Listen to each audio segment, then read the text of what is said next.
Chapter 1331, Brilliant Heaven Godfolk. Revered Ancient has some deep secrets. Xu Qing considered that topic for a short time. But then, Erniu's hollering interrupted the thoughts of both him and Master Seventh. From down below he shouted, "Hey, old codger, little Ah Qing, what are the two of you mopping for? We're here, aren't we? Why not? Hurry up and find my true form. My senses are telling me that my true form has it too easy lately. As a clone, I just can't let that stand." Master Seventh glared down at him. "What the hell are you talking about? Aren't you connected to your true form? You know, like how a head is connected to its own ass." Erniu smiled back sarcastically. Meanwhile, Xu Qing sent his divine will out. Thunderous rumbling sounds resulted as his divine will clashed with the mutagen. The sound spread out continuously, and thus, brilliant heaven was filled with wildly flashing colors and screaming winds. Plants trembled. Beasts howled in agony. As Xu Qing's divine will expanded, he was able to see just about everything in brilliant heaven. But there was one spot with dazzling light that his divine will couldn't quite penetrate. Erniu was not within that light, but he wasn't far away from it, and when he saw the state Erniu was in, a strange expression appeared on his face. He looked away to the version of Erniu below. Erniu blinked a few times. Given what he knew of Xu Qing, he could guess the reason for Xu Qing's facial expression. He cleared his throat. "Well," he said loudly, "did you see my true form? Let me tell you, little Ah Qing, I wasn't shooting my mouth off before. Your eldest brother is really just on the verge of taking over all of brilliant heaven." "Would you just shut up?" Master Seventh roared. Apparently, he couldn't take any more of Erniu's jabbering. Ignoring Erniu, he looked calmly at Xu Qing. "The affairs of my unworthy apprentice aren't important. Come, as we proceed to our destination, I'll explain about everything that happened all those years ago." Xu Qing nodded. Master Seventh laughed heartily. He was actually very pleased to have brought this apprentice of his here, and when he thought about the cultivation level his apprentice had reached, he felt even better. Xu Qing could tell that his master was very excited, and didn't want to do anything to disturb that excitement. He waved his hand, and the air rippled as Zhou Jingli and the others emerged from space-time. "I want all of you to scatter, crush the temples, and extract all the ring source." They nodded. Extracting ring source was something they were very good at, especially when it came to living gods. They quickly became streaks of light that shot off in all directions. Xu Qing watched them leave. Then he and Master Seventh began to travel through brilliant heaven. Wherever they went, their summer immortal fluctuations dissolved the streams of mutagen around them, and the dark skies started to brighten thanks to their passage. The plants trembled as the immortal energy squeezed black blood out of them. Eventually, they withered. It was similar with the beasts, who howled and then collapsed into dust. Erniu followed along feeling very sad. How come it seems like they're the perfect fit as master and apprentice? I need to work harder. Otherwise, the old man could very well acknowledge little Ah Qing as the #1 apprentice.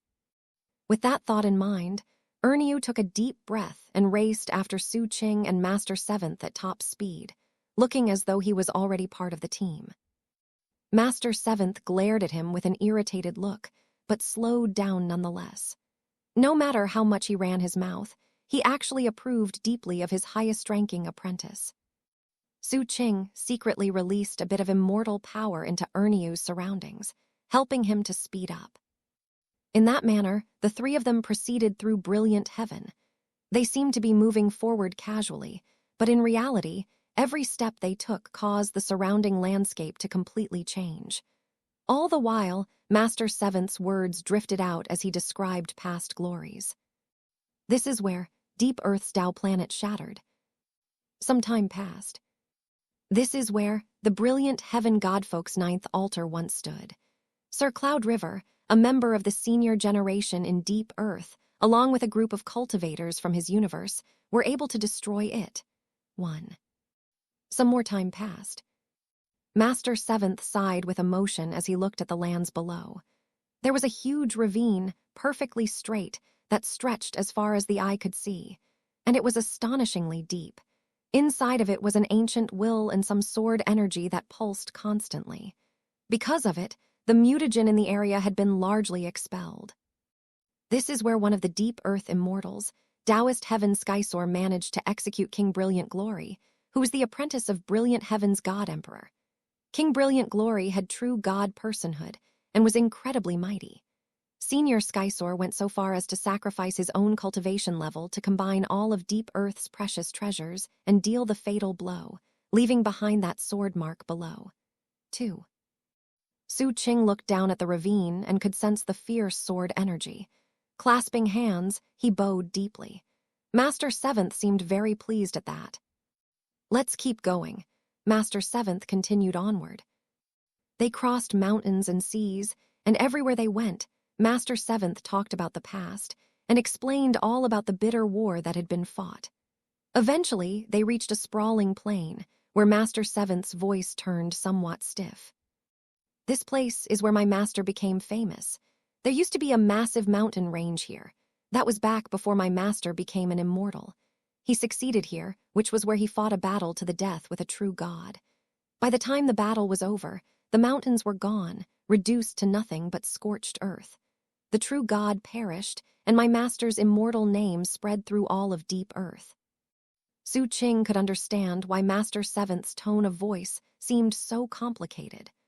Erniu remained uncharacteristically silent off to the side and didn't do anything to interrupt. Thanks to the immortal energy from Xu Qing and Master Seventh, the plants covering the plain withered and the beasts howled. And then a few temples became visible. They couldn't sustain the force, and they crumbled. Cries of rage erupted from the temples as the statues within them transformed from clay to flesh. Then the statues charged out into the open, surrounded by mutagen and explosive godfire and godly might. However, their expressions were pure madness, and their eyes seemed unfocused. It was as if they were being controlled by some outside force and had forgotten how weak they actually were. Using blasts of self-detonation, they charged toward Xu Qing, Master Seventh, and Erniu. Xu Qing had seen these three brilliant heaven godfolk before, albeit not with divine will. They were Crimson Mother, Li Zihua, and Crown Prince Golden Crow. The first two had been assimilated into revered ancient. Crimson Mother chose to become the god of the Red Moon, while Li Zihua chose to sever Hai's god body and abandon Hai's innate abilities. Crown Prince Golden Crow was merely a space-time shadow. All those years ago, Xu Qing's cultivation base wasn't high enough to see through to these gods' substructure. Therefore, this was the first time Xu Qing was personally seeing the true meaning of the brilliant heaven godfolk. They were a very unique species. Their bodies were like labyrinths made of a combination of crystal and nerves. They had no permanent form. Instead, anyone who looked at them would perceive a form that conformed most accurately to their subconscious definition of terror. Their heads were sacrificial altars made of a certain number of light cones. The number varied, and among the gods charging toward Xu Qing, he saw that none had more than 12 light cones. The light cones filled the head area, shining with dazzling brilliance that converged into the image of a face, and further uniting into complex designs. As the light cones flickered, the brilliant heaven godfolk let loose soul-piercing cries. At the moment, they were only about 300 meters away. Xu Qing's expression was placid as his gaze swept over them. One glance caused space-time to shatter. The brilliant heaven godfolk shivered from head to toe, then collapsed into crystalline dust that scattered in all directions. However, Xu Qing kept the light cones that made up the heads. They became beams of light that landed in his palm.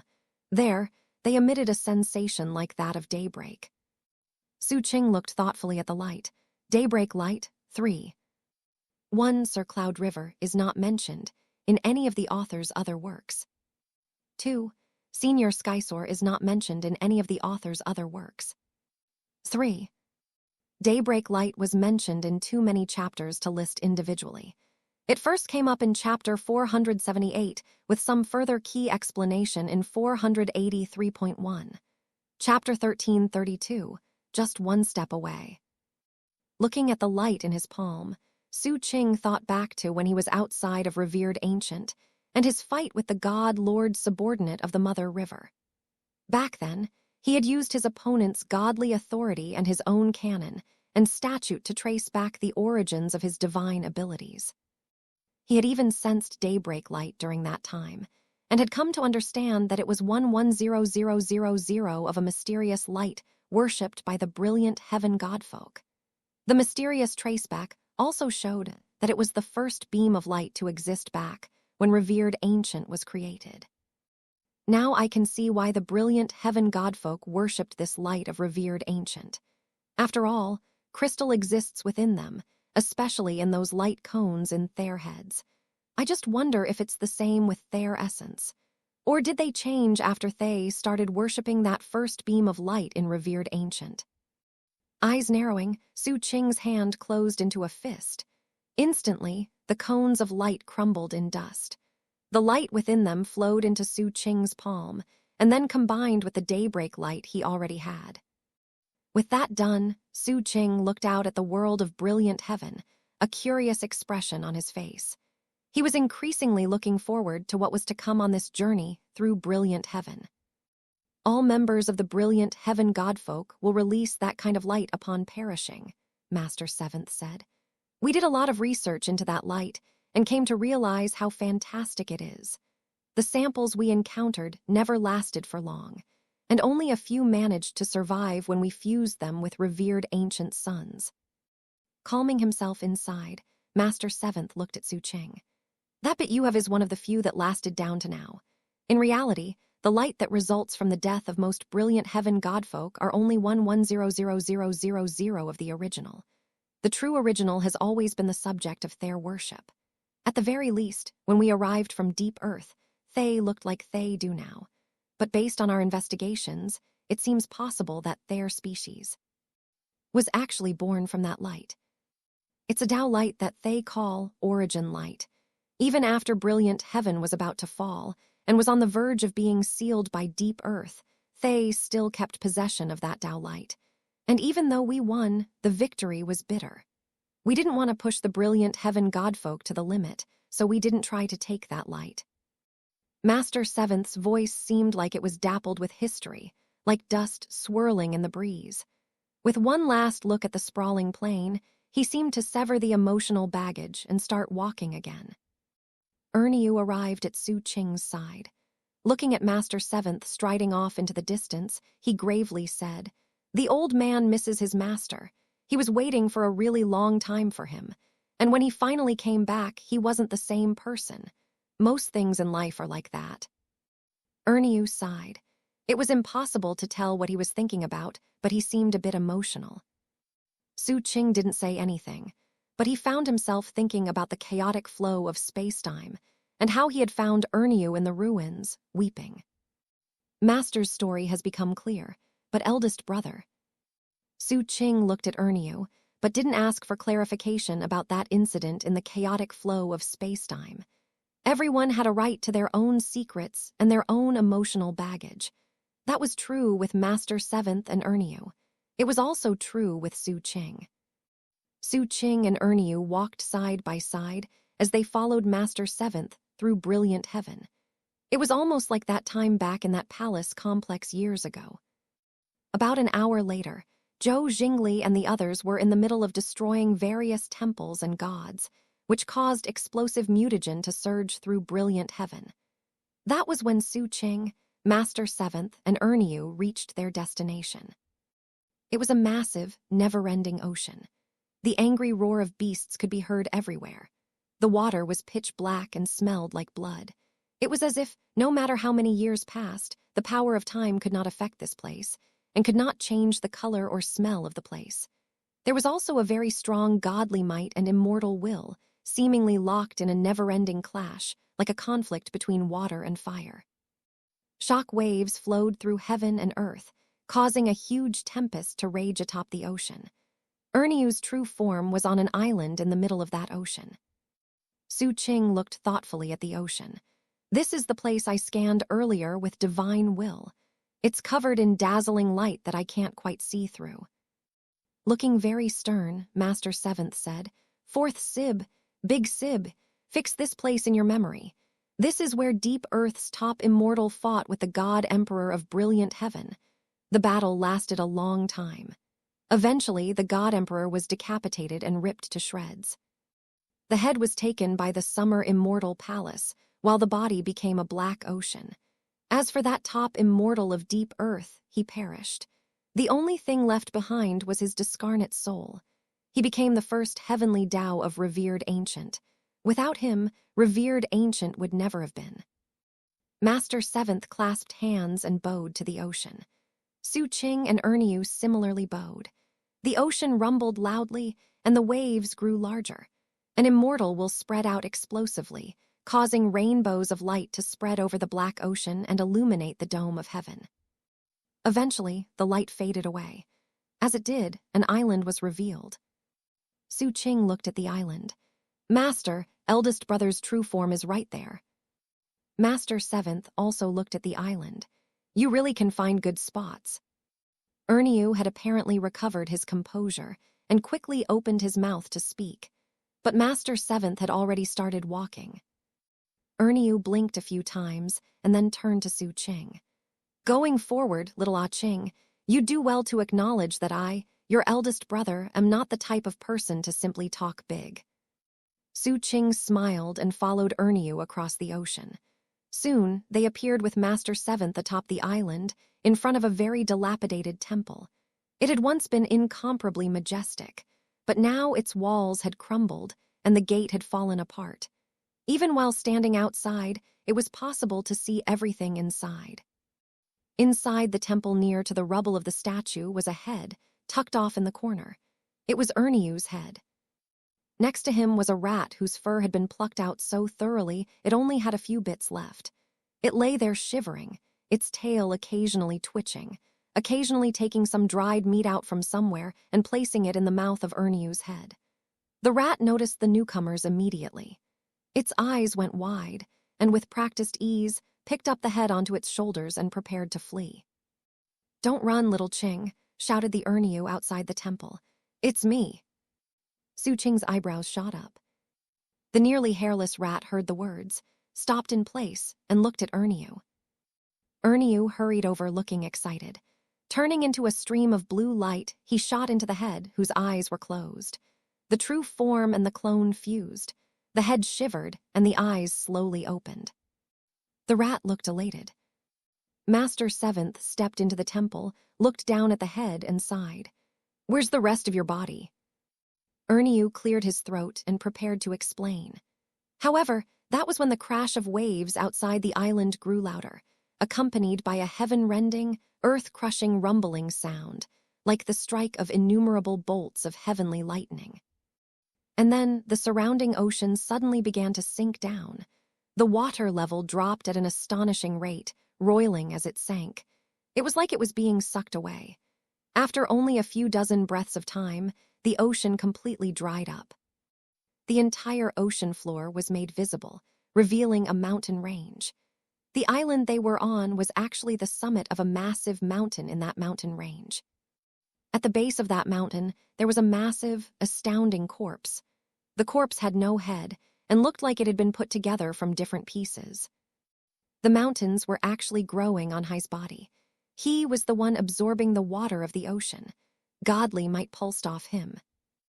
Boundless mutagen surged in all directions, but there was something even more astonishing. Shockingly, almost the entire body was covered with a layer of writhing blue worms. There were so many it didn't seem possible to count them. They were even gnawing their way ravenously into the wounds. Even Master Seventh was stunned. Xu Qing's gaze hardened. Meanwhile, Erniu's head flew up and landed on Xu Qing's shoulder, where he started laughing madly. You asked where my body is, didn't you, old man? Well, it's down there. As for you, little Ah Qing, look, your eldest brother wasn't just talking big. Give me enough time, and I'll devour this brilliant heaven god emperor who is just on the verge of being resurrected. And then I'll be able to conquer brilliant heaven, won't I? I'm really just one step away. Chapter 1333, Immortals of Deep Earth. A cacophony of chewing sounds drifted up from the corpse of the god emperor. The worms were going completely crazy. All of them were going all out to take ravenous bite after bite. The blue light they emanated covered the corpse, so that the entire god emperor looked bright blue. The sight caused Xu Qing to sigh in his heart. His eldest brother was about as far away from ordinary as was possible. Erneu's proud voice echoed out in all directions. "What do you think? Pretty awesome, right?" Master Seventh looked surprised as he stared, first at the corpse, then at Erneu. Frowning, he said, "In order to stop the god emperor from returning, we dismembered him. We took the head to the Summer Immortal Palace, then cut the rest of the body into dozens of parts that we sealed in different places in brilliant heaven. You found all the dismembered parts and put them back together." Erneu seemed to be quivering in excitement. This was the exact moment he had been waiting for. "Exactly. Listen, old man. Most of the places where you had sealed him were starting to open up. If I hadn't realized that, it very well could have led to the old god emperor waking up sooner or later. It's just the will of heaven. My foreordained fate was to find out what was going on. And that's when I came up with my master plan. I chewed my way through the various seals you people had put in place. Then I dragged the body parts here to the ocean of god blood and put them all back together. With the nourishment of the god blood, the body parts showed signs of life. At the same time, I split my own fleshly body into a host of worms that have been eating that flesh day and night. What do you think, little Ah Ching?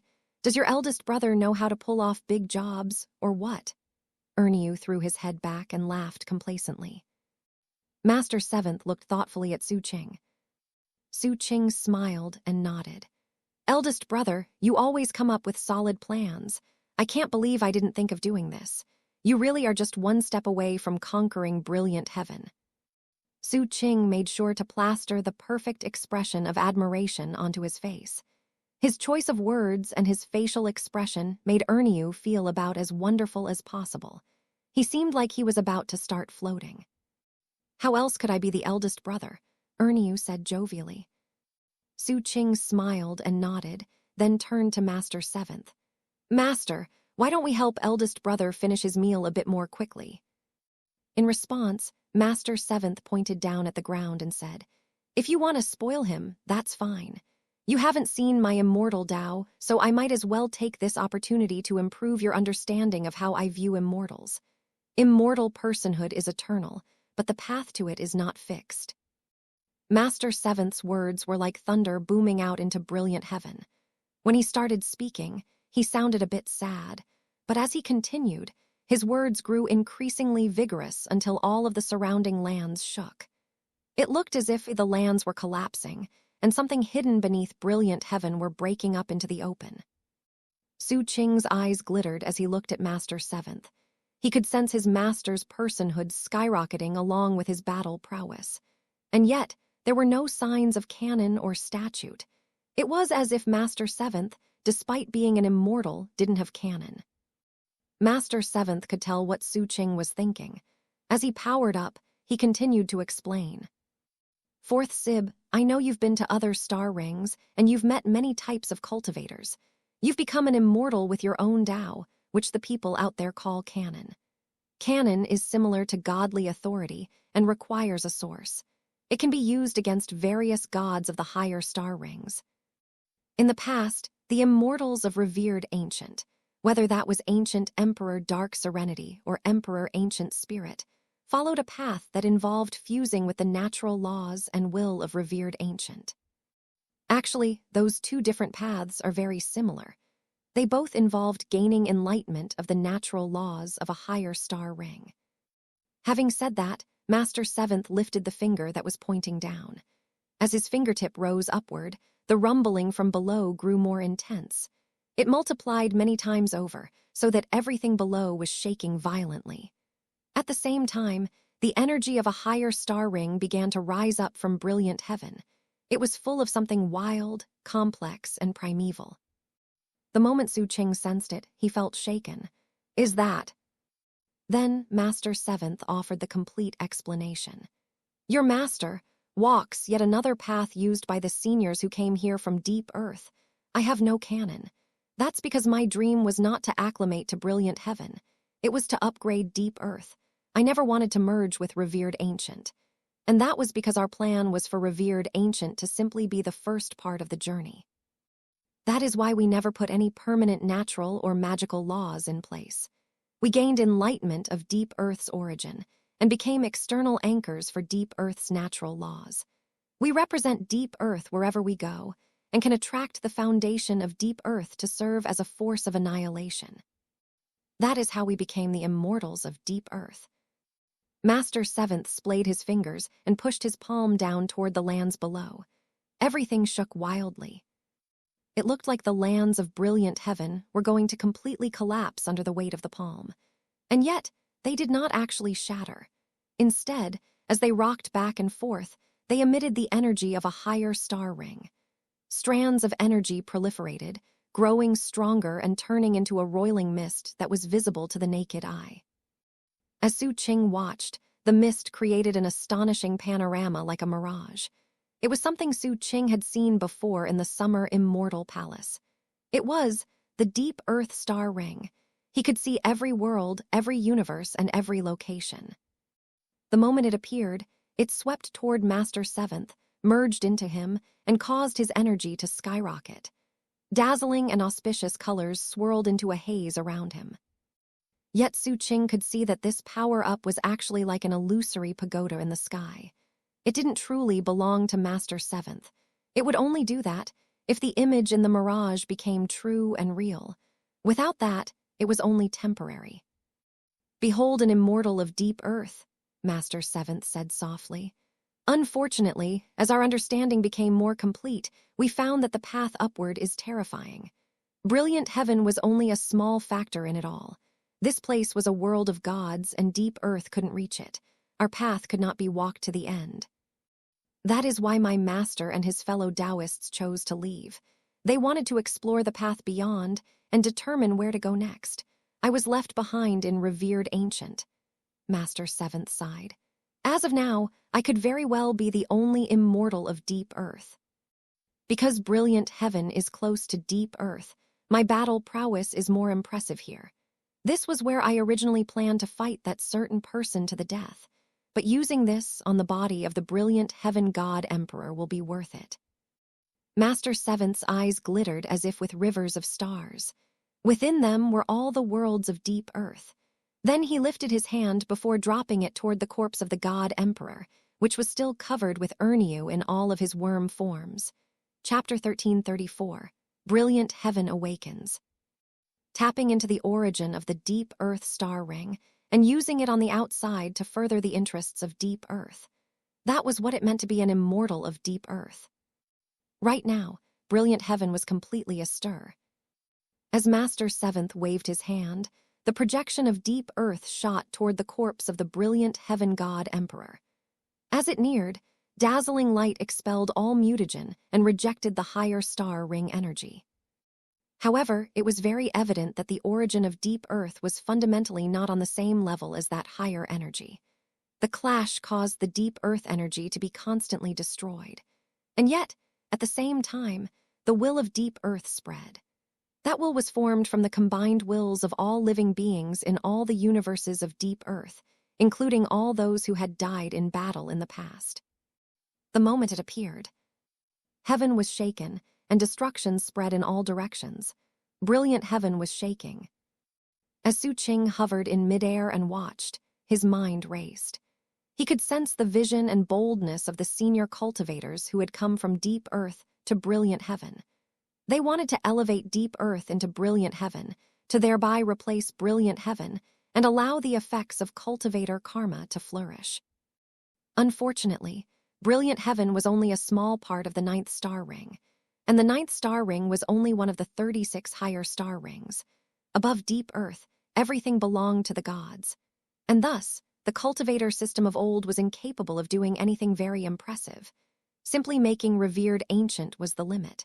From ancient times until now, the 5th star ring was the only place that had truly been overthrown. As Xu Qing thoughts swirled, the Deep Earth power wielded by Master Seventh reached the corpse of the brilliant heaven god emperor. It did not interfere with the Ernyu worms and their devouring of the flesh. Instead, the power went right into the corpse. Once inside, it relentlessly broke down the corpse, annihilating it so that the Ernyu worms could devour it more easily. The pressure from outside caused the corpse to tremble, as if it still had instincts and could sense what was happening. That was when a muffled rumbling drifted out from the chest of the corpse. The sound could shake heaven and earth. It was the pulsing of the god veins inside the god emperor. At the same time, the sky in brilliant heaven seethed with many colors.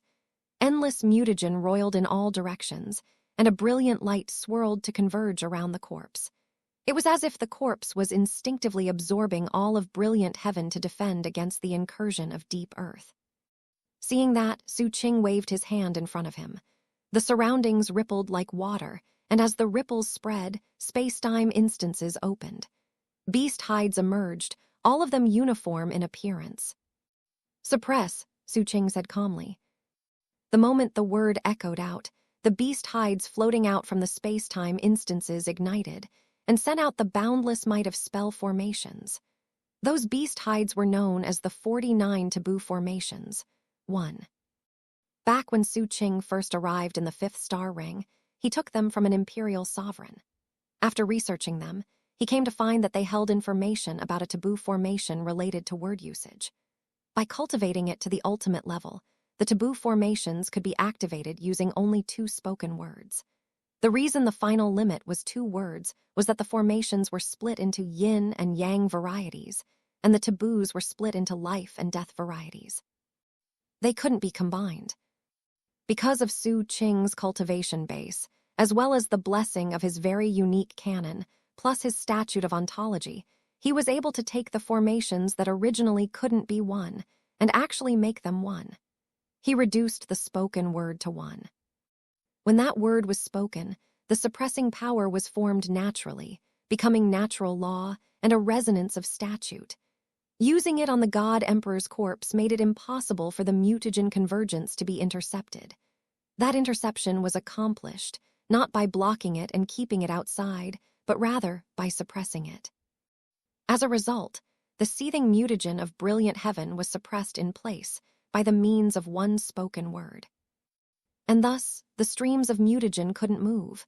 They couldn't even twitch, much less gather together. Naturally, that meant they couldn't affect Ernyu.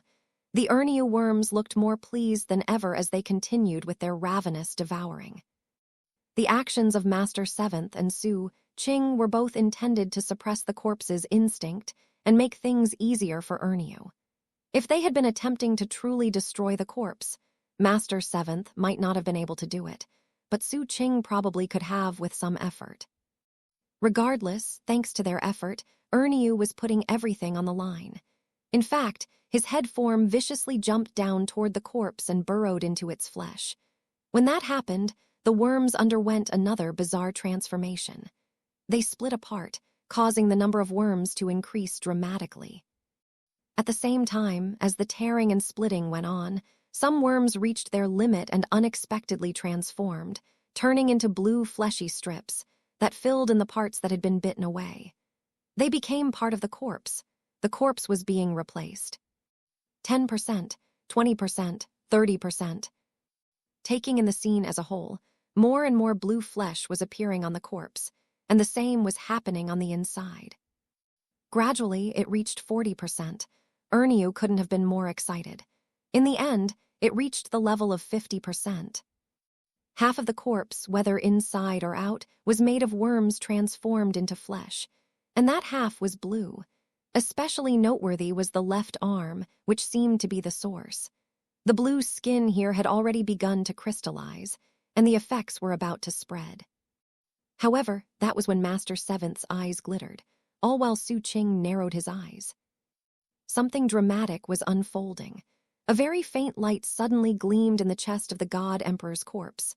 Then, a chaotic, primeval energy surged. Terrifying godly might came with that energy, rising from the corpse to rebuke heaven and earth. Wild colors flashed in the dome of heaven. The pulsing of godly veins could be heard coming from the chest, even louder and clearer than before.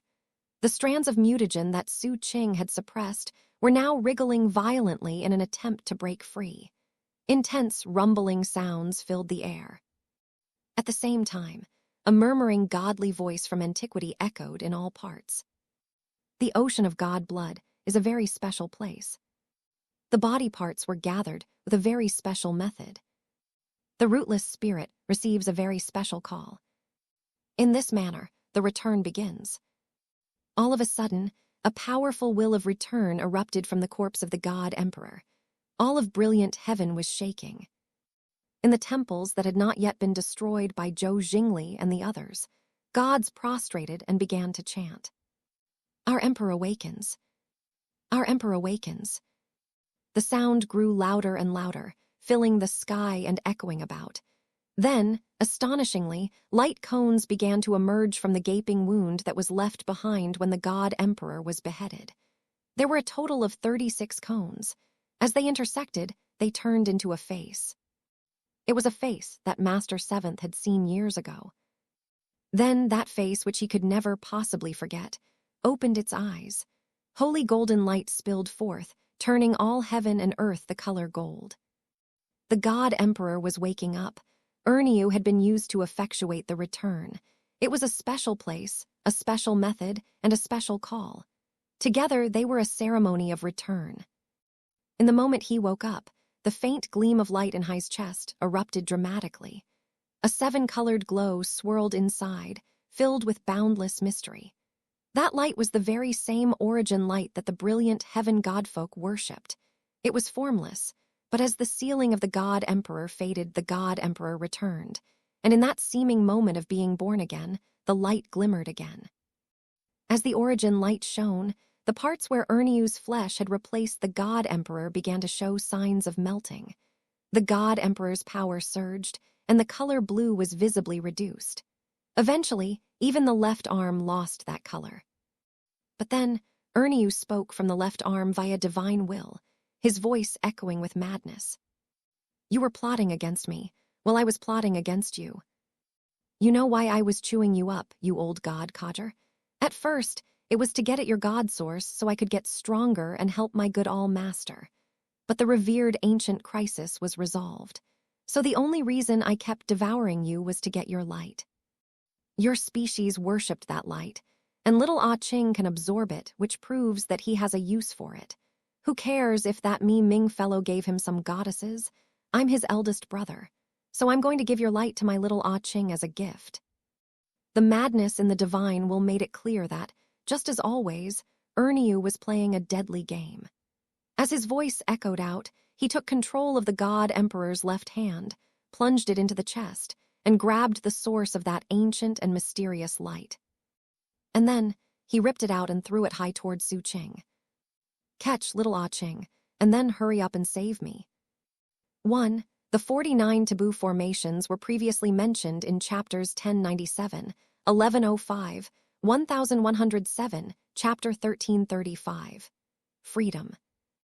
Ernyu sent the mysterious ball of light flying right toward Xu Qing.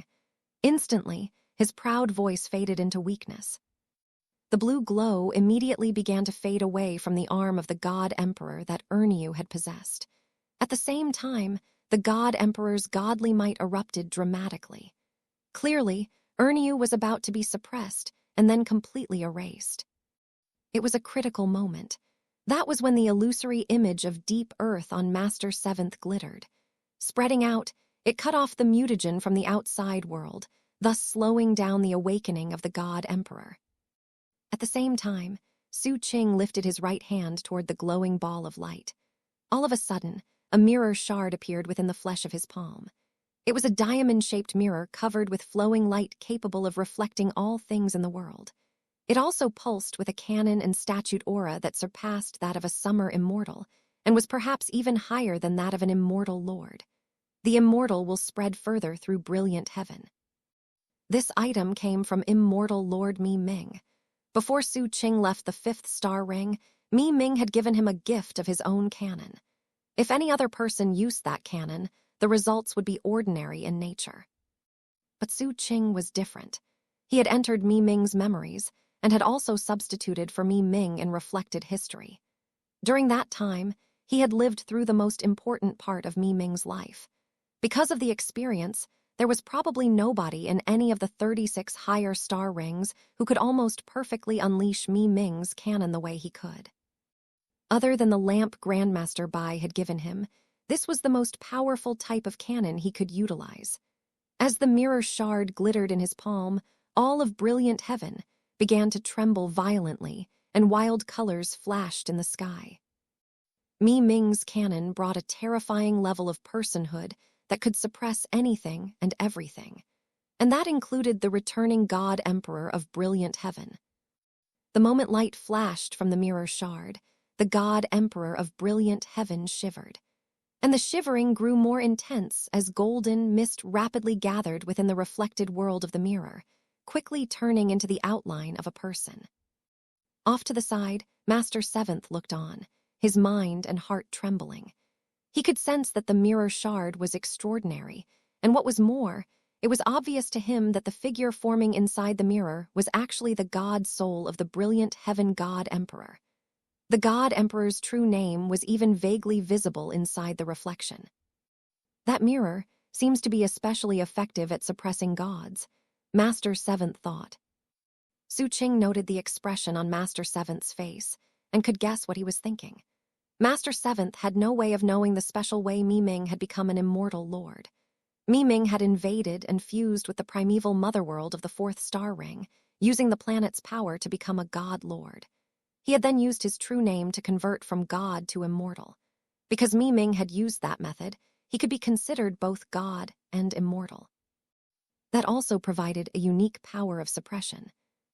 Based on later analyses, Xu Qing had come to realize that Mi Ming could have reached an even more astonishing level of personhood.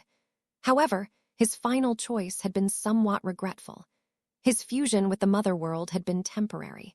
In the end, he did not completely devour the mother world. That would have resulted in even more terrifying transformations and changes. Besides, doing so would have come with too many obstacles that could have led to failure. Maybe the god paragon of the fourth star ring would have interfered, or maybe the primeval motherworld would have been able to reject him and possibly even sacrifice Mi Ming himself. There were just too many risks that could have ended in disaster. It was like walking on a thread of spider silk. That was why Mi Ming had chosen the safest option, and the one most likely to lead to success.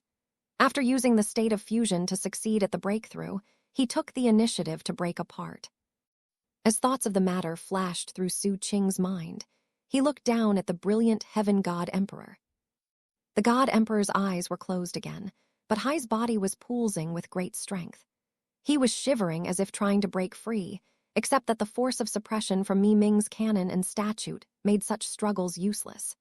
Even when he was at Hai's peak, he wouldn't have been able to fight against this version of Mi Ming, much less when he was struggling to return and had lost the origin light that his species worshipped. All he could do was allow the mirror shard in Xu Qing's hand to suppress and extract Hai's god soul. Erniu was getting extremely excited. He could sense that the force of rejection and expulsion from the possessed body was growing weak. Without any hesitation, he started the fusion process again. The blue that had been retreating from the God Emperor's left hand once again surged and then began to spread out to the rest of the body. In an instant, the half that had been possessed smashed into the other half like a hammer crushing an ice cube. However, the God Emperor was still fighting back.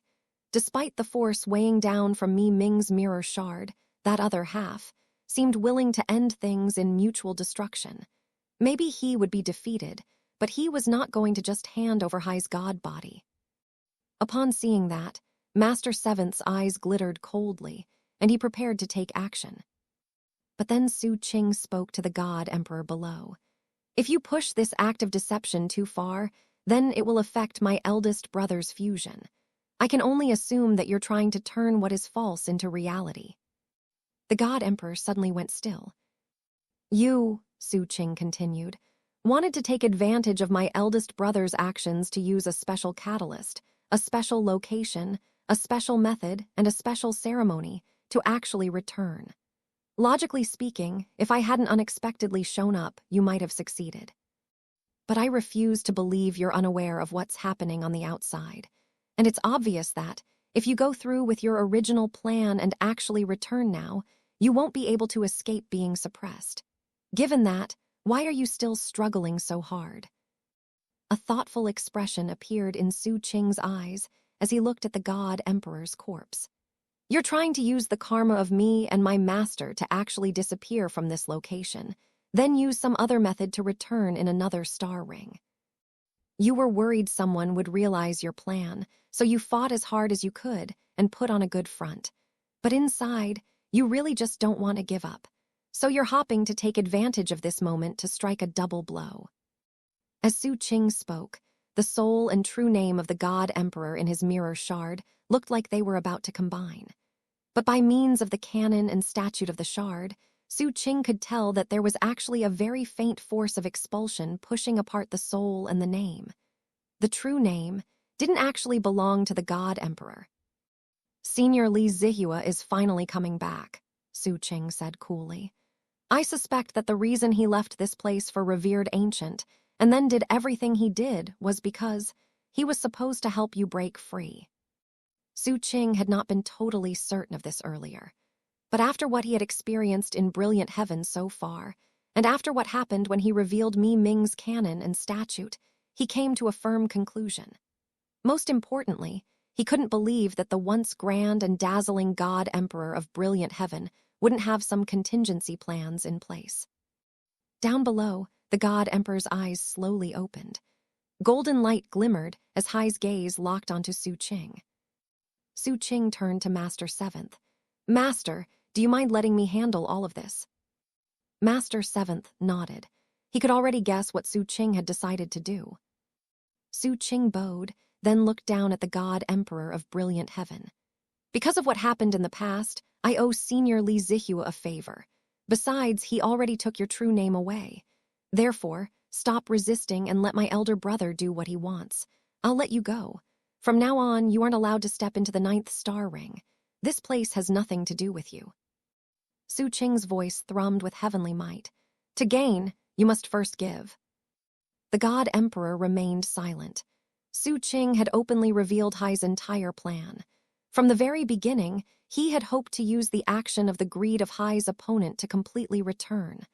Unfortunately, the dramatic events on the outside had caught him completely unprepared. That said, he hadn't been too worried. Because there was still a plan in place. The reality was that both Li Zihua and Crimson Mother had been given Hai's blessing to leave Brilliant Heaven. He had no idea what exactly would happen after they were gone. However, all of Hai's species who left had been given one responsibility: free him. The outstanding Li Zihua had done more than any of the others. Right now, all the God Emperor had to do was sever all karma with Brilliant Heaven, and he could succeed at Hai's ultimate goal. Yet, deep inside, he was still somewhat unwilling. A few breaths of time passed. Finally, a sigh drifted out. Suppressing that final unwillingness, he closed Hai's eyes and stopped fighting back. In the mirror in Xu Qing's palm, the image of a god soul coalesced. The connection to the true form was severed. Erniu's rate of fusion increased dramatically. Over the course of a few breaths of time, he spread through all of the God Emperor's body. Then he sank into an extremely deep sleep. Looking at his eldest brother, Xu Qing realized that he needed just a bit of time, so he closed his hand around the mirror shard. A moment later, the God Emperor's soul and true name were wiped out. All karma with revered ancient and Brilliant Heaven was severed. No evidence of their past existence remained. All living beings in revered ancient and Brilliant Heaven no longer had any memories of the God Emperor. They couldn't think of him, even if they wanted to. He was free. Just as Xu Qing had said, to gain, you must first give. He had given up everything and had thus acquired freedom. Master Seventh sighed inwardly. Freedom? That's fine. We fought so long and we ended up winning, but the reality is that we never truly conquered everything. As long as the God Emperor was around, this place could never fully be part of Deep Earth. This result put a true end to the story that had begun so long ago. What about the light of Brilliant Heaven? Master Seventh said, looking at Xu Qing. Xu Qing extended his right hand, causing the light in front of him to coalesce above his palm. "Master, it seems eldest brother just needs a bit of time to awaken. This light is very fantastic. It contains secrets of brilliant heaven, and beyond that, the will of brilliant heaven. I want to absorb it and see to the bottom of those secrets." Chapter 1336, Secrets of Brilliant Heaven. When brilliant heaven was born, this first ray of light appeared. Inside brilliant heaven, Xu Qing sat cross-legged next to the sleeping Erniu, looking down at the shimmering light in his hand. The glow reflected in his eyes. Master Seventh was seated cross-legged next to him. "Do what you want to do. I'll serve as Dharma protector for you. I'm also very curious about this legendary light that the brilliant heaven godfolk worshipped and how it was born. What secrets does this mysterious light hold?" Master Seventh's gaze lingered on the origin light in Xu Qing's palm. Years ago, Master Seventh had studied that light, but had not come up with any answers. Xu Qing nodded and closed his fingers around the origin light. He closed his fingers tight. The light flickered dramatically, then turned into a host of threads that sank into Xu Qing's skin and flowed through his body. Slowly, they filled his flesh, his meridians, his bones, and all parts of him. As the process went on, Xu Qing's eyes shone brightly, and his aura surged. The wind began to scream around him.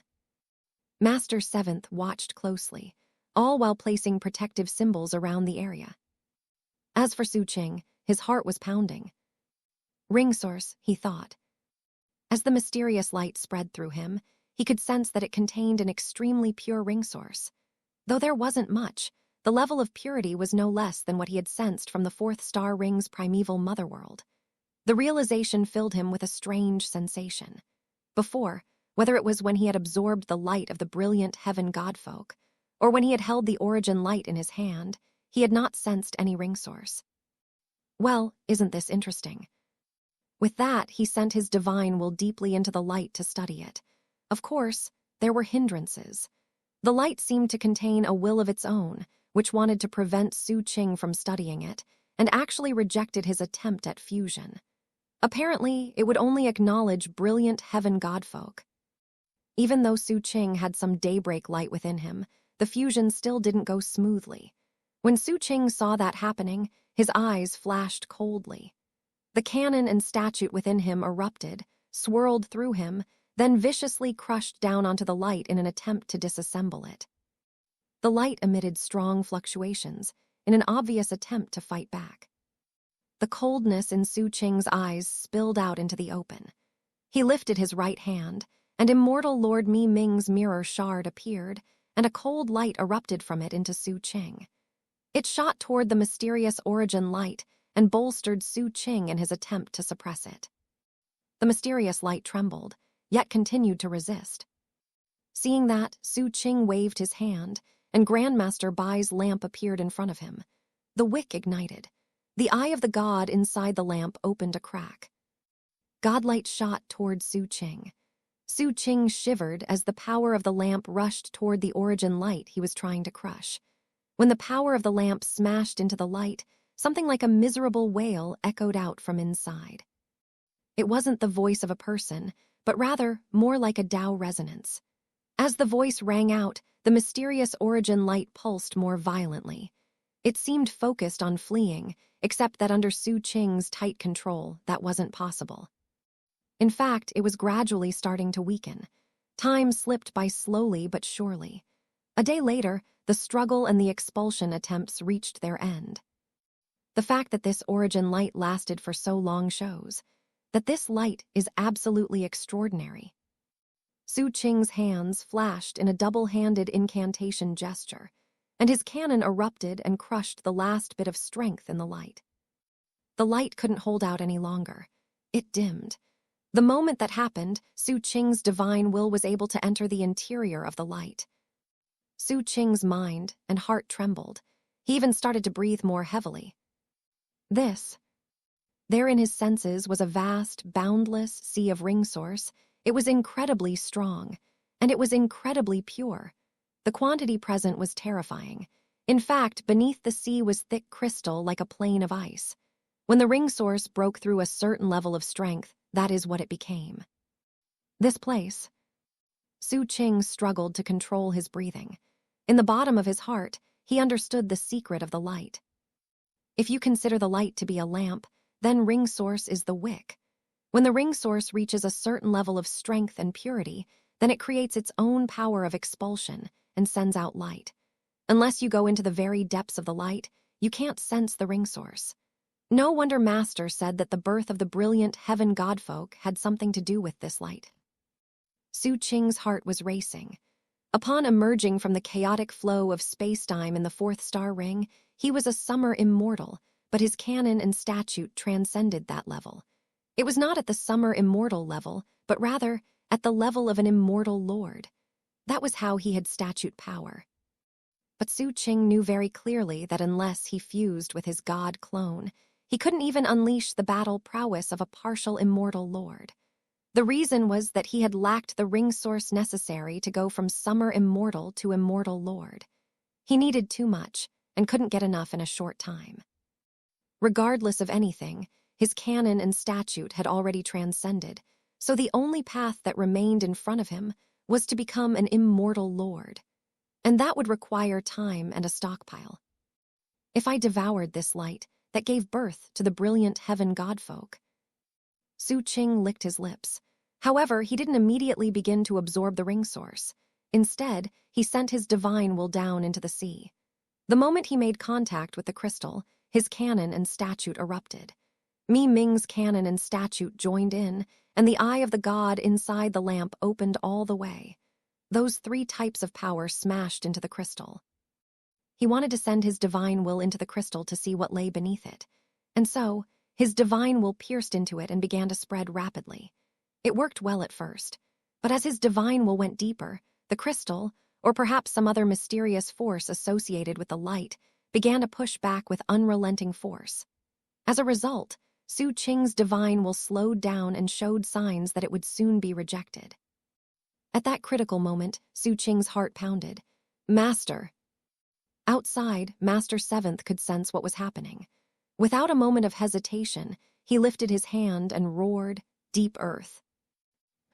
The power of the Deep Earth star ring caused the image of Deep Earth to descend onto Xu Qing.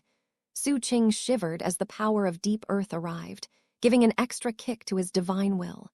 As a result, it was able to shove back down on the expulsion of the sea of ring source. That downward push seemed to break some sort of barrier. A heaven-rending, earth-crushing boom rang out, and Xu Qing's divine will broke the shackles. He saw a planet that seemed to be made completely of some sort of special type of flesh. Dense ring source and incomparable mutagen filled it, along with innumerable godly voices that distorted everything. The environment, the planet, the fluctuations, and everything else were so familiar that Xu Qing immediately thought, the primeval homeworld. Brilliant heaven is actually the primeval motherworld of the 9th star ring. But what astonished him to the core was that he wasn't just looking at a single primeval motherworld. There were two. Two primeval motherworlds were fused together. It was like a bizarre binary system. This was the source of that extremely mysterious and powerful origin light. As Xu Qing reeled, the two primeval motherworlds that made the binary system trembled. That trembling caused a terrifying power of expulsion to erupt from the special primeval motherworlds. It was incomparable and completely surpassed the primeval motherworld of the 4th star ring. Mountain-toppling, sea-draining momentum rumbled unstoppably toward Xu Qing. All of a sudden, Xu Qing's divine will trembled and backed away.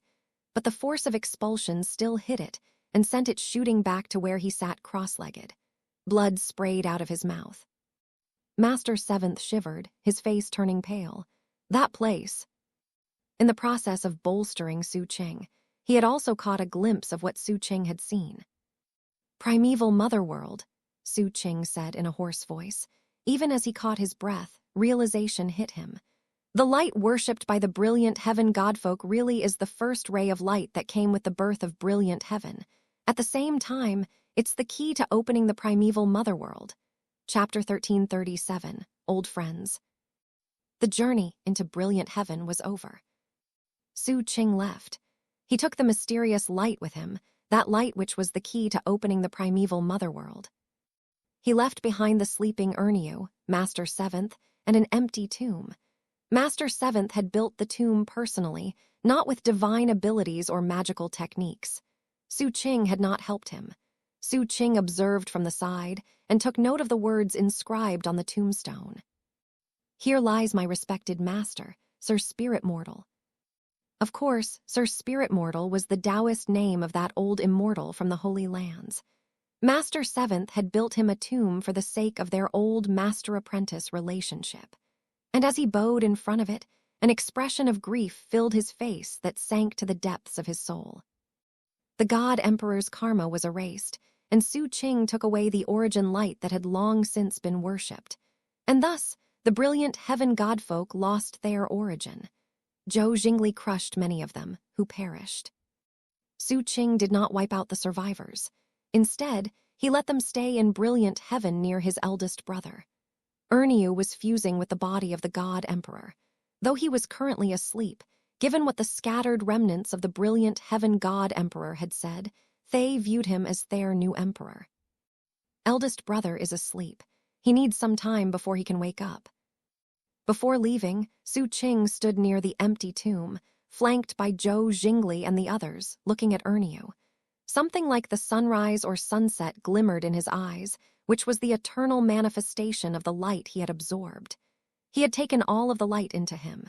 He also needed some time. Because of that, Xu Qing was already thinking of going into seclusion. Master Seventh was also looking at Erniu, but at the same time, he found himself looking at the tomb. After a while, he sighed. "You're thinking of going into seclusion after you go back?" he asked. Xu Qing nodded. "For the time being, most of the potential calamities in revered ancient have been dealt with. Next, I need to go visit some old friends. After that, I'll go into seclusion to completely absorb the light that the brilliant heaven godfolk worshipped. At the same time, I need to further analyze the secrets of the mysterious light. In addition, eminent desolation is still there, and the god paragons are still watching. My cultivation base isn't sufficient to deal with any of that." Master Seventh clasped Xu Qing's shoulder. Looking wistful, he said, "The Tao will I've been cultivating has reached an end point. The best I can do is to watch over revered ancient while you're in seclusion. Go do what you have to do. I'll be here while you're gone, but I'll send my will to the outside world." Xu Qing looked at his master and could tell what he was thinking. The end of brilliant heaven had affected his master mentally, and now he just wanted to be alone.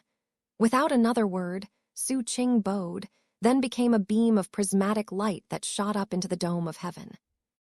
Zhou Jingli and the others also bowed to Master Seventh before following Xu Qing. As a group, they rose high into the sky before disappearing into the pathway leading to revered ancient.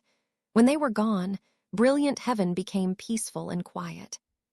Master Seventh looked down from the sky, walked over to the tomb, and sat down. He produced a jug of alcohol.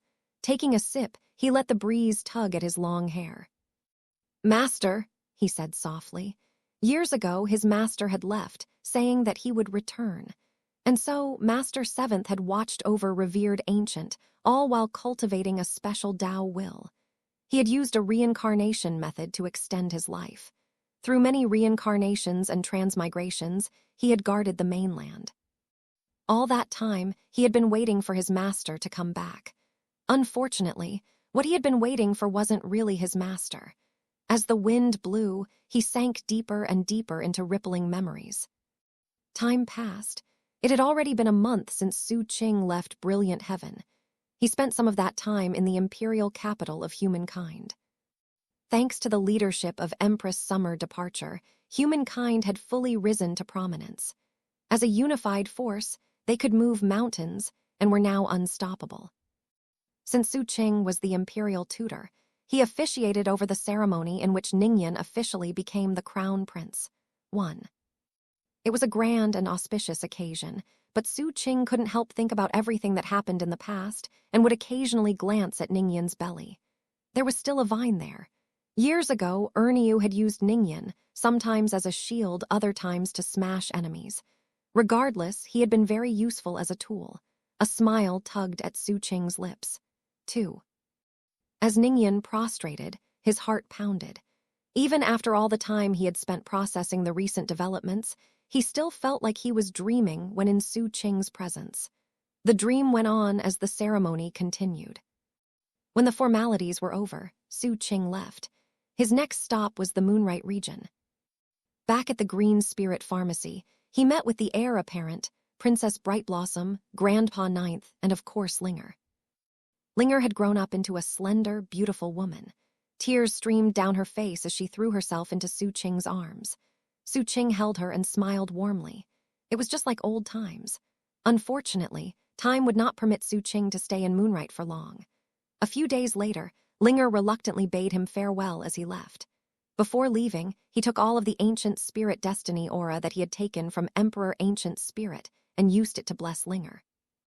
With her blood purified, she could shoulder the destiny of her species. Finally, Xu Qing headed in the direction of the continent of South Phoenix. On the way, he stopped by the island where Yanyan lived on the Sea of Endlessness. There, he completely removed the discarnate divine will that had infected her. As a result, Yanyan's emotions became normal. As he worked, Yanyan looked at him with mixed emotions. The entire time, she looked like she had something to tell him, but in the end, she chose to remain silent. In South Phoenix, Xu Qing saw several old friends. He met with the other two apprentices of Grandmaster Bai, Tingyu and Chen Feiyuan. He gave them the gift Grandmaster Bai had entrusted to him, the seed. Master is not dead. If you're willing to go to him, plant this seed. On the day it blooms, the fragrance of the flower will bring you to him. Xu Qing also went to see Zhao Zhengheng. Times had changed, but Zhao Zhengheng had not. He was still in love with Ding Zhu. In fact, after all the years that had passed. His love for her had become his Dao heart. As for Ding Zhu, she hadn't changed either. Because of Xu Qing's status, she knew he was beyond her reach. But the emotions from years ago still existed in her heart. The mute was the most brilliant of the friends Xu Qing visited. He was already in the great circle of core formation. Xu Qing well remembered how he had given him an opportunity that would lead to nascent soul. 3. Then there was Zhang San, the great investor who had bet heavily on Ernyu and Xu Qing.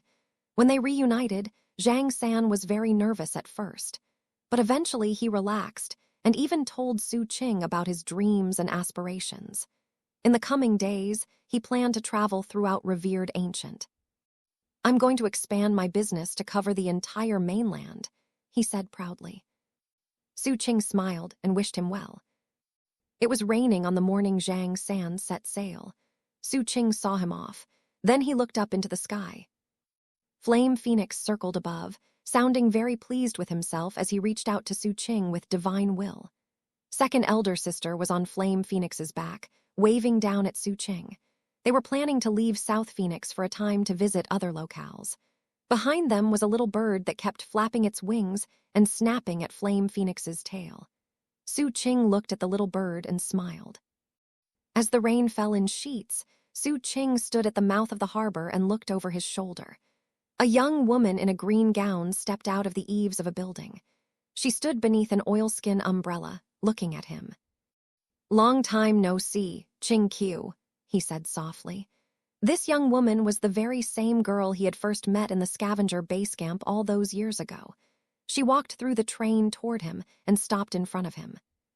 Xu Qing extended his hand and offered her a piece of candy. Qing Qiu looked at the piece of candy for a long time. Finally, she took it and pressed it against her heart. She looked at Xu Qing for a long moment, then turned to leave. 4. A few hundred paces away, just as she was about to disappear into the rain, her soft voice drifted back to reach his ears. Big bro kid, if my brother hadn't come to take me away from that scavenger base camp, I might have gone to 7 Blood Eyes with you. I wonder what things would have been like if that happened. Xu Qing said nothing. After a moment of silence, Qing Qiu put the candy in her mouth and vanished into the rain. Xu Qing watched Qing Qiu leave, then strolled through the streets of 7 Blood Eyes. He passed many shops and saw many people. Some were mortals, some were cultivators. He had many memories of this place, and there were plenty of familiar locations that made him think of past events. As he reminisced, his heart gradually grew calm. In the end, he reached the old harbor 176. Reaching through time, he extracted his original Dharma boat and put it onto the water. 5. He sat cross-legged in the Dharma boat, and as he felt himself bobbing up and down in the water, he closed his eyes. In that manner, he went into seclusion. 1. Xu Qing was named tutor of the imperial princes, or imperial tutor, in chapter 929. 2. The vine first appeared in chapter 452. That was back when we didn't know Ningyan was his full given name, so he was Ening Yan. 3.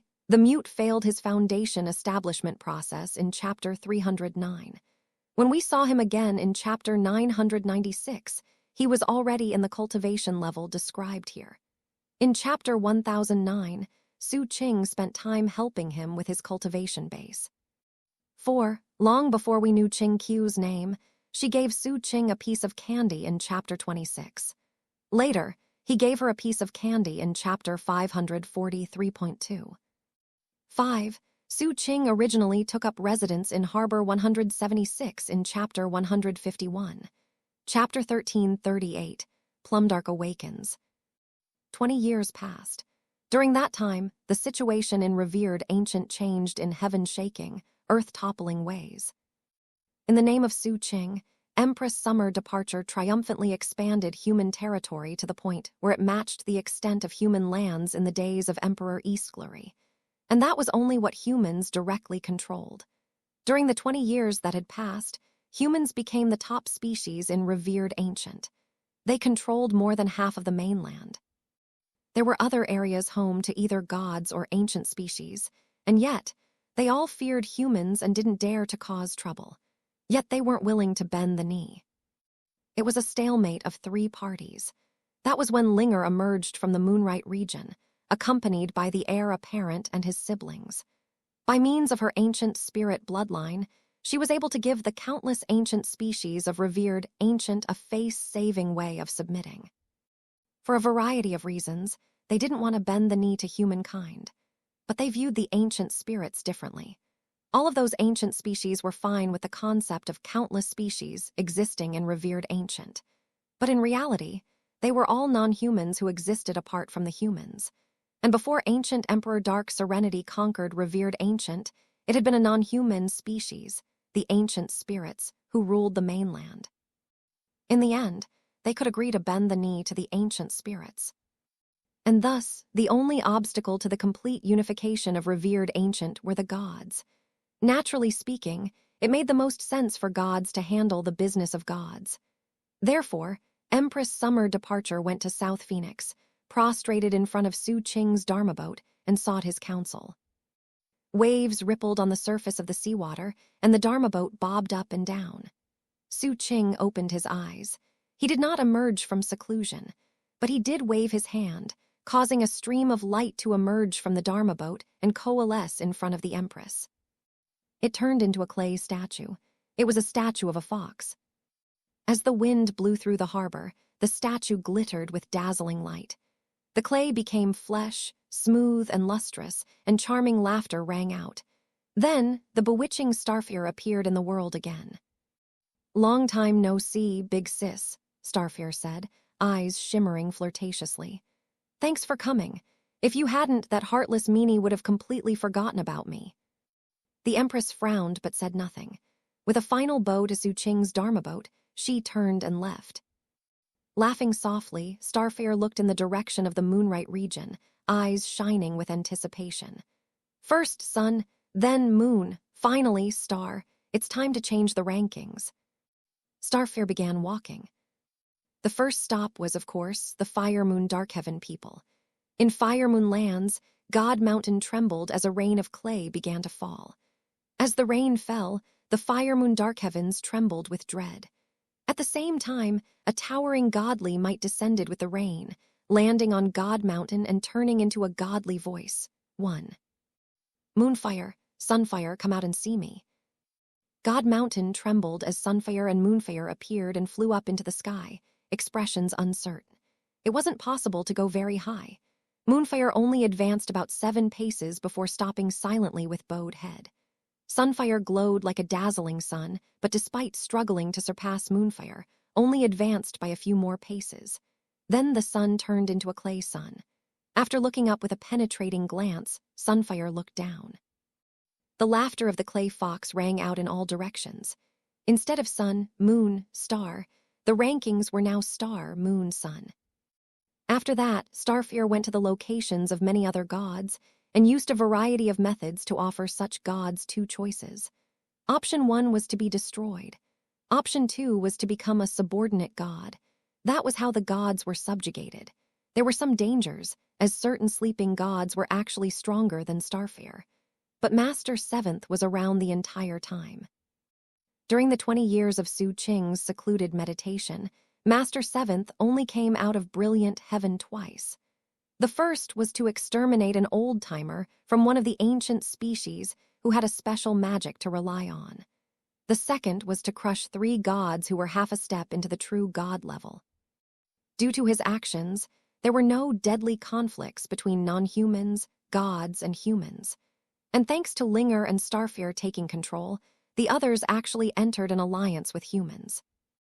In that manner, humans' place in the world was acknowledged. The end result was that humans were the ones who unified revered ancient. Empress Summer Departure represented humankind. Linger represented the non-humans. Starfire represented the gods. The 3 parties entered into a treaty agreement called Pure Ancient. The Allied forces purged all the secret locations in the revered ancient mainland and did everything possible to cleanse any outside influences. Time passed. Another 20 years went by. Xu Qing had now been in seclusion for 40 years. In the second set of 20 years, humankind's position stabilized. Empress Summer Departure became Ancient Empress Summer Departure. Humankind advanced as well. The broken face was still there in the dome of heaven, leaving all living beings uneasy. Were it not for that, it would have been a golden age. Ningyan grew up to be a remarkable individual.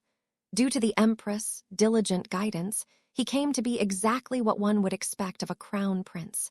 In addition to Ningyan, there were a few other people who grew into their own during those years. For example, Wu Jianwu established his own set of core Taoist teachings and doctrines. They focused on breeding animals. Though his cultivation base was not very high, through his partnership with the beasts that had been with him for so many years, he came to be extraordinary. Then there was Kong Xianglong, who was a descendant of Palace Lord Kong Liangxiu of the Swordsage Palace in Xixiliang County. He continued to carry out the will of Kong Liangxiu and eventually came to be the reigning palace lord. All he had to do was reach the appropriate level of cultivation base. Everyone had their own path, and everyone achieved their own type of success. It was the same with all the major forces in revered ancient. Humans, gods, and non-humans maintained order. Slowly but surely, all connections to outside influence were identified, and records were kept about them. For all intents and purposes, there were no secret locations in revered ancient anymore. With the exception of one place, it was a place that no non-human, no god, and no human had ever entered by even half a step. Even Master Seventh only observed from the outside for a time before leaving it alone. It was a very unique and special place in the revered ancient mainland. It was the Heaven-Eater region. It was the place where the sovereign kingdom of Violet and Cyan had returned to. No one entered the place, and no living thing from inside the Heaven-Eater region ever left. Everybody seemed to be waiting. 2 years later, the Dharma boat that had been floating in the harbor in 7 Blood Eyes in South Phoenix for the past 42 years quietly vanished into thin air. The only thing left behind were some ripples in the water. The moment the Dharma boat vanished, someone materialized in brilliant heaven, right next to where Erniu was sleeping. Master Seventh, who sat cross-legged in front of his master's tomb, didn't notice the new arrival. The person who had arrived didn't make any disturbance. He just looked at Erniu briefly, then disappeared. A moment later, that same figure appeared in front of the statue of Grand Emperor Swordsage outside the imperial capital of humankind. No one saw him. No one even sensed him. Xu Qing stood in front of the statue, looking up at Grand Emperor Swordsage. He wore a black robe and had long violet hair. He didn't look any different than he had 42 years ago, but there was something profound shimmering in his eyes.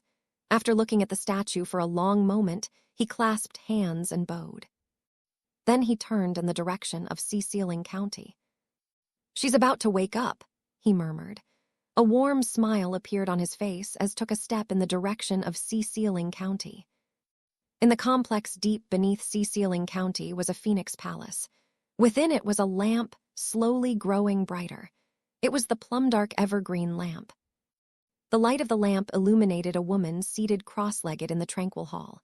She wore a gauzy, plum-colored gown that spread like clouds around her, drifting slowly as if caressed by a fragrant, invisible breeze. She was beautiful, with skin as fair as snow. Her brow seemed to hide infinite emotion, but at the same time was the picture of elegant charm. She sat quietly on a rush cushion, her hands on her knees, her fingers long and slender. From a distance, she looked as beautiful as a painting. It looked almost as if time had stopped in order to preserve her spectacular beauty for all time. But then a moment passed. Her eyelashes fluttered, and she slowly opened her eyes and looked at the main door. Her eyes glittered like stars, vibrant enough to illuminate the whole world. The door slowly opened. 1. We first heard about God Mountain in Chapter 811. Chapter 1339. Fate mingles, destiny activates. The door of the Phoenix Palace slowly swung open. There was no wind outside, just flowing time that swept in as the door opened. As a result, it was as if the entire Phoenix Palace became a river of space-time. As the figure outside took a step, waves spread through the space-time. When the first wave bloomed, the image within time spread through the interior hall. Within that image of shimmering ripples, it was possible to see the seven-sect coalition. Birdsong and the fragrance of flowers filled the air. Everything was harmonious. Off in the distance was the new headquarters being constructed by 7 Blood Eyes cultivators. A bit closer beneath the dazzling starry sky was the dark Serenity sect, outside of which 2 figures snuck along as stealthily as thieves. These were the days when 7 Blood Eyes had just joined the 7-sect coalition, turning it into the 8-sect coalition. At the moment, Xu Qing had accepted Erniu's invitation to join him in a business transaction with Huang Yikun, to sell a finger back to him. 1. Up in the dome of heaven, a woman hovered, smiling. She was seductive, with long hair streaming down her back and bound loosely with a pink ribbon. Her violet garment was decorated with stars and glowed faintly. Surrounding her was a faint haze that made her truly seem like an immortal that didn't belong in the mundane world. Her gaze fell upon Xu Qing, and she laughed softly as she descended. To the astonishment of Erniu and Xu Qing both, she went right up to Xu Qing, put her finger under his chin, and exhaled softly. "We meet again, child. What are you doing here at the Dark Serenity sect so late at night? Are you lost?" This was the first time that Xu Qing officially met Plumdark. The waves undulated. Outside of the image in time, Xu Qing smiled. And then the Xu Qing in the image looked up at the seductive woman and softly said, "I'm not lost. There's an invisible string connected to my heart that I followed here." The words caused the woman to freeze in place. The first wave in time sank down. On the outside, Xu Qing took a second step, and a second wave filled the hall. The waves of the everlasting immortal profundity river appeared, filling all that could be seen. It was evening, and the sun was setting. A large boat slowly sailed along the river, too. Plumdark sat on the rail looking at the glow of sunset. Xu Qing sat off to the side, looking cautious. "Xu Qing," she said quietly, "play that song again for me. I want to hear it." A pensive flute song drifted out. Though the song felt like something from the Jianghu, it didn't describe a life of sorrow, nor an existence of loneliness. The flute song swept out with a feeling of hope and joy. Inside the image, Plumdark shivered and looked at Xu Qing. As he sat there, he looked up and softly said, "This song used to be called Parting with Sorrow. Now it's called Reunion." Scenes like these filled the waves in the hall of the Phoenix Palace. As Xu Qing strode toward Plumdark, Every step he took caused images within time to be replayed. There was the time atop the statue of the huge snake, where they sat and had a heart-to-heart chat. There was the time in the private chamber in Xianxia County when Plumdark put concealment symbols on him. There was the time in the imperial capital of humankind when Xu Qing snatched the Plumdark evergreen lamp. All of the images seemed to merge together, creating a trembling in space-time. 3. Ultimately, Xu Qing strode through the waves until he stood right in front of the cross-legged Plumdark. He extended his hand toward her. Her eyes glittered as if with starlight, which shone out to illuminate the world. And as Xu Qing approached, color entered that illuminated world. Without any hesitation, Plumdark took Xu Qing's hand. Xu Qing looked tenderly at her as she stood. "I'm back," he said softly. After that, there was no sound in the Phoenix Palace. The complex beneath Xianxia County blurred, and then everything disappeared. When Xu Qing reappeared, he was no longer beneath Xianxia County. Instead, he was atop Mount Daybreak, a place he had visited for years. There were now 2 gravestones there. This was the place Xu Qing had long since picked to be his home. 4. His father and mother, who were already mere blurs in his memory, lay in rest here. They had been sacrificed to imminent desolation, so there was no way Xu Qing could find them in space-time. The only evidence of their existence came in the form of these 2 gravestones. Together with Plumdark, Xu Qing settled down on Mount Daybreak. Half of a 60-year cycle passed. During that time, civilization flourished in the revered ancient mainland. Zhou Jingli and the others had already acclimated to life and had gone their separate ways. Some had gone into seclusion, others had founded their own sects to expound their wisdom. After all, each had their own type of cultivation. High in the dome of heaven, eminent desolation's eyes never opened. However, 2 swords appeared on Mount Daybreak. The first came 27 years before, when a god from beyond revered ancient crossed the line of demarcation. The sword shot up from Mount Daybreak, into the dome of heaven, and out into the starry sky. There, it executed the god that had crossed the border. God blood fell. All living beings in revered ancient looked on. The second sword came 5 years before. However, it didn't fly to the starry sky, but rather to the outer sea. In that location, a god from another star ring tried to use the primeval sea crossing method to reach revered ancient. That god was executed by the sword. All gods observing from outside of revered ancient were shaken to the core by those swords. Because of that, a true holy land actually came to exist in the mainland. People began to travel there, though few people actually stepped onto the mountain. The reason was that Mount Daybreak existed within space-time, but at the same time didn't exist. There was one person who could step onto the mountain. However, when she arrived, she simply stood outside observing for a time before finally deciding to leave. That person was Linger. In life, there are some things that cannot be forced, and that is especially true of love. For example, despite a life of bitterness, Zhao Jingheng had still not achieved the love he sought. Decades ago, when Xu Qing visited the Green Spirit Pharmacy, he had not stated anything openly. But in the days he had stayed, Linger had come to realize the truth. Another 10 years passed. One day as the sun set, the evening glow caused Mount Daybreak to shine radiantly. A person appeared at the summit of the mountain.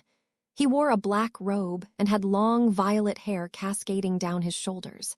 As he strode out, he seemed like a mysterious shimmer created by the afterglow of the setting sun.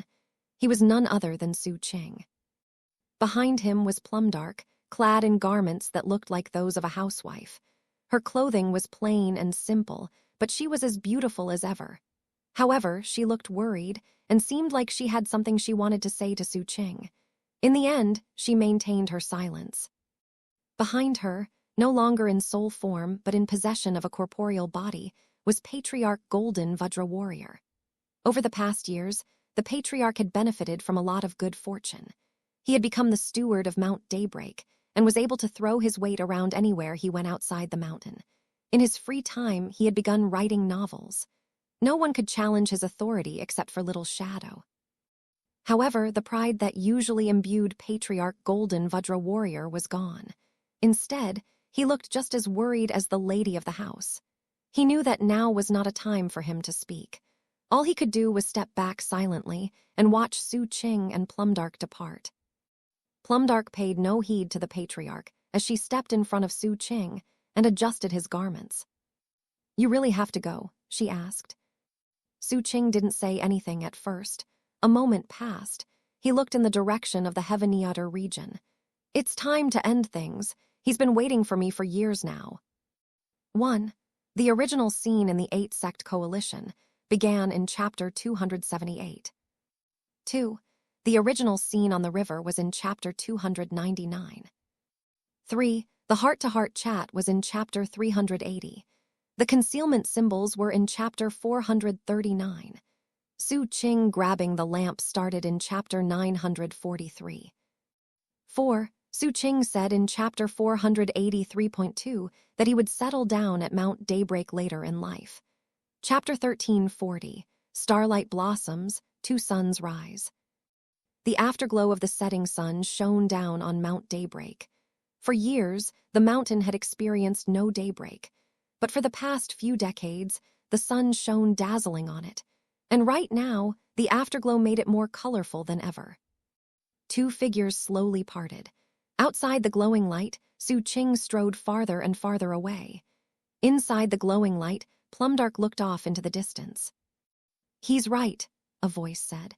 "That mysterious big brother of his has been waiting for him for quite a long time." The air rippled as Master Seventh appeared on Mount Daybreak next to Plumdark. He also looked off into the distance, just like her. It's a battle of destiny between the two of them. Based on my investigations around the Heaven region, I suspect his brother has reached the limits of his patience. All we can do now is keep this place safe." Plumdark nodded. Outside of Mount Daybreak were Zhou Jingli, Sir Star Ring, Sir Vilespirit, and all the others, seated cross-legged in meditation as they made sure their cultivation bases were at the most peak level possible. All of them waited quietly. 3 days passed. Xu Qing took his time going to the Heaven region. As he walked, he looked around at the heaven and earth of revered ancient and thought back to his youth. He thought about many things. He contemplated the things he had done, as well as the blurry images of his father and mother. He also thought about his older brother. 3 days later, beneath an evening glow similar to that on Mount Daybreak, he reached the northern border of the Heaven region. The border itself was formed by a never-ending mountain range, pure black in color. Xu Qing stood atop the mountain range, the wind buffeting his face as he looked out at what lay before him. On the other side of the mountains was a roiling black fog that covered everything and made it impossible to see the lands below. The fog covered all of the Heaven region. Occasionally, shrill cries echoed out from it, as though an infinitude of demonic monsters roved about, casting a soul-chilling cold into the depths of anyone present. A very strong mutagen filled the other side of the mountains, and thus the entirety of the Heaven region. It was actually stronger than the mutagen Xu Qing had encountered in Brilliant Heaven. It seemed to be alive, and ready to devour any living thing it encountered. To Xu Qing, it felt very similar to when the Broken Face's eyes had opened over Peerless City or Supreme Ancient City 1. This is a place where a godly aura has infected the mortal world, thus giving birth to countless grus. The voice came from behind Xu Qing. Yu Liuchen stepped out of nothing to stand next to Xu Qing. He bowed. "Well met, immortal lord." Xu Qing turned to look at Yu Liuchen. He was not surprised. He had not concealed the fact that he was making this journey. What was more, he had long since come to understand more about Yu Liuchen. Xu Qing shook his head. "I'm not an immortal lord." Yu Liuchen similarly shook his head. "You're not an immortal lord, and yet you surpass immortal lord. So what's the difference?" Xu Qing said nothing. He just looked back at the Heaven region. "Where gods are," Yu Liuchen continued, "grus exist. Mortals don't understand. Most cultivators don't even understand. They think that grus and gods exist symbiotically. But many gods don't believe that. In fact, immortal lords can also detect the same thing. Grus do not exist symbiotically with gods. To a certain extent, you can say that they are a curse to gods. You're talking about the Gru world, Xu Qing asked, too. Yu Liuchen's eyes glittered with golden light. Grus come before gods and die because of gods. They turn into a curse, like a shadow that exists alongside the gods. That is why gods above altar god don't. Upon reaching this point, Yu Liuchen shivered and stopped talking, as if having just been struck by some backlash. In fact, golden blood sprayed out of Hai's mouth. The natural laws of the higher star rings won't allow me to explain. It would affect all higher living things. As for me, my special godly authority has allowed me to see some things that are normally kept secret. Yu Liuchen wiped the blood from Hai's chin and looked at Xu Qing. Xu Qing's eyes narrowed. Then he waved his right hand, causing a will of cannon and statute to spread out. He looked at Yu Liuchen. Try again. Yu Liuchen took a moment to assess the surroundings, then took a deep breath, lowered Hai's voice, and said, "Think hard. Of all the gods you've seen in your life that are above the altar god level, isn't it true that none of them had shadows?" Yu Liuchen's words caused Xu Qing's eyes to glitter. "Shadows are mediums of the Gru world," Yu Liuchen continued. "At the same time, they are curses to the gods. This knowledge has been tampered with by the higher natural laws, ensuring that no living beings notice the truth." As Yu Liuchen continued to speak, he trembled and began to sweat profusely. Xu Qing thought about it and realized that it was true. None of the gods above the altar god level that he had ever encountered had shadows. He had just never noticed it before. "How interesting," Xu Qing said calmly. "So you came here to explain more about this?" Yu Liuchen looked at Xu Qing and bowed deeply. "I guess that you would come to the Heaven-Eater region, immortal lord. I've been waiting here for decades, during which time I've targeted the area by telling a total of 370,000 stories. Without exception, every single one of those stories ended up being switched with the will of a Gru. As a result, I was not able to finish any of the stories. I believe it has something to do with the Gru world. Immortal Lord, that brother of yours, I suspect there's something about his identity that isn't so hidden." Xu Qing looked at Yu Liuchen and nodded. Yu Liuchen let loose a sigh. He had come here in order to tell Xu Qing these things. Now, he didn't want to stay any longer. Stepping back, he disappeared into thin air, leaving behind only some encouraging words for Xu Qing. "I truly hope things go smoothly for you, and that you achieve that which you desire." The wind seemed to blow a bit stronger on the mountaintop. "Achieve that which I desire," Xu Qing murmured. A few breaths of time passed, and then he stepped into the black fog of the Heaven-Eater region. Inside the border of the Heaven-Eater region was the sovereign kingdom of Violet and Xian. At that moment, the entire place trembled. The boundless black fog that filled the Heaven-Eater region began to churn, and it quickly turned into a raging sea. Within every furious wave on that sea were ear-piercing screaming sounds. The sound was an intense force of expulsion that sought to eject Xu Qing. Numerous sinister auras swept through the black fog, filled with malice and intense madness as they converged on him. Face completely expressionless, Xu Qing lifted his right foot and stepped down. A sound like millions upon millions of thunderclaps exploded out. At the same time, a special destiny aura swirled around Xu Qing, turning into an imperial crown that settled onto his head. Intangible pressure radiated out in all directions. The special destiny aura had the same origin as the sovereign kingdom of Violet and Xian. Where it passed, the fog was sent spinning off to the side, revealing a desolate and barren world. The countless streams of malicious will that existed in the fog lurched to a halt, then melted. The environment was no longer cold and sinister. What was more, the force of expulsion reversed and became a joyous, welcoming cheer.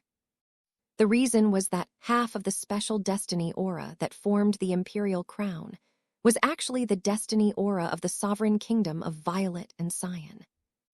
Years ago, the crown prince of Violet and Xian had carried out a complex scheme that had not fully succeeded, as Master Seventh resurrected Xu Qing, and Xu Qing had taken half of the destiny aura. Now, that missing half had returned. A half-emperor had returned. 3. The sovereign kingdom of Violet and Xian, which had come back from antiquity to devour the Heaveneater region, began to tremble. The black fog roiled more violently than it had all those years ago. As the kingdom shook, Xu Qing took a second step forward. That step spanned a great distance. When he reappeared, he was in the capital city of the sovereign kingdom of Violet and Xian. He saw the city itself and all the citizens that the black fog had concealed. The city looked like a series of ink paintings, blurry, yet clearly defined by an ancient style. The citizens were the same. They looked like they had been painted into the scene. Amidst the numerous buildings were men, women, elderly, and young ones. It didn't matter their status or identity, they all looked the same. When Xu Qing appeared, it was as if drops of color had spilled onto the painting.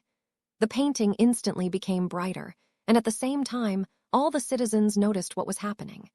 Their gazes were full of hatred, madness, and confusion. It seemed like they wanted to pounce on Xu Qing, but he was blessed by the destiny aura of the kingdom. As dead spirits that existed only because of destiny aura, they had no choice but to bow their heads. Xu Qing saw all of this. Then he focused his attention on the palace. He took a third step. When that step landed, he appeared in the very center of the capital city, at Zai Qing's imperial palace. He stood in a black square in front of the main hall. Visible in front of him was an enormous, holy statue. It was the only statue of the broken face of eminent desolation.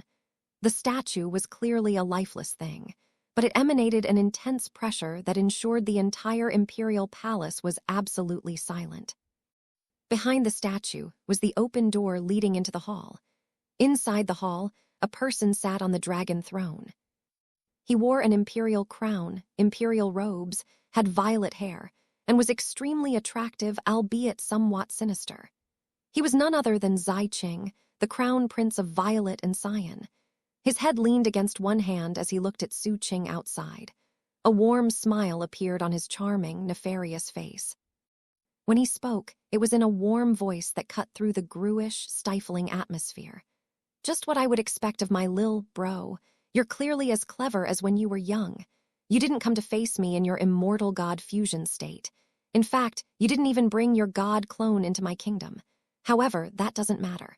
What matters, lil bro, is that you're finally here. 1. Supreme Ancient City is presumably referring to the city that was the setting of the story in Chapter 1. The name of that city was never mentioned up until this point. 2. The Gru world was previously mentioned in Chapter 1323. 3. The arc in which Xu Qing died and also got half the destiny aura began in Chapter 963.1 and went on for a few chapters after that. Chapter 1341, Seizing the Clone, Seizing Destiny Aura. Inside of the imperial palace of the sovereign kingdom of Violet and Xian, Zai Qing sat on the dragon throne. Outside, Xu Qing stood in the square. Their gazes locked. Xu Qing remembered that the last time they had exchanged a glance was when he had died outside of the imperial capital of humankind. The time before that was in the reign in Emperor Receiving Prefecture. At that earlier time, Zai Qing had just killed Master Sixth, 1. Those images were currently flashing through Xu Qing's mind. However, compared to those previous instances, this time, Xu Qing's gaze was very calm. He looked at the crown prince of Violet and Xian. Given their proximity, he could tell that Zai Qing was only an altar god. Years ago in the imperial capital of humankind, Zai Qing had used Empress Summer Departure's breakthrough to carry out his own ceremony and step into the altar god level.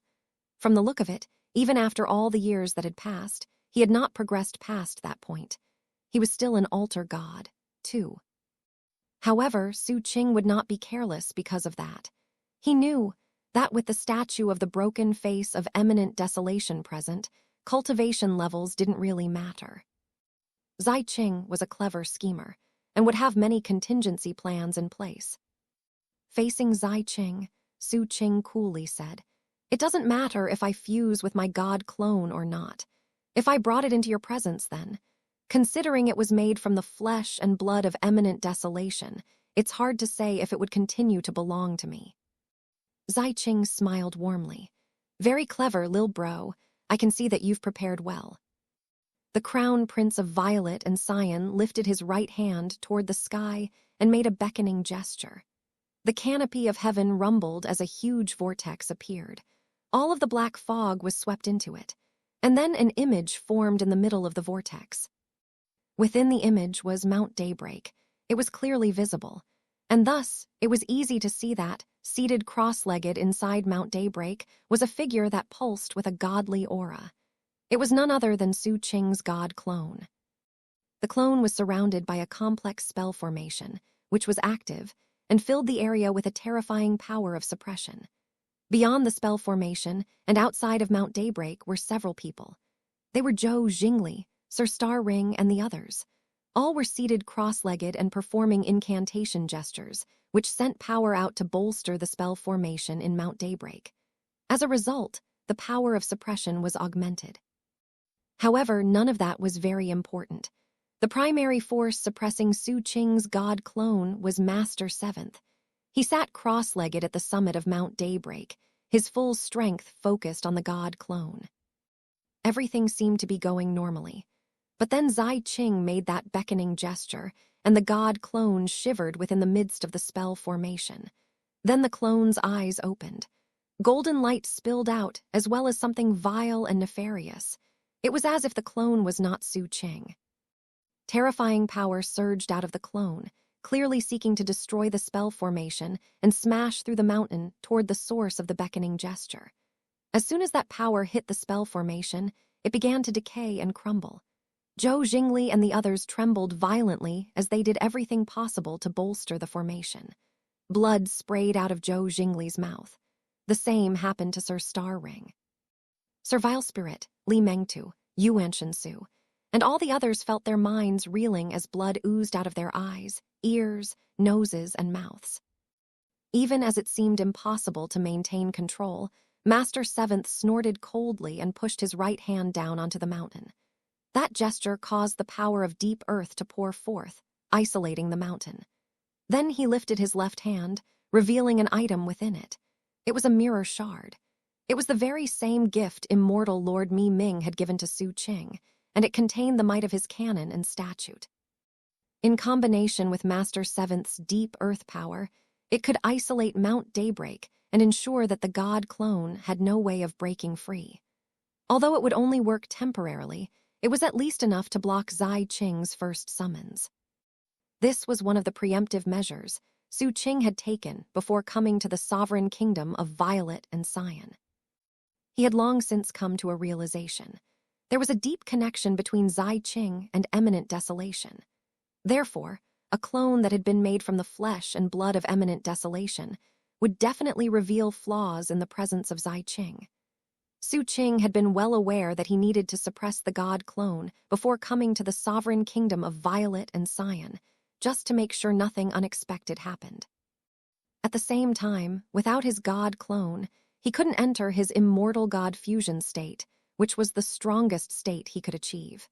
Instead, he would have to rely only on his immortal body. That was one of the reasons he had gone into seclusion. He had hoped to achieve a breakthrough. Unfortunately, the decades in seclusion had not been enough to become an immortal lord, not even after fully absorbing the light that had been worshipped by the brilliant heaven godfolk. His canon and statute was sufficient, but rising from summer immortal to immortal lord just required too much ring source. After decades absorbing the mysterious light worshipped by the brilliant heaven godfolk, it finally ran out. The light had ring source, but it wasn't enough for Xu Qing. And what he didn't take was the part of the light that served as a key. It could not be taken away by an outside force. That was why Xu Qing had left seclusion and come to the sovereign kingdom of Violet and Cyan. The image of Mount Daybreak within the vortex wavered. Down in the square, Xu Qing looked up. Eyes glowing brightly, he waved his hand toward the sky. The vortex above surged, then trembled as it started spinning faster and faster in the opposite direction. At the same time, Xu Qing's cultivation base began to rise. The fluctuations of late summer immortals spread through heaven and earth, filling the heavenly outer region and turning into an external force that controlled the vortex. Xu Qing looked at Zai Qing and spoke in a booming Dao voice. Seize. His voice marked the beginning of a grand ceremony in the imperial capital of humankind. All of the powerful human experts had gathered for the ceremony, which called on destiny aura and heeded the commands of Empress Summer Departure. As the ceremony activated, intense light rose up from the imperial capital and shot toward the Heaven-Eater region. Upon sensing the human ceremony beginning, the species in all the other major regions in revered, ancient began ceremonies that they had prepared. All of them called on the full power of their species. Streams of light shot high, then screamed in the direction of Xu Qing in the Heaven-Eater region. These things take time to describe, but in reality, happened in an instant. Beams of light from countless species joined that from humankind to pierce through the air, becoming like shooting stars that appeared over the Heaven-Eater region. There they became one. The heavenly Taos of revered ancient were manifest in the light. Emperor Ancient Spirit was there, as was Xu Qing's heavenly Tao Sun.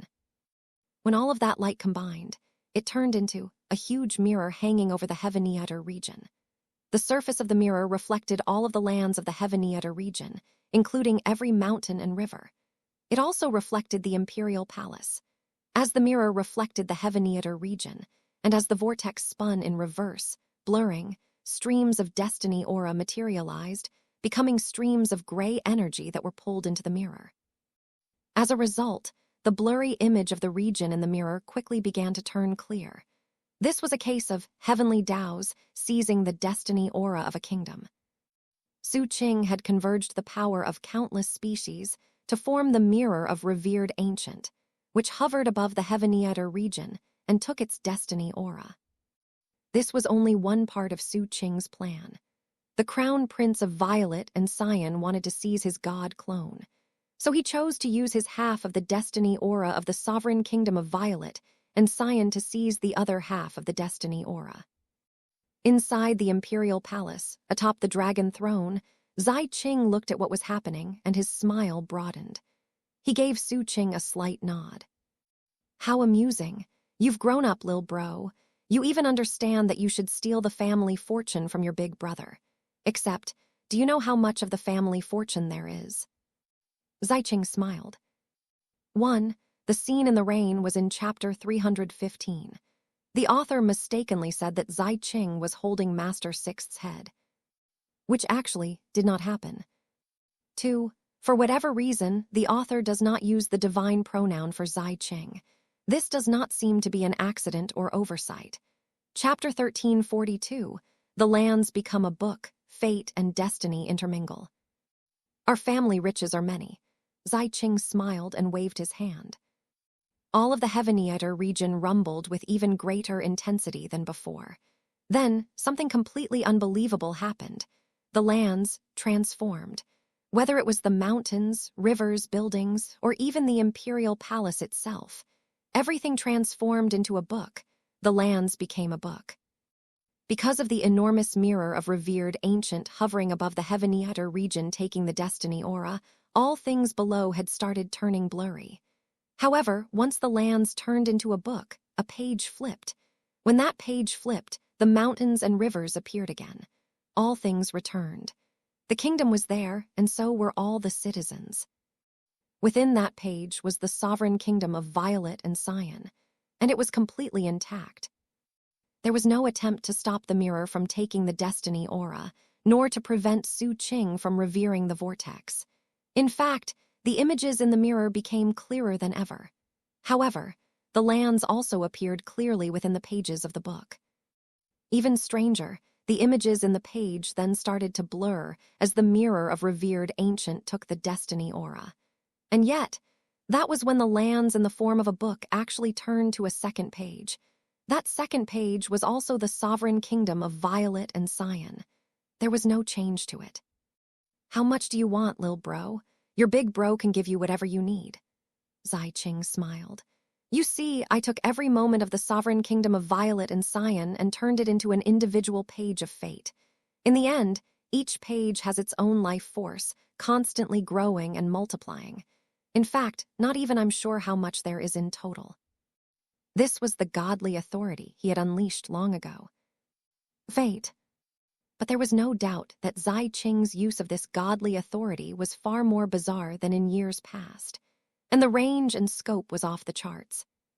When he spoke, the giant book formed from the lands of the Renegade region began flipping through pages more quickly.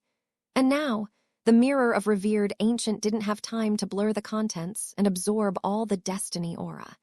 Every single page was the sovereign kingdom of Violet and Xian. As a result, the absorption process of the mirror of revered ancient was increasingly in a passive position. As the pages flipped and flipped, the destiny aura of the sovereign kingdom of Violet and Xian seemed to become infinite. Anyone dealing with something like this would quickly start to feel powerless. The mirror of revered ancient made that very clear. It could not absorb destiny aura forever, and the vortex couldn't spin endlessly. In fact, popping sounds started echoing out, and a crack even appeared on the surface of the mirror. The crack got bigger and bigger. Then a series of popping sounds rang out as the crack went all the way through the mirror. Finally, the mirror started falling apart. So many cracks filled the mirror that great shards started splitting off and falling down. At the same time, down in revered ancient, Empress Summer Departure coughed up blood and withered significantly, then turned to look dispiritedly in the direction of the Renegade region. The other humans surrounding her, powering the ceremony, reacted similarly. It was the same with the powerful experts in the other species. Countless cultivators were coughing up blood. In the blink of an eye, revered ancient fell into a deep silence. And yet the pages of the book just kept flipping faster and faster. It was as if space-time had become an illusion. Xu Qing sighed in his heart. Xu Qing had failed to seize Xu Qing's clone. Similarly, Xu Qing had clearly been unsuccessful in seizing the destiny aura of the sovereign kingdom of Violet and Xian. Yet in the moment of failure, as Xu Qing stood in the square outside the Grand Hall, his eyes turned cold, and he burst into motion. If seizing the destiny aura wouldn't work, then he would just have to fight personally to settle everything. Inside the hall, Xu Qing gently flicked his finger. A ripple of fate flowed out from his fingertip, which blocked Xu Qing from entering. Your opponent will be another possible version of me, extracted from fate. As the words left his mouth, the pages suddenly stopped flipping. As a result, one subsidiary branch of fate became prominent. When that branch appeared, it subverted reality. Or perhaps it was most correct to say that it appeared at the same time, right there in the hall. The crown prince of Violet and Xian still sat on the dragon throne in the hall. But outside the hall, dramatic things were happening. A second Xu Qing had appeared in the square. He stood atop the statue of Eminent Desolation's broken face. His arms were stretched wide, and his expression was evil and cold. And he had just completed saying something that he had begun to speak while in the subsidiary branch of fate. Sacrifice. As that final word echoed out, countless fanatical responses came from within the sovereign kingdom of Violet and Xian in that branch of fate. I'm willing to meet death for the sake of the crown prince. I'm willing to meet death for the sake of the crown prince. All citizens of the kingdom from that branch of fate shouted the same thing, including cultivators, mortals, men, women, young ones, and the elderly. There were no exceptions, and their faces were completely fanatical. And in response to Xu Qing's words, all of them burst into flames to sacrifice themselves. They were sacrificing themselves to the crown prince of Violet and Xian. And then, the Xu Qing from that branch of fate took the sacrifice of the entire kingdom and absorbed it into himself. Countless streams of sacrificed life force shot toward the statue of Eminent Desolation's broken face, where they merged into Xu Qing. There seemed no end to them. Xu Qing did nothing to stop them. Doing so would have been pointless. With his cannon and statute, he could sense that what was happening had already occurred in the past. Trying to change it would have been impossible. But if he waited until the act was complete, he could reverse the karma. Therefore, he paid very close attention to every detail of what was happening. As Xu Qing atop the statue of Eminent Desolation rapidly absorbed all the sacrifices, his body began to melt into drops of blood that fell onto the statue. The The process only took a few breaths of time. Xu Qing watched as all of the citizens in the branch of fate disappeared. What was more, that version of Bai Qing melted, and his blood eventually covered the statue and everything surrounding it. Then, a terrifying aura erupted from the statue, which shot up and turned into a majestic godly might. Heaven and earth flashed with wild colors. Winds screamed in every direction. Mutagen filled the world. Natural laws actually disappeared, and magical laws ceased to exist. This godly authority became the only thing that existed. This was the majesty of the God-Lord level. Because of that majesty, the statue of eminent desolation transformed, as if waking up. It turned into a body of flesh and blood. The flesh and blood wriggled and began changing appearance. It became humanoid in shape. In the blink of an eye, the facial features became an exact copy of Bai Qing. The figure took a single step and vanished. Upon reappearing, he was right in front of Xu Qing, pulsing with mutagen and the pressure of a god-lord. Reaching out, he pushed his hand in the direction of Xu Qing. Xu Qing's cannon and statue collapsed due to Bai Qing's touch. Rumbling sounds filled heaven and earth. The entire world trembled as a massive attack hit Xu Qing. He was shoved backward, stopping after only about 300 meters. There, he looked calmly at Bai Qing standing outside the hall. That version of Bai Qing was looking back at him. Behind him was the other Bai Qing, also looking at Xu Qing. Both Bai Qing spoke at the same time.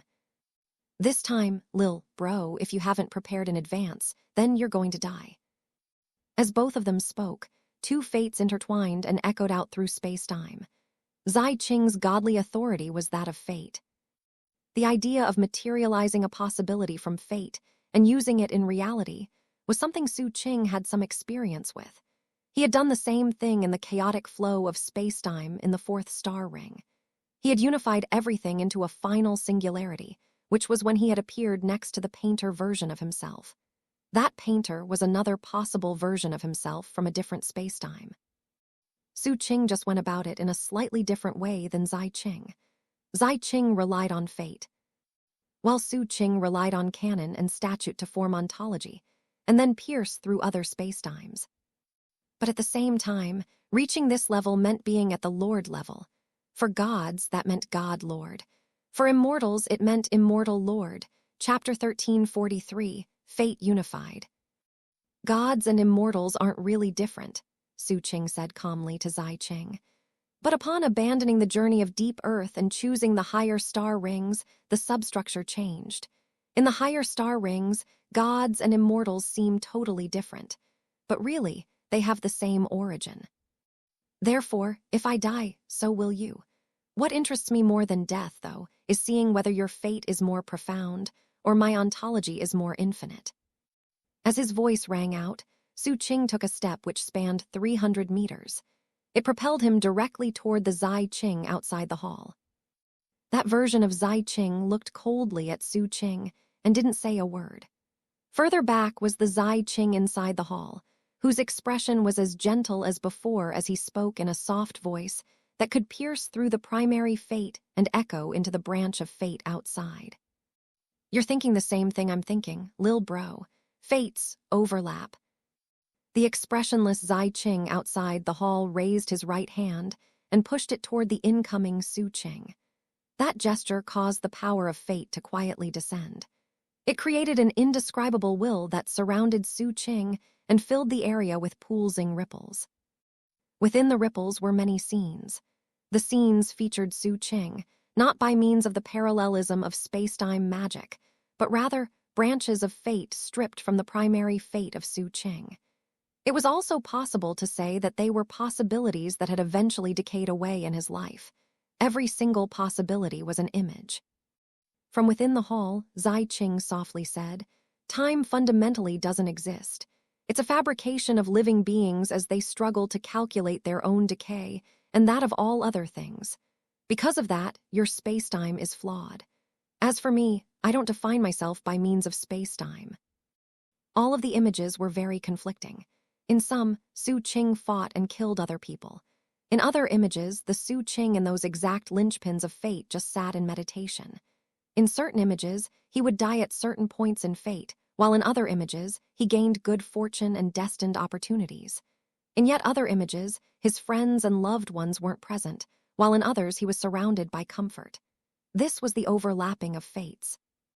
As a result, Xu Qing was full of contradictory fates. The intersection of fates caused Xu Qing's surroundings to look like they were shattering. Within that shattering, his true form blurred as if it were about to be erased from existence. Every time he moved forward, the shattered surroundings would fill with unending transparent afterimages. Those afterimages were new possibilities within fate. There was no end. It was as if he was experiencing an unending amount of lives, all of them different versions. In this state, Xu Qing's every move, even his heartbeat, created a storm of possibilities and probabilities, which in turn made fate very unstable. At any moment, other fates could take over. It was hard to maintain control. The main fate and the subsidiary branches were in complete chaos. This was a conflict between the true self and usurper selves. However, a calm voice then echoed out into the chaos and conflict. I've experienced something similar to this before. My cultivation does not take place in only one space or time. The canon and statute I gained enlightenment of is that of unification. Unify. Unify time, unify space, unify space-time, unify parallels, unify fate. As his voice rang out, the increasingly illusory version of himself lifted his right hand. A will of canon and statute exploded from his hand, turning into threads of unification that stabbed through everything around him. They pierced the shards of fate, stringing them all together in an instant. Then Xu Qing viciously clenched his right hand into a fist. All of the fragments of fate rumbled, and the images within them transformed to become exactly the same as the current version of himself. Then, all the images swept toward Xu Qing and superimposed with him. Because all of those images looked exactly like him, they became like projections that quickly fused together. Xu Qing had previously looked blurry, but then all of the outlines combined and became corporeal. In the end, all the images disappeared, and Xu Qing stood there as true and real as ever. Then he spoke. Reduce. Instantly, the surroundings rapidly transformed. Heaven and earth filled with loud rumbling sounds, all while the area around Xu Qing became like an ink painting. Xu Qing was in the middle of the painting, engulfed by rapidly expanding canon and statute. Everything was being affected. The imperial palace, the imperial capital, the Heaven-Eater region, all of it was pushed away as Xu Qing grew more true and real. The concept of height was stripped away, making everything flat. All things became like an ink painting. This was ontological reduction. Even the hall in the imperial palace, as well as the cold-faced Zai Qing on the outside, were affected. All things became part of the image. Only Xu Qing remained in full color, standing on top of the ink painting. He lifted his right foot, which overtook the dome of heaven. And then he stepped down onto the grand hall of the imperial palace in the painting. This was another manifestation of Xu Qing's canon and statute. However, as Xu Qing's foot descended, the version of Zai Qing outside of the hall in the painting looked up into the shadowy dome of heaven. Voice cold, he said, "Back in Peerless City, the first time you died, your predestined age was 7. As he spoke the words, the image of Xu Qing as a child back in Peerless City appeared in his eyes. Then the image shattered, materializing into 7 silver threads. Each thread represented a year of age. In 7 blood eyes, the instances of good fortune and blessing you experienced numbered 5. As his second statement rang out, Zai Qing's right eye filled with an image of Xu Qing in 7 blood eyes. Then they emerged in the form of 5 golden butterflies. Each butterfly represented 1 destined opportunity. When the Empress changed her fate, you died a second time, marked by 2 tribulations. As this third statement was uttered, an image formed in the air in front of Zai Qing. It was the scene in the imperial capital of humankind when Xu Qing died. In his moment of death, 2 black chains flew out. Today, the silver threads of your predestined age meet the golden butterflies and the chains of tribulation. Together, they become your butterfly of fate. The images combined, the gold, silver, and black merged, turning into a single three-colored butterfly. The moment the butterfly appeared, the entire ink painting swelled and rippled. As the three-colored butterfly flapped its wings, color spread out from it into the ink painting. As a result, the ink painting was no longer simplistic, but actually contained life force. Then the butterfly shot up toward the dome of heaven. Where it passed, the painting melted. Higher and higher it flew, eventually breaking out of the world of the painting. It shot out into the open. As soon as that happened, the entire ink painting started to collapse. The three-colored butterfly split into innumerable versions that spread out in a sky-obfuscating, land-enshrouding mass that rushed toward Xu Qing. Xu Qing could sense that every single one was deeply connected to him. It was as if they were all him. When the ink painting collapsed, the Zai Qing in the hall said, "Let your butterfly of fate become your cage of fate. Be imprisoned." Chapter 1344. Oh God, we pray that you not open your eyes. As Zai Qing's voice echoed out, countless butterflies swarmed out of the ink painting and obscured the sky around Xu Qing. As they flew, they scattered three-colored powder in all directions. It became a cage of fate. In this so-called cage, a person's life was like the orbit of a planet. By means of the godly authority of fate, that planet's orbit was intercepted and changed into a hexagonal cage. Anyone trapped inside would find that the power of fate could tamper with anything they did. Divine abilities, magical techniques, any actions taken would return along the orbit of fate and become a closed loop of self-return. It was like being stuck in a maze with no way out and no exit in sight. When you took that concept of a cage and combined it with fate, the cage was just the foundation, and the addition of fate created the cycle of the self. Dense three-colored powder filled the area surrounding Xu Qing. He was clearly going forward, shattering everything in his path, but whenever he made progress, he would appear where he had just been. It was the same with his cannon and statute. All of his actions became a closed loop. Xu Qing's brow furrowed slightly, and he stopped walking or doing anything else. He stood in place, his eyes glittering as he sensed the cage of fate around him. At that exact moment, the cycle of fate within the cage quietly became manifest. Scenes from history replaced the three-colored powder, forming images with Xu Qing in the middle. Vague figures appeared around him, more and more of them including men, women, young ones, and the elderly.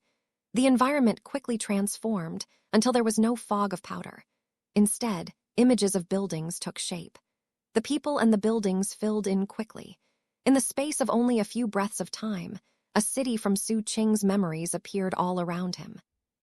It was soon so complete that he heard the buzz of conversation. Fresh candied fruit skewers. Hopefully, next year will be a good year. Maintain order, everyone. No crowding and jostling. Passers-by and fellow villagers, please come take a look at my shop. The sacrificial paper here actually burns with three-colored smoke. Countless voices reached Xu Qing's ears as he stood there, shivering. A short distance away, a few kids jogged along, shouldering a wooden statue together. It's almost time. We have to hurry. Xu Qing looked around and shivered. These were his memories of Peerless City. He was no longer a grown adult. Upon appearing in this city, he had gone back to being 7 years old. As he looked around, the tender voice of a woman reached him from behind. "Kinger, why haven't you left yet? Are you waiting for your big bro?" The voice seemed both familiar and unfamiliar at the same time. It was familiar because it was a voice that Xu Qing couldn't ever forget. It was unfamiliar because he hadn't heard that voice for a very long time. The woman's tender voice hit Xu Qing's heart and mind like a boulder from heaven, sending massive waves rolling out in all directions. Trembling, he turned around.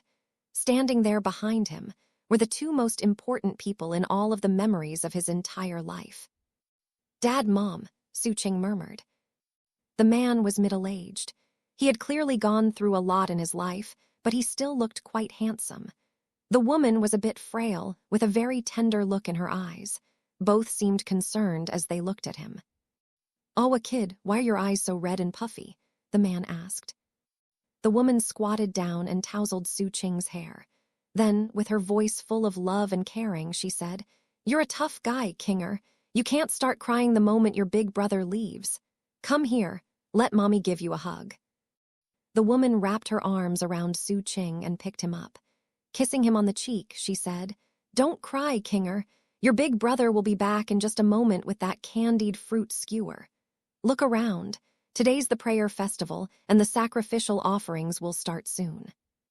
Off in the distance, in the middle of Peerless City, a wooden sacrificial altar had been erected. 100 prisoners knelt there, and in front of them was a person in a red robe, crying out to the sky in a very unique cadence. It is the year 135 of Heavenly Wonder, a date aligned with South Phoenix, with the moon traversing the ghost constellation in the night sky. We lot are like ants, prostrating here in Peerless City, offering this gory gift to send a message to the god of the broken face. In ancient times, when azure jade fell to the lands, when the Xuanwu turtle's leg was broken, your eyes first opened, melting the crimson sun into iron slag, boiling the 5 lakes and shattering myriad stars into arrows that pierced the 9 wilds. Now the ruined walls flicker with ghost fire, living beings devour the dirt of graves, and the blood congealed on your lashes reveal the remaining gasps of living things. Oh God, we hereby pray that the faint breath escaping your lips might be the kindling that stokes our survival. We pray that the shadow cast by your brow be the shelter for the commoners to persist in life. We hereby offer 100 prisoners, gouging out their eyes to cauterize your eyelids. Let the fat of their bodies serve as wax to seal the corners of your eyes. Oh God, may your eyes remain closed. Oh God, may you sleep forever. Oh God, we pray that you not open your eyes. As his voice rang out, the citizens of Peerless City bowed their heads and repeated his words. Oh God, we hereby pray that you not open your eyes. However, even as all of their voices joined together, high above in the dome of heaven, the boundlessly holy and infinitely terrifying broken face suddenly opened Hai's eyes by a crack, and he looked directly at Peerless City. Misery came to the world. All of the buildings vanished, as if they had passed through millions of years in an instant and had been wiped away by erosion. Countless mortals instantly mutated, causing the bloodthirsty screams of mutant beasts to ring out everywhere. Life faded at an alarming rate. Death spread everywhere. Those who didn't mutate experienced a more horrible fate. Their bodies were ripped to shreds as they became tributes in the sacrifice. As Xu Qing watched, countless people struggled in vain as the world turned crimson. Innumerable individuals died screaming in terror and despair as a rain of blood began to fall on Peerless City. Xu Qing's mother and father were no exception. Xu Qing watched as the middle-aged man was ripped apart. Then Xu Qing fell to the ground as the tender woman who had been holding him melted into blood.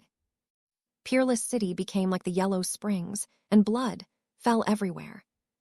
7-year-old Xu Qing stood in the rain, blood soaking him as he looked around blankly.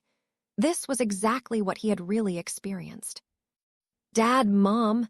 The infinite grief welled up like a storm in his heart, so intense it defied description. Tears streamed down his face as he looked down at the blood soaking him. It was all that remained of his mother.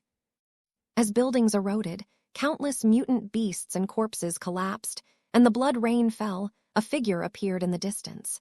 He held a skewer of candied fruit as he strode through the dust and blood rain until he stood in front of Xu Qing. Blood fell onto the candied fruit, turning it bright red. Bending over, he reached out and tousled Xu Qing's hair. "Don't cry, lil bro." In the imperial palace in the sovereign kingdom of Violet and Cyan, Zai Qing muttered something. The other space-time version on the outside was now standing in front of the cage of fate, hand inserted into the 3-colored powder. Inside the hall, Zai Qing looked on with glittering eyes. "And now I'll just take your god clone." Zai Qing's eyes shifted to a different location off in the distance. It was the direction of Mount Daybreak. The moment he looked toward Sealing County, Mount Daybreak began trembling. An unstoppable godly might erupted from the mountain, like a volcano, a force of endless struggle. As it surged out, Zhou Jingli and all the others maintaining the spell formation's sealing mark ended up trembling, coughing up blood, and tumbling backward. The augmentation to the seal had failed. Xu Qing could do nothing to stop what was happening. This attack by the Crown Prince of Violet and Cyan contained astonishing godly might. As Zhou Jingli and the others failed, Master Seventh atop Mount Daybreak shivered.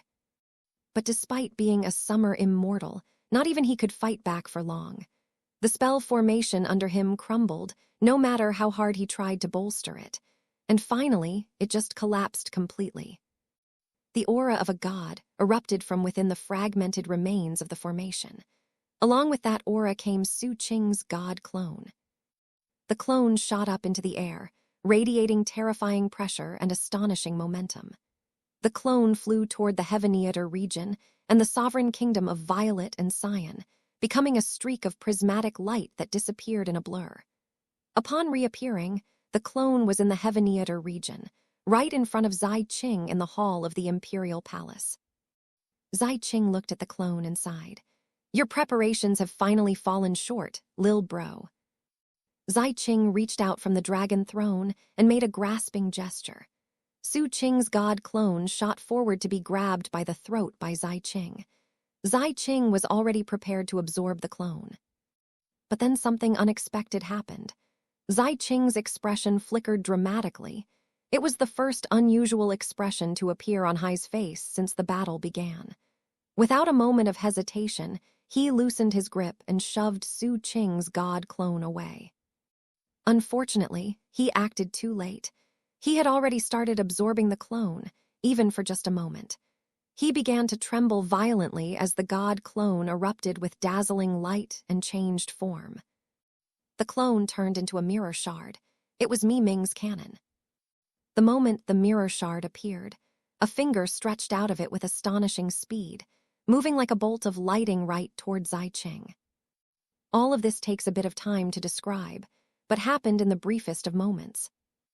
An intense sensation of deadly crisis filled Zai Qing, the likes of which he had not experienced since being resurrected. At the same time, the version of Zai Qing on the outside, whose hand was inserted into the cage of three-colored powder, suddenly vanished. Upon reappearing, he was in the hall right in front of the original Zai Qing. He was there to block the finger coming out of the mirror shard. The moment the finger made contact, the second version of Zai Qing shivered, then began crumbling into nothing. It took only one breath of time for Hai's body and the finger to both be wiped out. The Zai Qing, seated on the dragon throne, coughed up a huge mouthful of golden blood.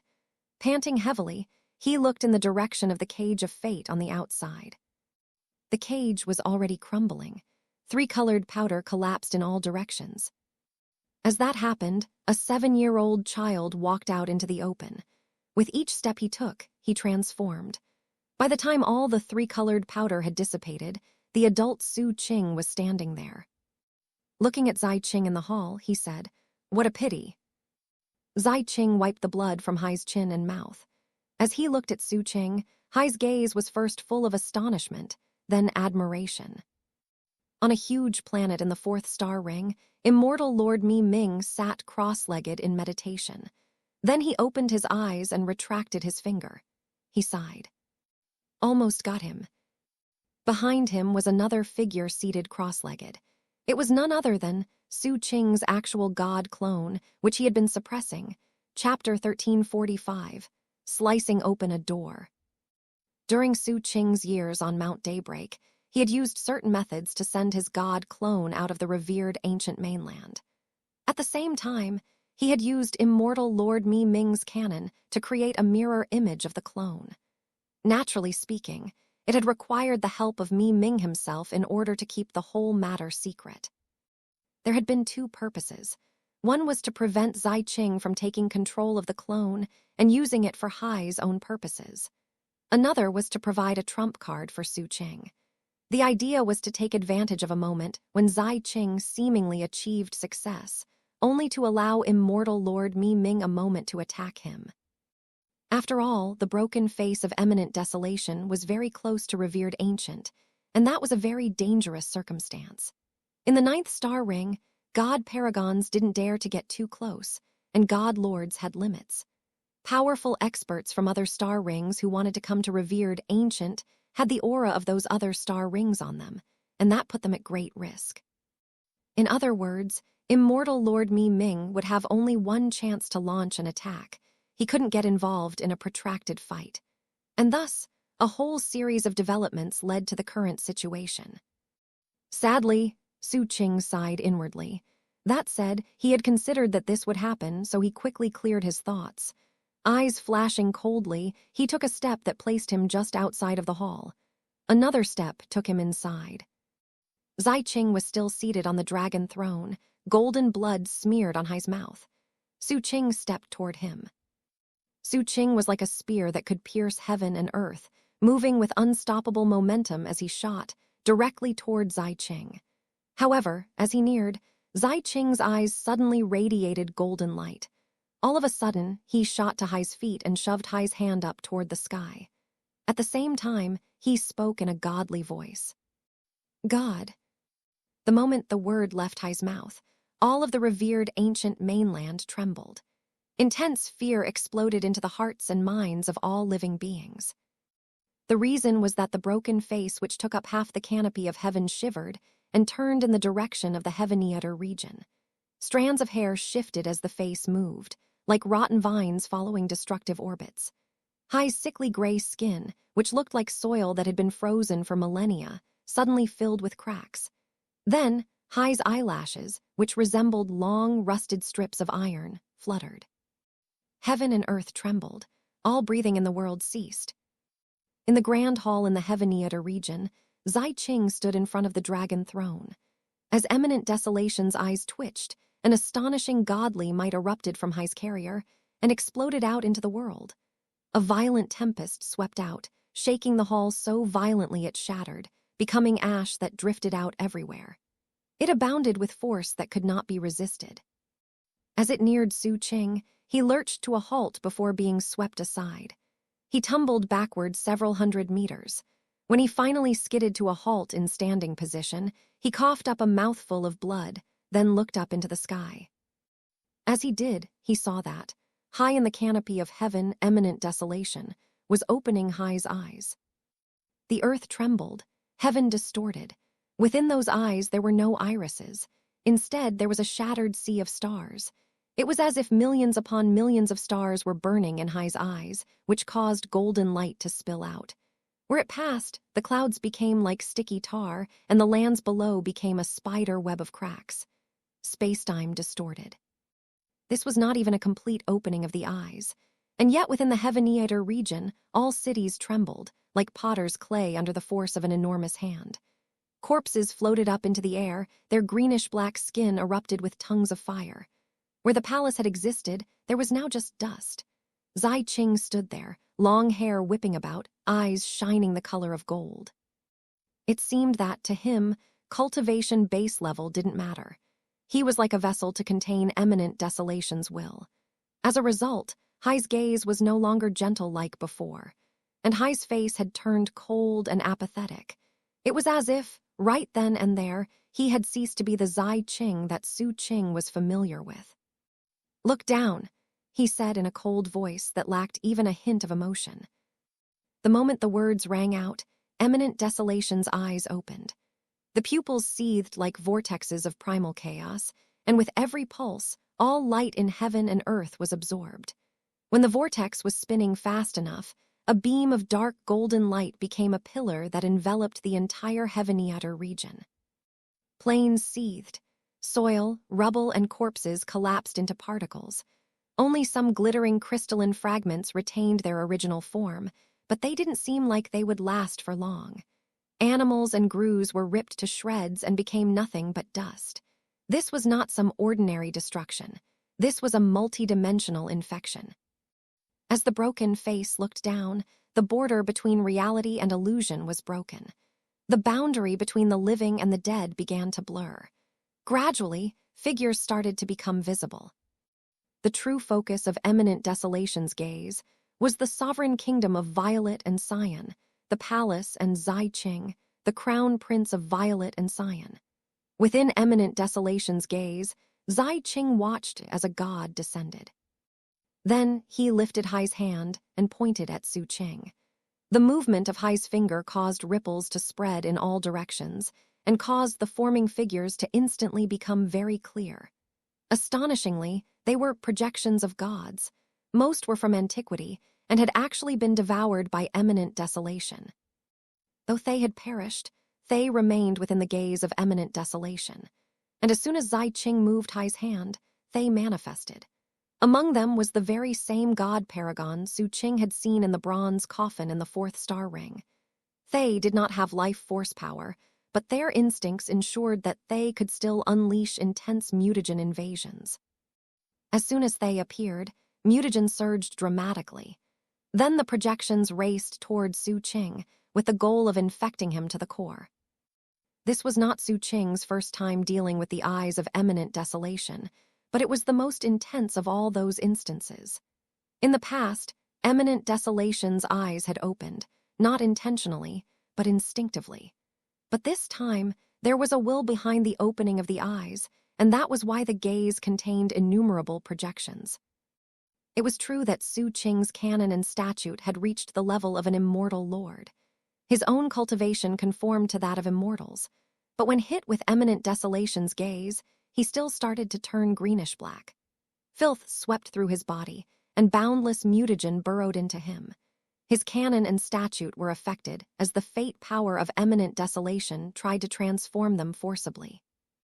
All of a sudden, Xu Qing was struck with an intense sensation of deadly crisis. His eyes were deeply bloodshot, and every scrap of his flesh seemed like it had become independent of him and wanted to peel off on its own. At that critical moment, Xu Qing raised his right hand and pushed it off into the distance. Mirror of Revered Ancient. The moment the words rang out, the crystalline shards that had shattered suddenly vibrated, then rose into the air and flew toward Xu Qing. An instant later, they appeared all around him. They were the fragments of the shattered mirror of Revered Ancient. As they glittered, the captured destiny aura of the sovereign kingdom of Violet and Xian they contained spread outward. That destiny aura then bolstered Xu Qing. However, that alone was not enough to resist the gaze of Eminent Desolation. And so, without any hesitation, Xu Qing unleashed the strongest trump card he had. It was a bronze lamp. Inside the lamp was the eye of a god paragon, and right now it was open. A golden gaze poured out like a flood, and combined with the bolstering of the destiny aura from the mirror of Revered Ancient, it was enough to resist the numerous figures in Eminent Desolation's gaze. Rumbling sounds echoed out, and Xu Qing trembled.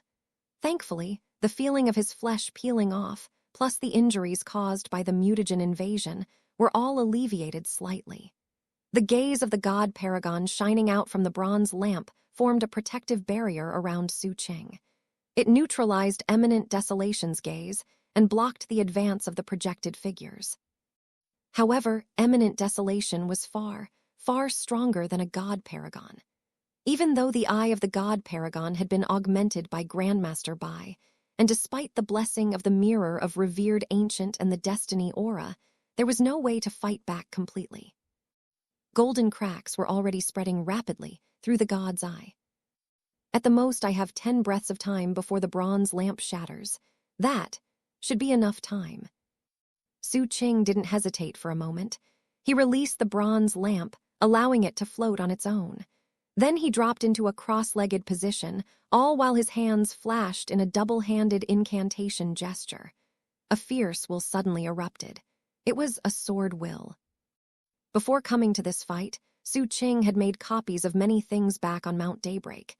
He knew full well that during this battle, Xi Qing would likely call on Eminent Desolation, and that it was possible Eminent Desolation's eyes could open. Therefore, he had tried to think of every possibility, then prepare a unique and special way of fighting back. When Eminent Desolation's eyes opened on Peerless City and Supreme Ancient City, I didn't die. It was after those things happened that I discovered the violet crystal, so my survival doesn't have anything to do with the crystal. The true reason has to be something to do with Xi Qing. Unfortunately, I have two sets of memories about Peerless City. In one memory, I didn't die, but in another, I did. There's something very suspicious going on. Therefore, there must be some other factors explaining why I survived. I've come to understand every aspect of my cultivation up to this point, with two exceptions. One is the violet crystal, but I'm not going to worry about the crystal for now. That leaves only one mystery. On two occasions in the past, I sense that there's a mysterious tunnel in my soul, filled with innumerable doors. And at the very end of it, almost impossible to detect even now, is an untouchable chair. I have the feeling that chair is the way I can fight back against imminent desolation. The moment that thought went through Xu Qing's mind, his eyes flashed with determination. Reaching up with his right hand, he smacked his palm viciously onto the top of his head. Instantly, sword energy emerged from that spot, turning into the Emperor's sword. He grabbed it, and then used the sword to slash at his own forehead. Instantly, his skin was sliced apart, opening a huge wound. Xi Qing, who stood within the gaze of imminent desolation, looked on with a grim, cold look that quickly turned into amazement. You're cutting yourself apart. Chapter 1346, Eminent Desolation's Right Eye. Xu Qing really was slicing himself open. It originally wasn't possible for Xu Qing to voluntarily reveal the tunnel that existed in his soul. But in his years spent on Mount Daybreak, he had used special means to plan a way to do so. And that was using the primordial Gruish sacrificial altar to turn himself inside out. The tunnel was inside his soul, so if he turned himself inside out and carried out a sacrifice, then according to his calculations, he could use the deadly crisis to succeed at revealing the tunnel. It was a rather brutal method, though, something that most people couldn't go through with, but it was Xu Qing's only option. Thus, the Emperor's sword swept down, slicing him from the forehead down through the rest of his body, opening a huge wound and causing his cultivation base to tremble. An instant later, Red Moon Authority provided an external force, causing Xu Qing to become a blood mist that converged into the shape of a blood-red sacrificial altar. The Ghost Emperor Mountain became the framework for the altar, lifting it high into the air. Golden Crow became swaying chains that connected to the mountain and the altar. Taboo poison power ascended, turning into a roiling black mist that bolstered Xu Qing. Finally, D-132 was called to join. The painter frantically emerged. The millstone shattered daybreak light, and color was added to the altar. Cackling from the south corner of the altar, the painter stabbed his paintbrush into his own forehead. The stone lion shivered and let loose a mournful howl. Within the poison mist, the scarecrow hobbled forth, cackling, to the east corner of the altar, then prostrated with the Timescape bottle in hand. On the west corner of the altar, the god's finger appeared, offering the head of D-132. The head howled, "You're dead, you're dead, you're dead." All of this was the primordial Gruish sacrificial altar. There were already sacrificial items in the east, west, and south corners, but Xu Qing was alone in the north corner. The moment the altar took form, Xu Qing suddenly shivered. Instantly, immortal power from within him took the invisible form of the sharp blade and began to slice down through him, starting from the already open wound in his forehead. Intense pain ripped through him. Xu Qing was directly being skinned alive. His flesh and blood remained inside, while his skin became like a set of clothing. As the immortal power rippled, the skin fell down away from him on either side, ultimately separating from him completely and falling down in front of him on the north corner of the altar. Astonishingly, Xu Qing was using his own skin as the sacrificial object. At the moment, he lacked even a bit of skin. He was pure, blood-soaked muscle, crisscrossed with veins, a shocking and ghastly sight. And yet, his sacrifice still wasn't complete. The Emperor's sword flew up to his forehead again.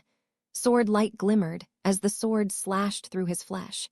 The sword energy was bolstered by the immortal power within him, making it incredibly sharp, so that it also sliced the flesh right off the bone. All of his flesh was cleaved from his bones. The flesh flew off and landed atop the skin on the north corner of the altar. And things still weren't over yet. Having lost his skin and flesh, Xu Qing sat on the altar as the emperor's sword flashed again.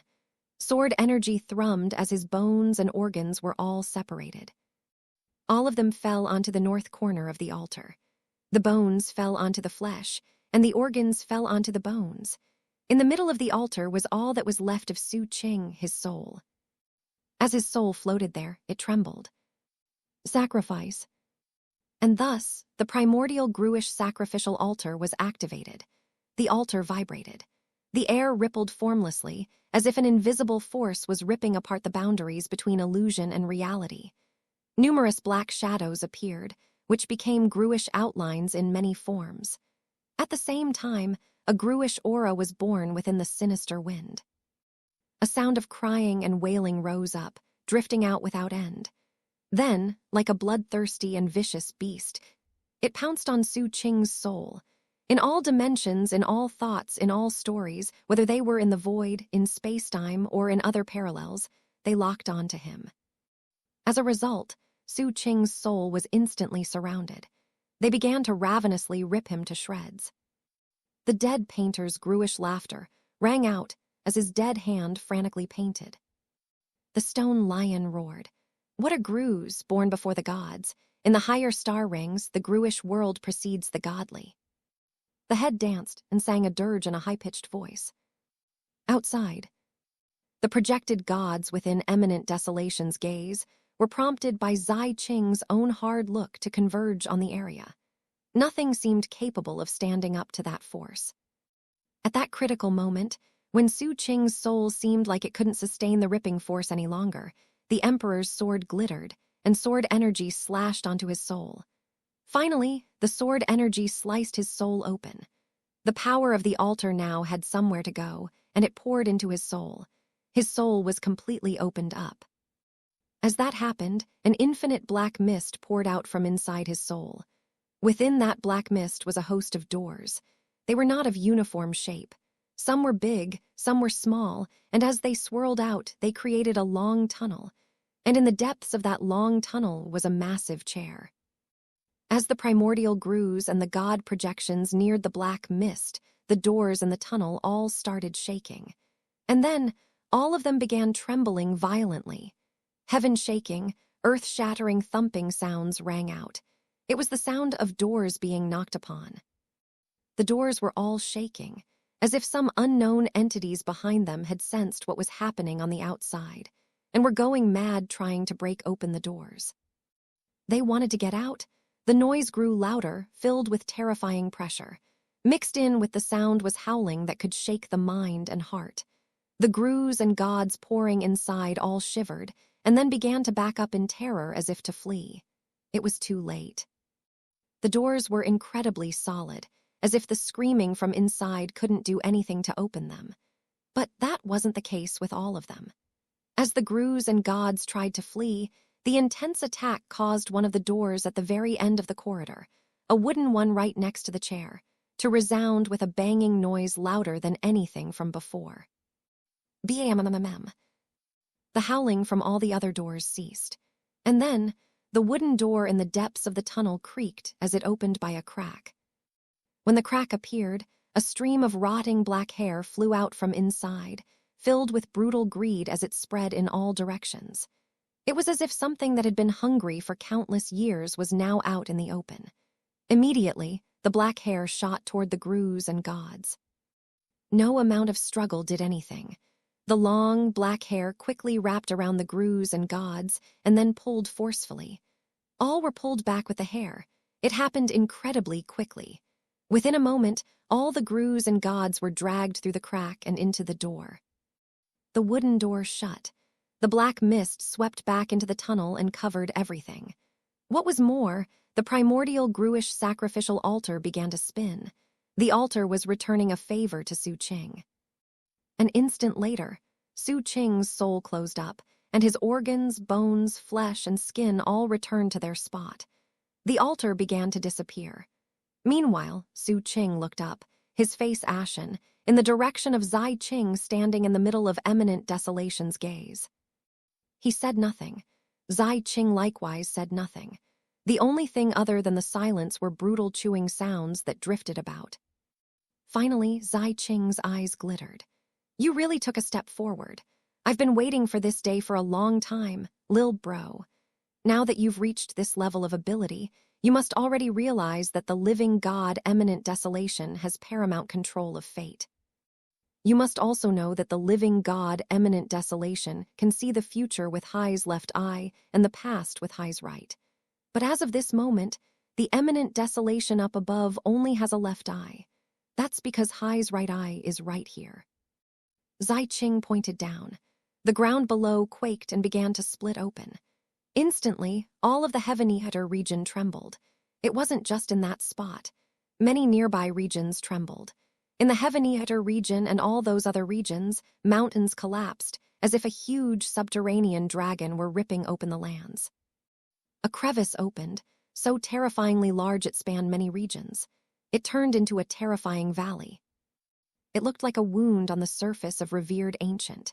In the middle of it all was the imperial palace of the sovereign kingdom of Violet and Cyan. Then the lands on either side of the palace shook violently. Golden light shone up from inside, rising high into the sky. If one could look down on the Heaven-Eater region from a very high vantage point, the scene would be clear to see. The valley spanning many regions was actually a massive eye opening up. Astonishingly, that eye looked exactly like that which belonged to the broken face in the dome of heaven. This was Eminent Desolation's right eye. He had buried it deep below, and now it was opening. Xi Qing was located exactly at the pupil. Xi Qing now stood in a gaze that came from Eminent Desolation's left eye above and the right eye below. Both eyes were open, with him in the middle. As the gazes converged, Xi Qing lifted his right hand. Within that hand was an object. It was a very ancient skull. It was Hai's skull from years ago. He had taken it back on the day Empress Summer Departure reached godly ascension. Right now, he lifted the skull overhead. 1. As Eminent Desolation's gazes intersected, the skull abounded with a sensation of ancient time, affecting all heaven and earth. With Xi Qing in the middle, the time in the surroundings seemed to change, and countless figures stepped from death into life. The power of the skull created a void, melted time, and dissolved anything and everything. That included Xi Qing. Laughter rang out. Spacetime reversal, return to antiquity. I'll be waiting in the ancient past for our final battle, Lil Bro. One Skull references, chapters 530.2, 536.2, 751, and 955. Unless I'm missing something, I don't think it specifically mentioned him taking it back, although I feel like I remember that happening. If it did happen, it was mentioned in passing and I couldn't find the reference. Chapter 1347, Primeval Motherworlds. It was clearly some sort of ceremony, governed by universally shocking laws. With the left eye of the broken face as heaven, and the right eye of Eminent Desolation as earth, the position of heaven and earth were established, the void was pierced, and time was shattered. They swept about Xi Qing and converged on the skull. The skull served as a space-time anchor, while Xi Qing's power of fate was the foundation for a very special type of return. If you thought of space-time as clear water, then Xi Qing's old skull was like a drop of ink. That ink had just landed in the water, and it spread to cloud everything. It infected the world and altered its color. All of the Heaven-Eater region turned dark. As the ink spread, as that darkness spread, all traces of the sovereign kingdom of Violet and Cyan disappeared, as if the place had never even existed. The dust of space-time was shed, and the region returned to its original form. Ultimately, the kingdom was taken by the wind, leaving behind nothing in its wake. That included both Xi Qing and Xu Qing, who were in that kingdom's imperial palace. An instant later, their auras were gone, and there was no evidence of their existence. They were isolated outside of the world. They had entered the ancient past. The wind blew across heaven and earth. An ancient aura abounded, filled with faint traces of blood. It swept over shattered lands and withered forests. And then, like a brush painting the works of heaven, It formed the Xu Qing who wouldn't come to exist for tens of thousands of years. The moment he appeared, his eyes glittered and he looked around, stunned. The aura here is definitely what I was looking for. He looked up into the sky. It was a lot grayer than he remembered. A dense mutagen filled heaven and earth. It had not been diluted in this time period, and in fact, occasionally manifested as a dusky haze. This was revered ancient, but it was not the Heaveniater region. This is the Holotide region. This was the Holotide region of antiquity. At the same time, this was the original location of the true sovereign kingdom of Violet and Xian. War raged. Xu Qing's senses were telling him that in this ancient version of the Holotide region, there were a host of ancient cities that had been set ablaze. Citizens of the countless species had besieged those cities. This was the point in history when the sovereign kingdom of Violet and Xian ended up being destroyed. Cultivators from the countless species had come from many regions, and now they were like a tide smashing into the cities of the kingdom and destroying them. The citizens were being massacred. Forces behind the scenes were pushing them to completely wipe out the sovereign kingdom of Violet and Xian. Humans were rising to prominence, and they needed to be crushed. Xu Qing looked on silently. Then, a tranquil voice echoed in his mind. See, I wasn't lying. That crown prince of Violet and Xian really used a fate magic to go into the past. Using his own fate, he returned to a specified point in space-time. As the voice drifted out, blood-red light shimmered around Xu Qing. Then, a blood mist separated from him, then came to float in front of him in the form of a blood-red mask. In the eye holes of the mask was something like underworld fire, far off in the distance. The mask looked at Xu Qing.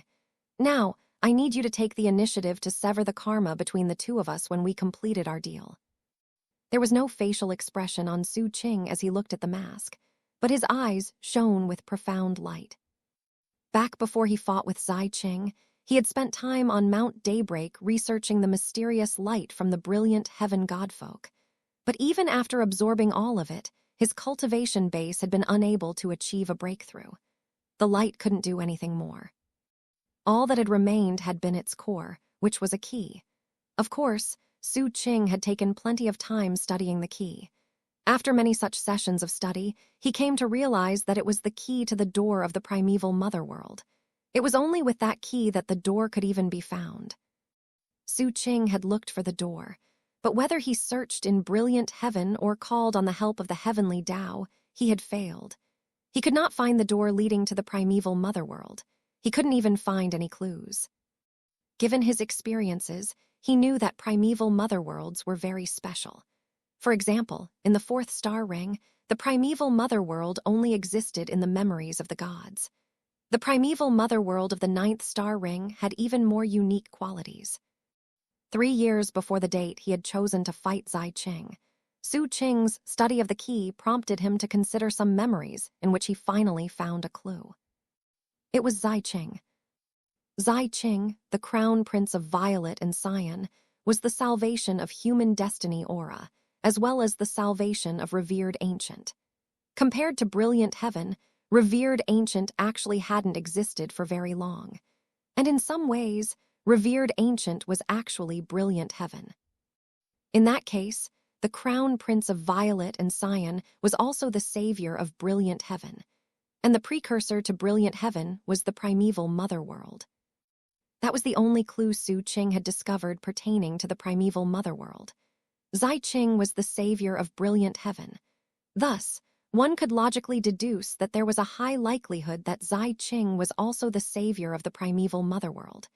If that turned out to be true, then Zai Qing's fate lay within the door to the primeval motherworld. Unfortunately, that was not the current Zai Qing. Rather, it was the Zai Qing who had not sacrificed anything to the broken face. It was the Zai Qing of antiquity. It was his fate. As such, Xu Qing actually wanted to return to antiquity. It was a type of return that wasn't possible for him using his spacetime canon. He could use that canon to enter spacetime whenever he wanted, but it was only his spacetime. He needed to get into the spacetime of Zai Qing's fate. The big downside to that special requirement was that he wasn't certain that Xu Qing would do such a thing during the fight. That was when he had thought of the Mask of Wishes. 1. He had made a deal with the mask a long time ago. His wish had been to reform his immortal body. After that, the mask told Xu Qing the price. It told him that it wanted the statue of the broken face located in the sovereign kingdom of Violet and Cyan in the Heavenliater region. After everything Xu Qing had gone through, including fighting the subordinate god of the Mother River, Xu Qing had guessed what the Mask of Wishes was up to. Therefore, he had struck another deal with the mask. With such thoughts in mind, Xu Qing waved his hand, severing the connection between himself and the mask. "Our deal is now complete," he said calmly. With the karma severed, the blood-red mask trembled. The facial features of the mask distorted, revealing a gruish smile. Then the mask vanished from the ancient spacetime of Xu Qing's fate. After it was gone, Xu Qing's eyes narrowed. "You want to use eminent desolation to gain freedom, huh?" A few breaths of time passed, then Xu Qing retracted his gaze. He could sense all the fighting going on in the distant Violet and Cyan region, as well as in the capital. Ultimately, his eyes glittered as he lifted his right hand and revealed a beam of light. The color of light was the same as daybreak. It was daybreak light, the very same mysterious light worshipped by the brilliant heaven godfolk. After producing the light, Xu Qing took a deep breath, and his heart and mind filled with determination. He was ready to try to open the door to the primeval motherworld. Just like Meng, he wanted to use the primeval motherworld to achieve a cultivation base breakthrough. He knew time was limited, so without any hesitation, he waved his hand. The beam of light shot up into the sky, spreading dazzlingly until it was like a huge rainbow. The light glittered, like a huge, rippling river. As it spread, it was within the daybreak light that a very unique aura appeared. It gradually turned into a rift in the light. Xu Qing's gaze hardened as he spotted something within the light. It was a location that was not completely isolated, something just barely visible through the rift. This was not something that existed in the memories of the gods, nor in the memories of other living things. It was a dream world of brilliant heaven. Astonishingly, there were two mysterious and illusory primeval motherworlds there. One was black, the other was white. The moment they became clear, Xu Qing shot into motion, entering the rift. After he was inside, the light and the rift had accomplished their purpose, and they vanished. The primeval motherworld of the fourth star ring existed only in the memories of the living beings in that star ring. In the ninth star ring, the primeval motherworlds existed in a dream realm of the will of brilliant heaven itself. The world of brilliant heaven existed in the ancient past. Later, Deep Earth came along and established revered ancient, with its cultivators linked to the heavenly Taos. As a result, the will of brilliant heaven had gradually faded. Then the broken face came, and that fading turned into a pure shattering. Ultimately, as the dream world drifted into nothing, the world of brilliant heaven issued a final call for salvation, which entered revered ancient and became humankind. Later, Xu Qing shouldered the responsibility of humankind, and thus the salvation of revered ancient and brilliant heaven came to be born. Xu Qing understood all of that the moment the primeval motherworlds formed. At the moment, he was in a realm of fantastic light and unending color.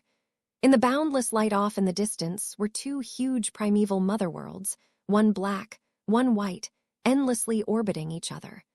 They pulsed with the colors black and white, which intertwined with the colorful surroundings to deepen the dreamlike feeling. Xu Qing looked at the primeval motherworlds, his eyes gleaming. He had picked a path thanks to the inspiration from Meng. Meng's breakthrough had come thanks to the fourth star ring's primeval motherworld. He had inserted himself into the motherworld and ultimately fused with it. By using the power of the motherworld, he became a god lord. Only after leaving his true name behind did he convert from god to immortal. Because Meng had used that method, he could be considered both god and immortal. That also gave him a unique power of suppression over gods.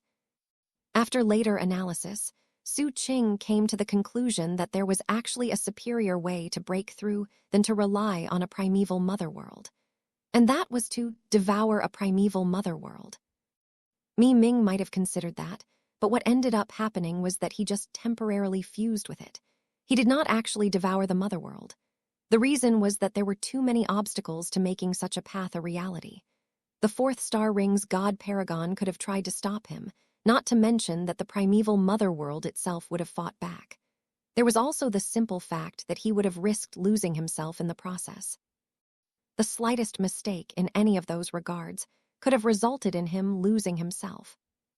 It was like walking on a thread of spider silk. That was why Mi Ming had chosen the safest option, and the one most likely to lead to success. After using the state of fusion to succeed at the breakthrough, he took the initiative to break apart.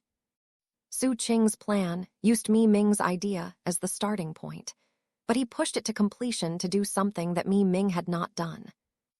There are 3 areas of difficulty. They can be divided into the internal and the external aspects. There are going to be 2 difficulties externally. First, the other god paragons of the 9th star ring might provide opposition. Second, there's no way to know what the broken face of eminent desolation will do. Third is the internal difficulty, and that will be resistance from the 2 primeval motherworlds. Xu Qing looked at the motherworlds, his eyes shining. Due to the unique location of the 2 motherworlds, plus the existence of the broken face, Xu Qing actually didn't think that the first external difficulty was anything to worry about. The other god paragons of the 9th star ring couldn't reach this place. Besides, the broken face would make it difficult even to approach. But the broken face could be a problem. Without any hesitation, Xu Qing made all the appropriate preparations, including for if he failed. Regardless of anything, he was going to try to make it work. With that thought in mind, he unhesitatingly blurred into motion, heading directly toward the twin primeval motherworlds. The ancient wind dispersed the daybreak light from the dome of heaven, leaving behind only a lingering aura that fell to the ground. It passed shattered mountains and rivers, as well as the ruins of cities. Eventually, it reached the middle of the Holotide region, and the capital city which was the pride of humankind. It was the capital of the sovereign kingdom of Violet and Xian. Outside of the kingdom, whether in the sky or land, countless cultivators from innumerable species had facial expressions of brutality and madness. Killing intent surged as they converged on the city from all directions. The city walls had already been breached. Inside the city, the non-human cultivators smashed everything in their path. Their opponents were the cultivators of the sovereign kingdom of Violet and Xian. None said a word. They just fought and died. It didn't matter how badly they were injured or what emotions they felt. None of them cried out. That was not the custom of the sovereign kingdom of Violet and Xian.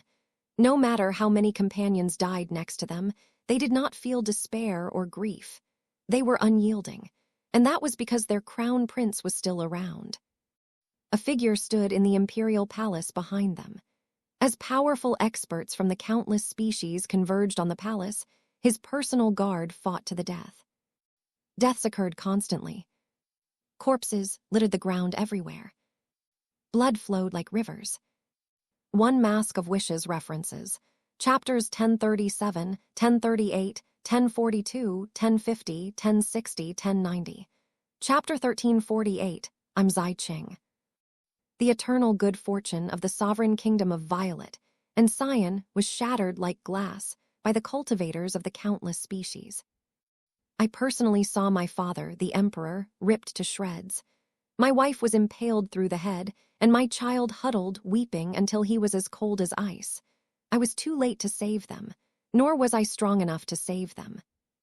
As I fought the battle, the countless species unleashed a magical curse to seal my cultivation base and turn me into a mortal. I watched in grief and indignation as my younger brother met the enemy troops head-on and detonated the last of our destiny aura. That blast of destiny aura entered me. When it did, I saw countless pairs of eyes. They were the eyes of my dead relatives and ministers, watching me from beyond the timescape. I had to get revenge. The sovereign kingdom of Violet and Xian, which had lasted for 1,000 years, shattered more easily than glass. The majestic, auspicious violet energy had already been ripped apart by the gory, infected magics of the countless species. Outside the imperial city, the jade columns which had long stood unsullied were now like a crumbling graveyard that trembled amidst the ear-splitting, bone-shivering sounds that rang out. I stood for a long time on the shattered steps leading to the throne. Beneath my feet was sticky gore, and a pungent smell assailed my nostrils with every breath I took.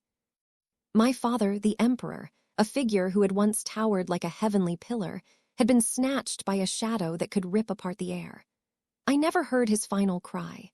His powerful frame, clad in the violet gold dragon robe, a symbol of infinite majesty, was ripped apart right in front of me. Blood and bone fragments rained painfully onto my face. The scalding blood of my father turned my field of view into a crimson blur. As the rain of blood fell, the violet and cyan dome of heaven collapsed. I was completely and utterly powerless. My cultivation base, my divine abilities, my fleshly body power, all of them had been sealed by the curse of the countless species. I was left without a scrap of battle prowess. I had been reduced to the level of a mortal. At that moment, I realized that I was not as strong as the stories had made me out to be. I was weak. In fact, I was weaker than just about any human around. "Your Majesty, this way!" A hoarse cry pierced through the suffocating rumbling sounds that surrounded me. It came from one of my few remaining personal guards. Numb, I followed after him as if being dragged by invisible bonds. Upon emerging from the rubble of the palace, a binding pillar of light caught my eye from off to the side. It was coming from the direction of the Hall of Phoenix Rites. The entire place was a sea of flames. My heart pounded as I staggered in that direction. As the flames intensified, I saw her, my wife. She was propped up against a scorched column, a silver hairpin stabbed into her forehead. The delicate hands that had once bound my hair atop my head now lay limp at her sides. Her vacant eyes stared into the smoke-filled sky, yet her pupils seemed to glimmer with unending concern. My outstretched hand came to a stop in front of me, and my chest pounded as if something was about to burst out from within. I let loose a soundless cry of anguish. The ancient lotus symbol on my palm, which symbolized the imperial house of violet and cyan, burned like a branding iron into my soul. "Father!" A weak, trembling voice cried from beneath the shadow of a toppled roof beam. A small form huddled there, my little prince, who was only 7 years old. His body was already as cold as ice. He was clutching the little wooden sword I'd carved for him, holding it against him as if it was the only source of warmth left in the world. Trembling, I scooped him up, but what little bit of warmth remained in him left, leaving behind nothing but icy cold. The wooden sword slipped out of his limp hand and clattered on the ground tiles. The howling of the cultivators of countless species echoed in my ears and deep into my heart. My father, my wife, my prince, and my kingdom were as cold as ice. "Let's go, Your Majesty!" The few remaining armored warriors formed something like a metallic dam that blocked the terrifying torrent of attacks from outside. Their faces flitted with despair and the willingness to die. I was like a puppet with its strings cut, swept along by the force of inevitability as I staggered out of the palace and into the unknown darkness. Behind me was a dying world. The palace uttered a groan and collapsed. Then a cold, destructive divine will stabbed into my bones, like a maggot gnawing at me. Death seemed to freeze my marrow. "You are not as high-spirited and full of mettle as usual, Crown Prince of Violet and Cyan." The unctuous voice ridiculed me like a cat that had caught a mouse. As the destructive power was about to overwhelm me, a familiar and resolute figure shoved against the flow of the crowd to stand between me and the divine will. It was my little brother. My father had not loved him, and he was normally taciturn. He existed in the shadows cast by my light, and I rarely interacted with him. But he was my little brother. He held an official jade seal, and the pressure weighing down caused his tattered robes to flap loudly. His hair whipped about him chaotically. He turned and glanced at me. His eyes were full of the type of madness that came with staking everything on one move. His emaciated frame suddenly seemed to swell like an inflating balloon. Blinding, Violet light shot out of both the jade seal and every pore in his body. The light was pure, solemn, and stirring, like the final scraps of destiny aura from the sovereign kingdom of Violet and Xian, and it ignited the last bit of his fate and soul. Boom! An indescribable explosion ripped through the world. All beings in heaven and earth seemed to go deaf.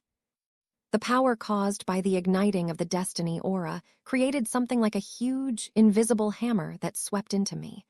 Rumbling sounds filled me. They broke through the powerful curse laid on me by the countless species. It blasted through the seal that they had put on my cultivation base. Majestic power swept through me like spring breaking through the rotten shell of winter. My cultivation base woke up. And yet, even as cultivation base power coursed through me, my mind was still a haze of blood filled with countless astonished eyes. My father, my brother, my wife, my child, and countless familiar faces were there. There were soldiers and citizens who had shed every last drop of blood for Violet and Xian. Their gazes contained a look of farewell, like something from beyond the timescape. It was like the other shore of Paramita that could never be touched. As I looked at them, a tear of blood formed out of nowhere and fell down my face into the infinite darkness. It plummeted to the crumbled corpse of the kingdom, stained with blood and licked with fire. It fell into eternal silence. Behind me were the flotsam of the past and the degraded jetsam of the timescape. But in front of me, there in the void, was a long, dark, blood-soaked path. I had to get revenge. Chapter 1349. I would never have another friend. Blood-red light shone into my eyes. I saw endless corpses. They were corpses of the countless non-humans. After my cultivation base returned, I went mad and unleashed slaughter.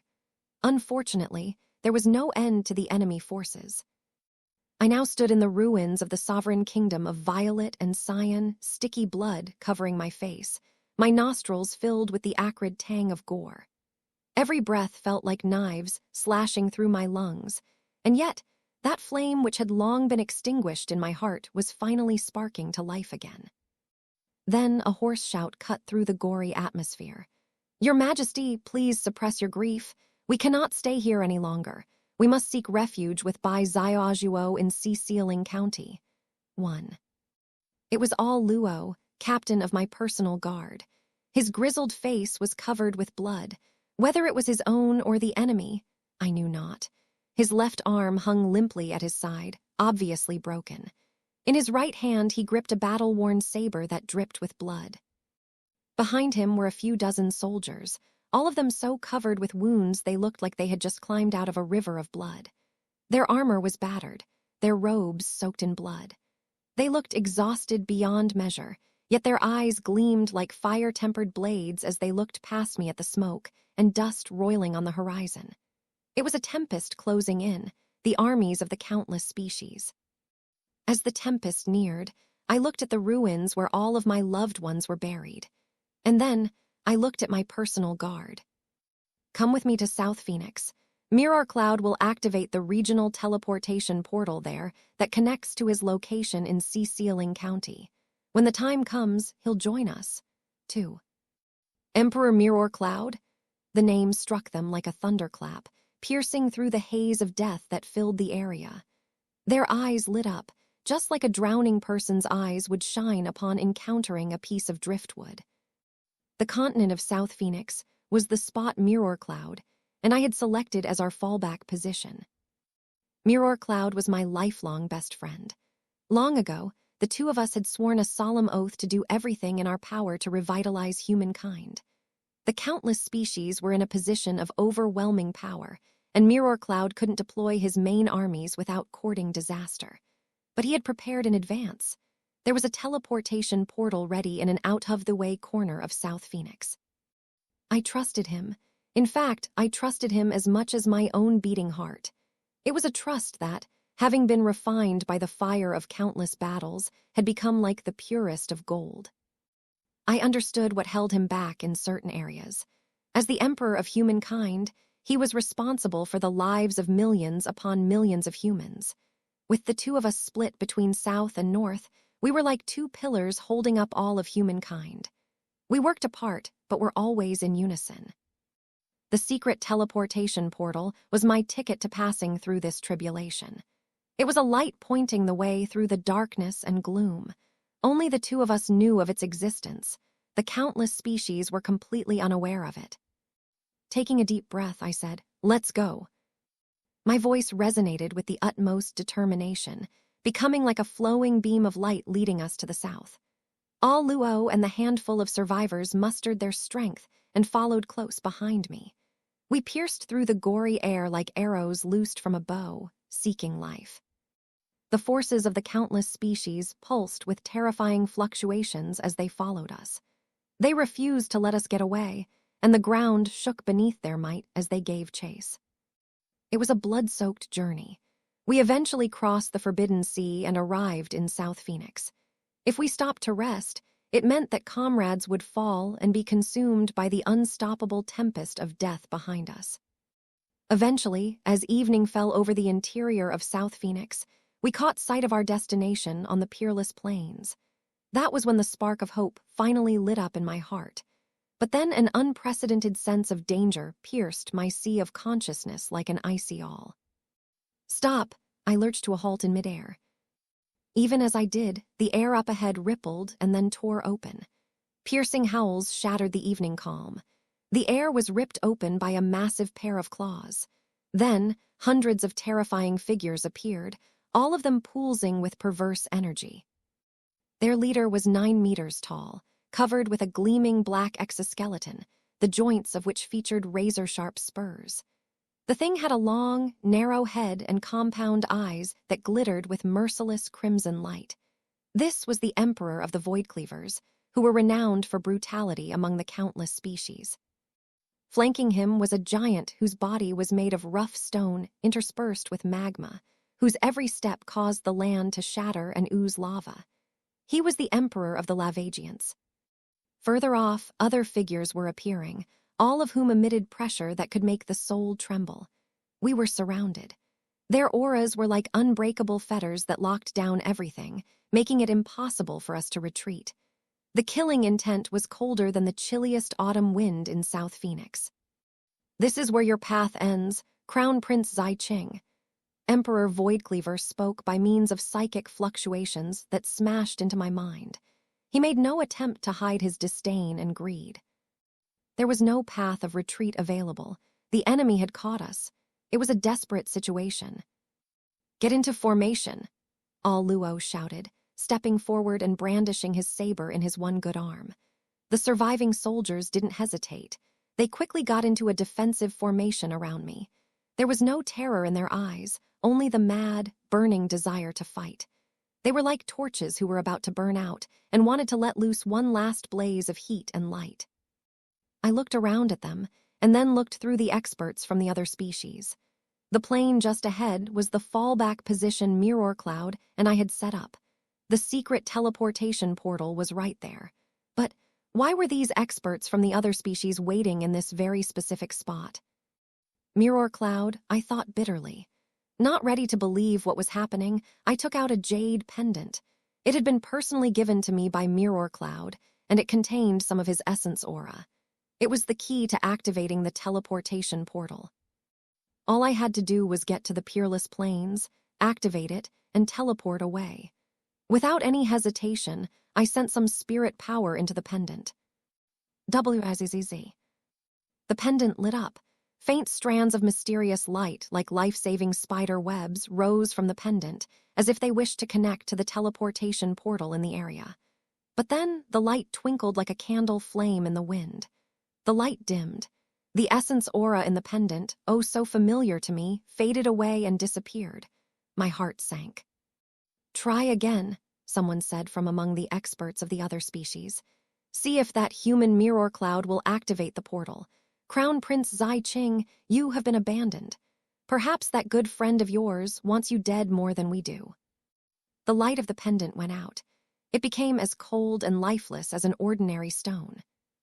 The string connecting to the north was severed. It had not been tampered with externally. Rather, it had been decisively severed from the other end, and authority over the portal had been given to the countless species. Time seemed to stand still. My subordinates panted for breath. The experts of the countless species grinned viciously.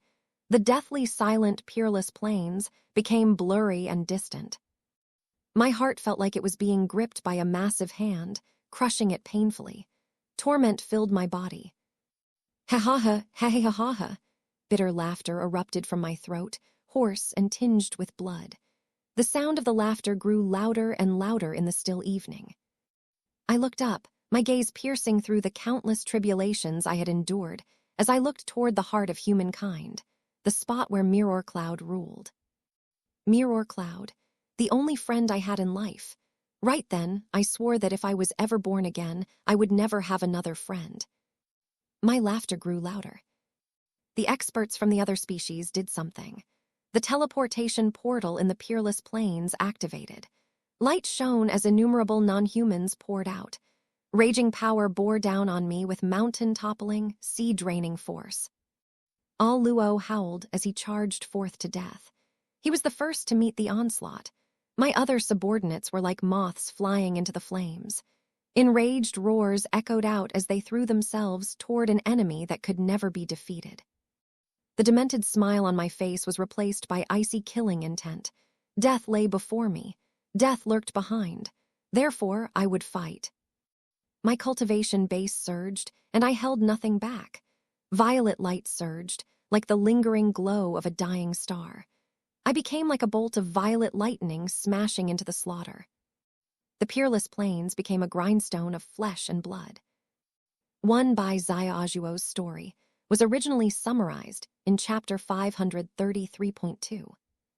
2. The story of Mirror Cloud and Xu Qing was originally told in Chapter 401. Don't forget that the person telling that story was actually Bai Xiaochun, although we didn't find that until many chapters later. Chapter 1350, Sacrifice. I fought. My personal guard also fought. Sadly, they were so exhausted that they had no strength left. All Luo's blade managed to slice off a corner of Emperor Voidcleaver's exoskeleton. But then, a huge black mandible, pulsing with the power to cleave the void, slashed into his chest and ripped his heart out. Emperor Voidcleaver devoured it in a single gulp. Among the personal guard was a female cultivator who wielded a bow.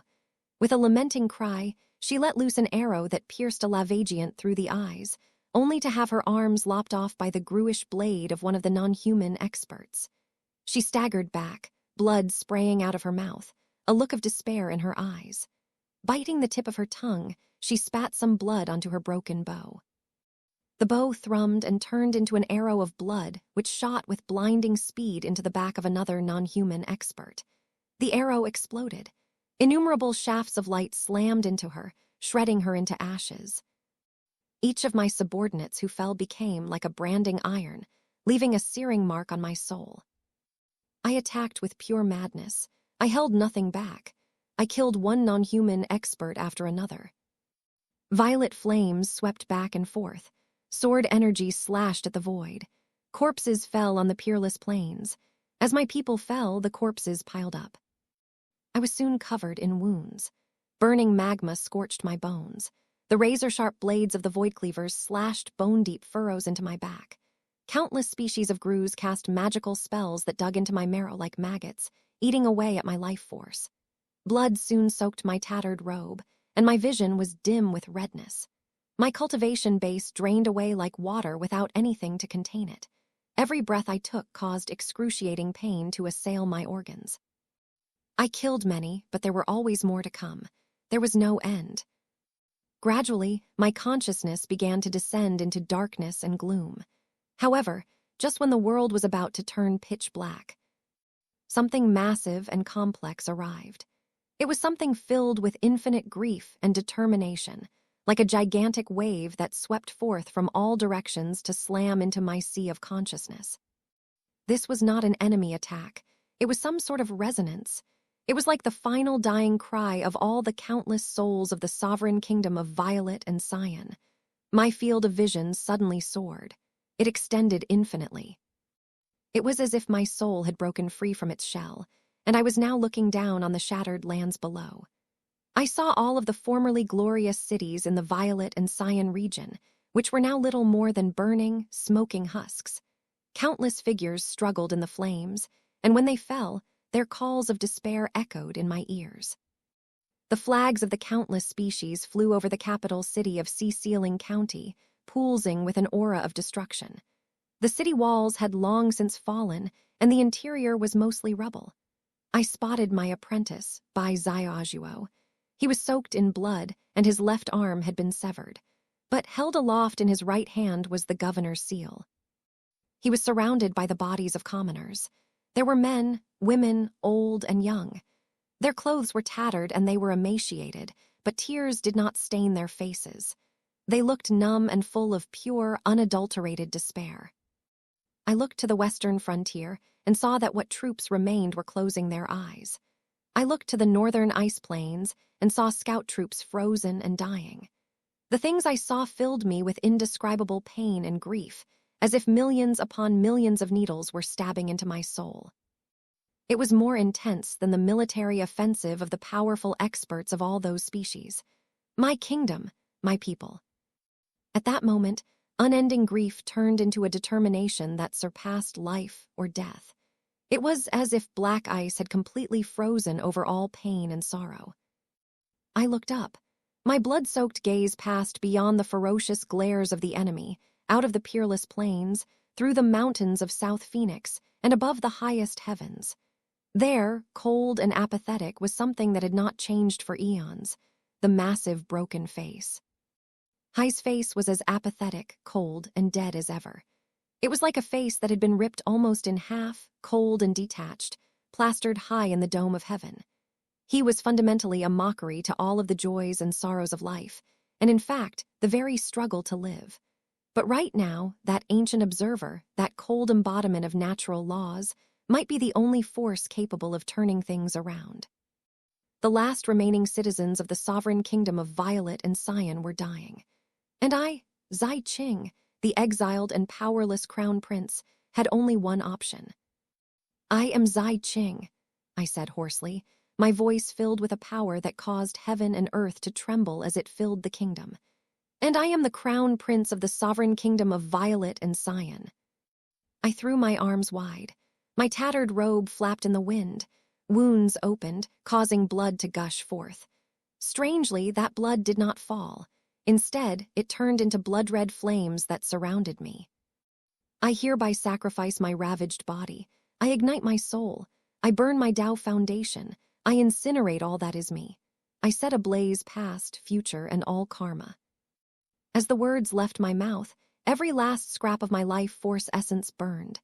My flesh and blood began to vanish. My bones moaned piteously. My soul was thrown into something like an eternal furnace. My cultivation base, which had just been restored, and every other aspect of my foundation, turned into pure, blazing essence. "Call forth thine mightiness. Purge this foul taint. Burn down this world of chaos. Protect my kingdom of Violet and Cyan that its final ember ne'er be quenched. Life shall continue again. And when I awake, I will offer all that mine eyes behold." Rumble. A pillar of violet gold light exploded up furiously, purer and more condensed than the destiny aura of Violet and Cyan, and filled with the personhood of a human emperor. It tore apart the blood-red curtain that the countless species had used to cover the peerless plains. It contained a decisive will that was willing to end all things in mutual destruction. It was like a violet river of stars piercing through the void and battering its way toward the broken face. At the same time, Bai Xiaochun apparently sensed it and looked in the direction of South Phoenix. Tears of blood streamed down his face as he cackled madly and mutilated his own face until only half was left, just like the broken face. "I was born in these lands. I will die in these lands. My soul will guard over them. I will accompany the crown prince in death. Then I will awaken 1,000 years before him to pave the way for him as his Tao protector. Sacrifice 1." As he carried out the sacrifice, the people of Xu Qing County lent their support. They gathered around their governor, forming a large ring. Elderly ones, wives, children. They looked up into the sky at the cold, apathetic, broken face that constantly looked down at the misery of the mortal world. And then, madness filled their faces as they all cried out the same thing together. Sacrifice. Countless voices became a flow that could rip apart heaven and earth. Elderly ones, wives, children, all of the surviving people of Xiaxia County, regardless of their age or how strong or weak they were, simultaneously mutilated their faces to resemble the broken face. They did not hesitate or cower. There was only a cosmic determination to embrace death for the sake of rebirth. Innumerable weak, but incomparably pure motes of life force became like flowing starfire that ripped away from their mutilated forms. Together, they formed a river that then became a sea. The final will of the discarnate souls of the people turned into a stream of life force, filled with silent determination and a lament that could incinerate all things, and joined the crown prince to fly high into the sky. In the west of the sovereign kingdom of Violet and Xian, the scattered troops who still lived lit the signal fires. As the fire raged, they looked up at the broken face and mutilated their faces, whereupon they collapsed into motes of light. In the ice plains in the north of the kingdom, the freezing scout troops used the last of their strength to stab their flags into the frigid soil. Turning toward their home, they looked at the broken face and, as one, mutilated their own faces. Blood-red light swept toward the rising tide of souls. In countless locations in the sovereign kingdom of Violet and Xian, in the far corners, in the remote locations, countless feeble expressions of will chose the same path. They sacrificed themselves. They used their discarnate souls as the spark. In the end, the sovereign kingdom of Violet and Xian sacrificed everything to that broken face, who looked down upon all and hovered above the boundless timescape. It was like hundreds of rivers returning to the ocean. The people of the kingdom surpassed all obstacles to swirl around and converge on the violet gold pillar of light shooting up from the crown prince. They and the crown prince together sacrificed themselves. They only requested that in the future Xi Qing, Violet, and Xian would once again come to revered ancient. Time seemed to slow to a standstill. The fighting and killing on the peerless plains crawled to a halt. The looks of brutality on the faces of the enemy experts froze, to be replaced by instinctual astonishment and terror that came from deep within. The only thing left in the world was that fiery, violet gold light rising up against all odds, accompanied by endless sacrificed souls, heading toward the cold, broken face above the dome of heaven. And then, that cold, broken face, who had not moved for eons, opened his eyes. Within those eyes burned a fire of infinite coldness and chaos in the form of a blood-red vortex. It was a sun of extermination. A gaze akin to the magical laws of a star ring descended, bringing indescribable pressure that surpassed the comprehension of living beings. That gaze, icy and apathetic, could look down on countless ancient things and could penetrate all fabricated wills. The gaze focused. It looked at the source of the violet gold pillar of light. It looked at me, the person within that pillar of light, rapidly crumbling into nothing. The moment the blood-red gaze locked onto me, it felt like I had been plunged into a sun made of ice. Then, starting from the tips of my fingers and toes, I started crumbling into violet dust. Blood, bones, soul, everything that made Xi Qing crumbled into essence due to the gaze of the broken face. I did not feel pain. There was only cold nothingness. It was as if my consciousness was drifting away. Right before I became nothing, I heard a deep voice speaking within the gaze from the blood-colored vortex. Permission granted. Then a terrifying aura appeared, something indescribable from the beginning of the universe. It turned into a destructive tsunami that raged toward the peerless plains. It destroyed everything. Time became stretched out to eternity. As the final tempest of primal chaos raged, my will became like a candle in the wind. Its spark vanished. The stream of millions upon millions of discarnate souls was all that remained, and as the blood-colored vortex in the broken face's eyes churned, they rushed into destruction. They used death for rebirth as they chanted, a silent dirge of death. In the year 315 of the Violet Xian calendar, its crown prince perished in the southern continent. Bai Xiaochun, the apprentice of the crown prince, who had been the last governor of Xiaxia County, stood by. Weeping tears of blood, he disfigured half his face to make himself look like the broken face of the god. Then he spoke his final words before dying. "I will accompany the crown prince. Then I will awaken 1,000 years before the crown prince to serve as his Tao protector." 1. These words came up previously in Chapter 533.2. Chapter 1351, Xi Qing's Path. Xi Qing, the crown prince of Violet and Xian, perished. But he did not perish at the hands of the countless species. Instead, he sacrificed himself and was melted by the gaze of eminent desolation. Left behind was a skull, imbued with all the defiance of a lifetime, which did not crumble into ashes. It fell down to the battlefield. Others departed with him.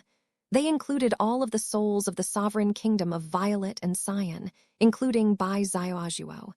The day they departed, it started raining in revered Ancient, and that rain lasted for an entire month. Brilliant heaven filled with a churning haze that also lasted for a month. In the imperial capital of humankind, Emperor Mirrorcloud did not hold court. He just sat for days looking south, his gaze vacant. Eventually, he sent someone to the continent of South Phoenix to retrieve Xi Qing's skull. When he got it, he looked at it and let loose a complicated sigh filled with guilt.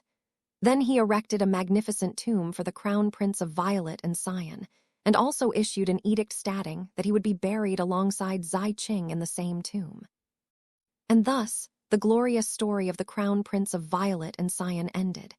The sovereign kingdom of Violet and Xian became a thing of the past. The countless species did their best to bury the story, to the point where it became nothing but a legend. And then, it disappeared entirely. Even remote palaces attached to the kingdom turned into nothing but ruins that eventually were buried in the sands of time. There were scattered commoners who had departed much earlier, who spread out through the lands and continued the bloodline of the sovereign kingdom of Violet and Xian. As a matter of fact, one of those groups was in South Phoenix. Time passed. Eventually, Emperor Mirrorcloud perished, and a new emperor took the throne.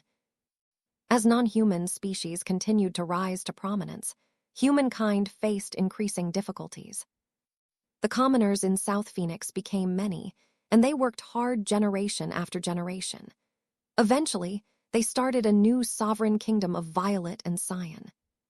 Unfortunately, there seemed to be a curse at play. After a number of years passed, the kingdom of Violet and Xian and the continent of South Phoenix was overthrown by 8 of the major clans that made it up. It ceased to exist. That was when the Violet lands became a major faction in South Phoenix. 1. The crown prince of Violet and Xian had perished on the Peerless Plains. As time passed, it seemed that, because of that, the fate of that location was connected to the sovereign kingdom of Violet and Xian. A city sprang up there, but it was destroyed in war. A scavenger base camp appeared in that location, but it didn't last very long. Eventually, in the year 2871 of the Dark War calendar, a group of rogue cultivators established a simple settlement in the Peerless Plains. They used the place to work on their cultivation. At the same time, they felt pity for the commoners there who were ravaged by mutagen. That simple settlement began to grow, until eventually it turned into a city. When it came time to name it, they called it Peerless.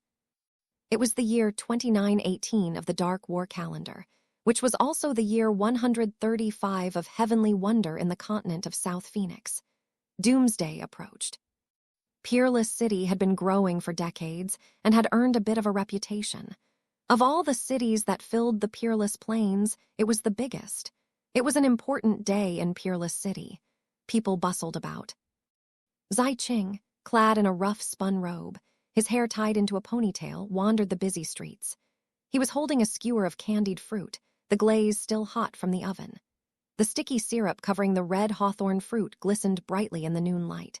Within the air swirled the smells of the candied fruit, sacrificial smote, human sweat, and freshly made onion flatbreads. All of it mixed together to create the unique aroma of the city called Peerless. It was the day of the prayer festival. Because of the holiday, the city boiled like broth in a pot. Within the clamor of the crowd, Xi Qing's expression was tranquil. He looked at the people, and he sensed the familiar atmosphere. The cry of a vendor pierced through the hubbub. Fresh candied fruit skewers, crispy and sweet. An old woman bent under a basket of goods murmured, "Hopefully next year will be a good year." One of the city guards tried to maintain order, but his shouts went unheeded. "Maintain order, everyone. No crowding and jostling." The owner of a paper shop waved his wares at the crowd. "Passers-by and fellow villagers, please come take a look at my shop. The sacrificial paper here actually burns with 3-colored smoke." A cacophony of voices and sounds reached Xi Qing's ears. He could feel the cold, rough surface of the bamboo skewer as he looked through the crowd at some familiar faces off in the distance. He saw his father and mother that he had in this life, and he saw his mother holding his lil bro in her arms. The little boy huddled against his mother like an ignorant little animal. As he looked at them, a flash of reminiscence passed through Xi Qing's eyes. However, that sensation was like smoke in the mortal world. As soon as it rose up, it was dispersed by the breeze. "It's almost time. We have to hurry." A few kids jogged along shouldering a wooden statue together. They ran past Xi Qing toward the coffin-shaped altar in the middle of the city. Xi Qing closed his eyes. When he opened them, it seemed that his parents had noticed his gaze upon them. His mother, arms still wrapped around Xi Qing's lil bro, saw him through the crowd and noticed the skewer of candied fruit. Her expression was so calm it was almost eerie. Smiling warmly, she looked at Xi Qing and lifted her chin slightly. The child in her arms looked over his shoulder. He was only 7, and his face was clean and pure. His eyes seemed to reflect the glistening candied fruit, but also glimmered with a bit of resentment. When he spotted his big brother and the candied fruit, his eyes lit up. But only a moment later, those eyes filled with tears, turning red. His lips tightened into a pout.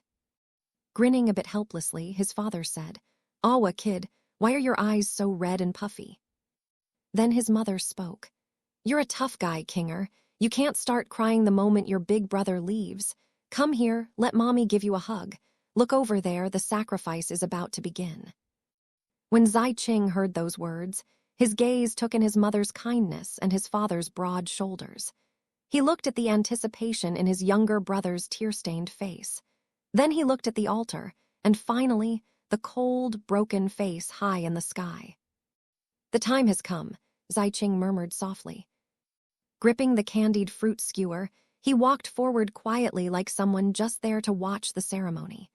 He walked toward his family from this life, and he walked toward the altar that he himself had chosen. Atop the altar was a priest in a red robe, his arms outstretched as he cried out in a voice that could pierce the bones and marrow. It was like a trumpet call announcing the end of days as his voice drowned out the clamor of the crowds. It is the year 135 of Heavenly Wonder, a date aligned with South Phoenix, with the moon traversing the ghost constellation in the night sky. We lot are like ants, prostrating here in Peerless City, offering this gory gift to send a message to the god of the broken face. As Xi Qing calmly walked forward, he looked up. His gaze passed by the red-robed priest, the 100 prisoners awaiting death, and all the way to that massive face. That face was as cold and brutal as ever. But Xi Qing knew that an agreement had been made, and it was binding. When he sacrificed himself, he had agreed that, on the day he returned in the future, he would sacrifice everything to the broken face. All of the words being spoken seemed to thrum with karma. In ancient times, when azure jade fell to the lands, when the Xuanwu turtle's leg was broken, your eyes first opened, melting the crimson sun into iron slag, boiling the 5 lakes and shattering myriad stars into arrows that pierced the 9 wilds. Under the influence of karma, the priest's chant grew louder and more frantic. Xi Qing's gaze fell upon his dad and mom, as well as his little brother. His father seemed to have sensed something unusual, as he frowned and stepped protectively in front of his wife and child. He looked at his mother holding his little brother. The tender look she had given her son moments ago was now mixed with unease because of the priest's voice. His little brother looked scared, and was huddling deep in his mother's embrace. Xi Qing looked at all that, but his heart was absolutely still and calm, without a ripple of emotion. All he felt was the cold reality that he was living up to his agreement. The heat in the candied skewer he held was slowly retreating, leaving it cold like his heart. "Now the ruined walls flicker with ghost fire," howled the priest. "Living beings devour the dirt of graves, and the blood congealed on your lashes reveal the remaining gasps of living things. Oh God, we hereby pray that the faint breath escaping your lips might be the kindling that stokes our survival. We pray that the shadow cast by your brow be the shelter for the commoners to persist in life." The priest then slashed his arms down toward the prisoners, like a blade descending onto the executioner's block. "Oh God, may your eyes remain closed. Oh God, may you sleep forever. Oh God, we pray that you not open your eyes. Do not open your eyes." As his voice crashed like waves, Xi Qing looked up from within the crowd. "I'm back," he said softly. "Take all that you see to fulfill the agreement made in that past life." The moment he spoke those words, the eyes above which always remained closed suddenly twitched. They opened by a crack. There was no light or emotion in the eyes. There was only pure, cold indifference. The deal was complete. Rumble. A soundless voice of annihilation echoed within Xi Qing's soul. It was the voice from the agreement. The world in front of him had reached its foreordained conclusion. It melted. Because of that gaze, the bricks, beams, and roads of Peerless City, as well as all other material objects, lost their foundation. Things began to crumble into endless bits of dust, which were then picked up as if by an invisible wind to be carried into the sky. It was as if a massive, unseen hand were erasing the entire city. That. The god's eyes opened. "No." Countless screams of grief broke the silence and filled Peerless City. Living beings, even ones right next to Xi Qing, screamed as they transformed. A woman's skin cracked open as her bones exploded. A child grew into a mountain of flesh covered with pus-filled pustules and sharp claws. An old man's head split open to reveal a pair of compound eyes. A burly man's skin became covered with scales, and he grew fangs. The moment Xi Qing completed the deal, the peaceful, peerless city turned into a millstone of flesh and blood. Those who did not experience mutation had it even worse. They exploded into clouds of blood that rose into the air and then began to fall as a blood rain. As had been agreed upon, life faded away. Xi Qing looked coldly through the ash and blood to his parents and brother. He saw his father trying to protect his wife and child. But even as he tried to crouch over them, the mixture of astonishment and determination on his face froze, and starting from the tips of his fingers, he collapsed like dust in the wind. There was no scream. There was no long, drawn-out process. He turned into ashes that the wind swallowed up, and then he was gone. His mother still held his brother. The kindness on her face had been replaced by astonishment and terror. Before she could even look at the spot where her husband had disappeared, she went still. And then, like a candle thrown into an oven, she melted, starting from her head. Xi Qing watched as the long black hair, fair skin, and tender eyes that were everything of his mother became viscous, red fluid that splashed all over his lil brow. He watched as his younger brother wailed in terror. He tumbled out of his melting mother's arms, and then landed onto the sticky red ground. There, his tiny form lay trembling in the blood that was all that remained of his mother. The ashy dust in the air became like ritual money burned for the dead, mixing with the blood rain that fell everywhere. Death had come. Even those who had mutated began to explode. The blood rain fell harder. Xi Qing walked through the hot, red blood, step by step, toward the huddled figure of his younger brother. He stopped right in front of him. He looked down at his lil bro. His little shoulders trembled. His clothes were soaked in blood.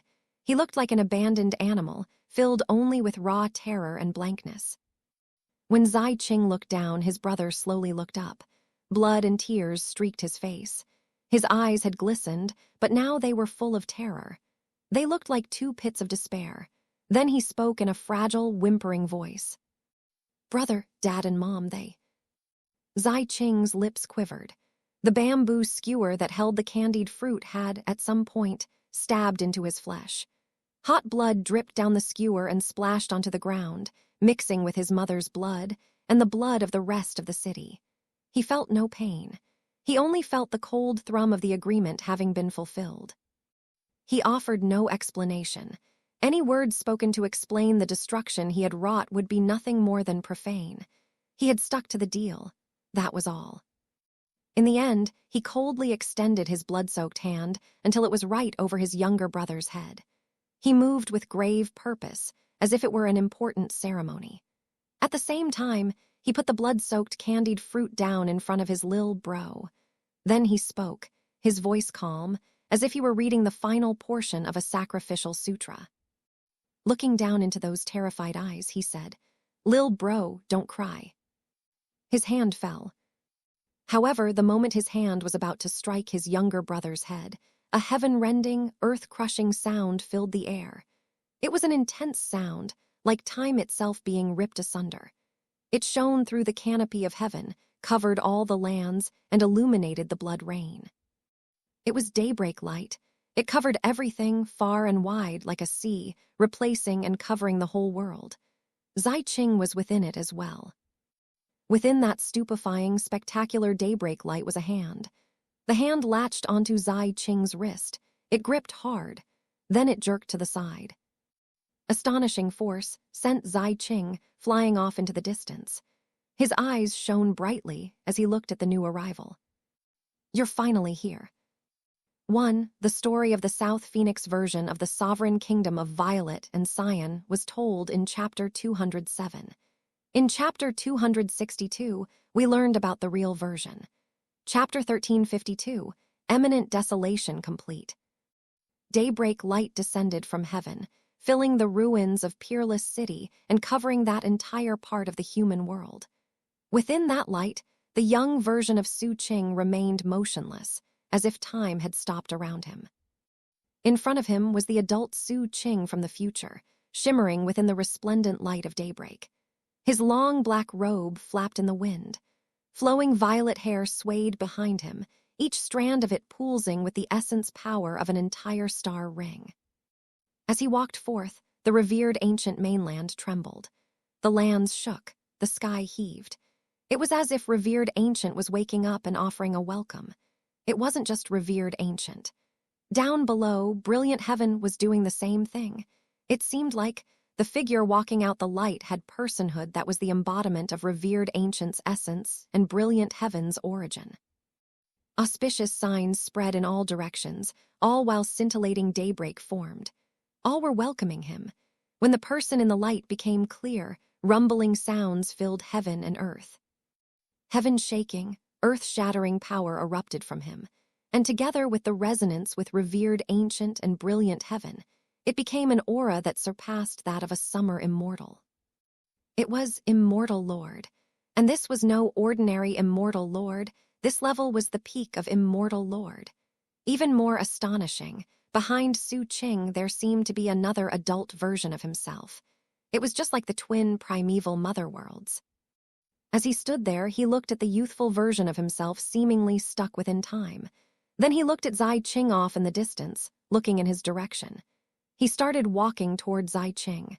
Step after step he took, surpassing stopped time, walking through the sticky gore and the light and the blood rain. He reached Xi Qing. Looking at him, Xu Qing said, "Why didn't Eminent Desolation try to stop me from breaking through?" Xi Qing was smiling. This version of himself had just awoken. He did not have the same cultivation base as he had in his past life, nor had he reached the same god cultivation level as he had in the Heaven-Eater region. Right now, all he had in him was pure godliness. Facing Xu Qing in this way, he was very weak, but he didn't care. He smiled at Xu Qing, his eyes full of admiration and deep anticipation. "Before I answer your question, Lil Bro, let me ask you something. Do you know who you really are?" Xu Qing looked back coldly at Xi Qing, saying not a word. Xi Qing's smile grew broader. "You don't know, you couldn't possibly know." His eyes shone brightly. "I searched for you for years, but even then I never admitted what you were." That was even the case after I traveled through the fate of this life many times and saw things play out in many different ways. Even this day of sacrifice here in Peerless City. In some fates, I ignored you. In others, I took you away. There are even some fates in which I destroyed you. That's why your memories of Peerless City are so fragmented. After doing all that work, I finally picked up on some clues. And yet, I still wasn't sure, so I finally just let you walk your own path. The first half of your life was clearly visible to me in fate. Your days of slaughter, getting a master, all of your different decisions and actions. All of them gave birth to different fates, and I saw it all. I studied each and every one of them. Originally, I planned to take you with me to the sovereign kingdom of Violet and Xian to be a sacrifice. Eventually, in the imperial capital of humankind, I saw that chair in the depths of your soul. Did you have any idea, Lil Bro? On that very day, I saw your true fate, and I settled a suspicion that had long bothered me. At the same time, I saw the true linchpin in the destiny I had been plotting over. Xi Qing smiled as he explained everything. And so, I naturally did everything within my power to influence the broken face of eminent desolation. I didn't want him to interfere with you devouring the primeval motherworlds. I wanted you to succeed even more than you. Xi Qing laughed loudly, and his eyes shone with even more anticipation. Xu Qing listened quietly to everything. Nodding the anticipation in Xi Qing's eyes, he said, "Who exactly are you?" Xi Qing laughed even more loudly. "Who am I?" Though he smiled, his expression became far more complex. "I have many identities. I am the crown prince of Violet and Xian. I am the salvation of the destiny aura of humankind. I am the hope of revered ancient. I am the reincarnation of some of the will of brilliant heaven. But I have another identity that I only understood after I sacrificed myself. I am the broken face of eminent desolation." Xi Qing's voice echoed out and shook all heaven and earth. Although Xu Qing had speculated that this could be, hearing it spoken aloud caused his eyes to harden. And then Xi Qing kept talking. "To be precise, Lil Bro, I am a possibility that spilled out of eminent desolation after he entered the living god umbilical cord and became a half-living god. He ejected that possibility from the umbilical cord to be born in the star ring in the primeval mother world of brilliant heaven. He was creating hope for himself. It was a safety mechanism in case he died when trying to become a living god. If that happened, then the possibility could replace him and become the new version of him. And yet, that led to something unexpected happening. Xi Qing pointed up toward the dome of heaven. After he failed, he didn't actually die. Instead, he came here looking for something, and I became the salvation of the primeval mother world, born from a convergence of destiny aura. Therefore, he could be me, but I could also be him. "He didn't come here looking for you," Xu Qing said suddenly. Xi Qing looked at Xu Qing with his eyes glittering. "Of course he wasn't looking for me. Just like me, he was looking for you, Lil Bro. Of course, he and I had different goals. He is barely conscious and is acting mostly on instinct. Most of the time, all he can manage to do is sleep. And so I managed to find you first. Then, thanks to my influence, he started to forget about you. That is why you were able to survive Hai's gaze on multiple occasions. Now that I've cleared things up for you, Lil Bro, it's your turn. Using the power of the twin primeval mother worlds that you devoured, you must enter that tunnel in your soul, get to the third door on the right-hand side of the chair, and inscribe my name. By way of compensation, after I succeed, I'll lead the broken face away from here, and will leave behind a revered ancient that is pure, clean, peaceful, and free of mutagen.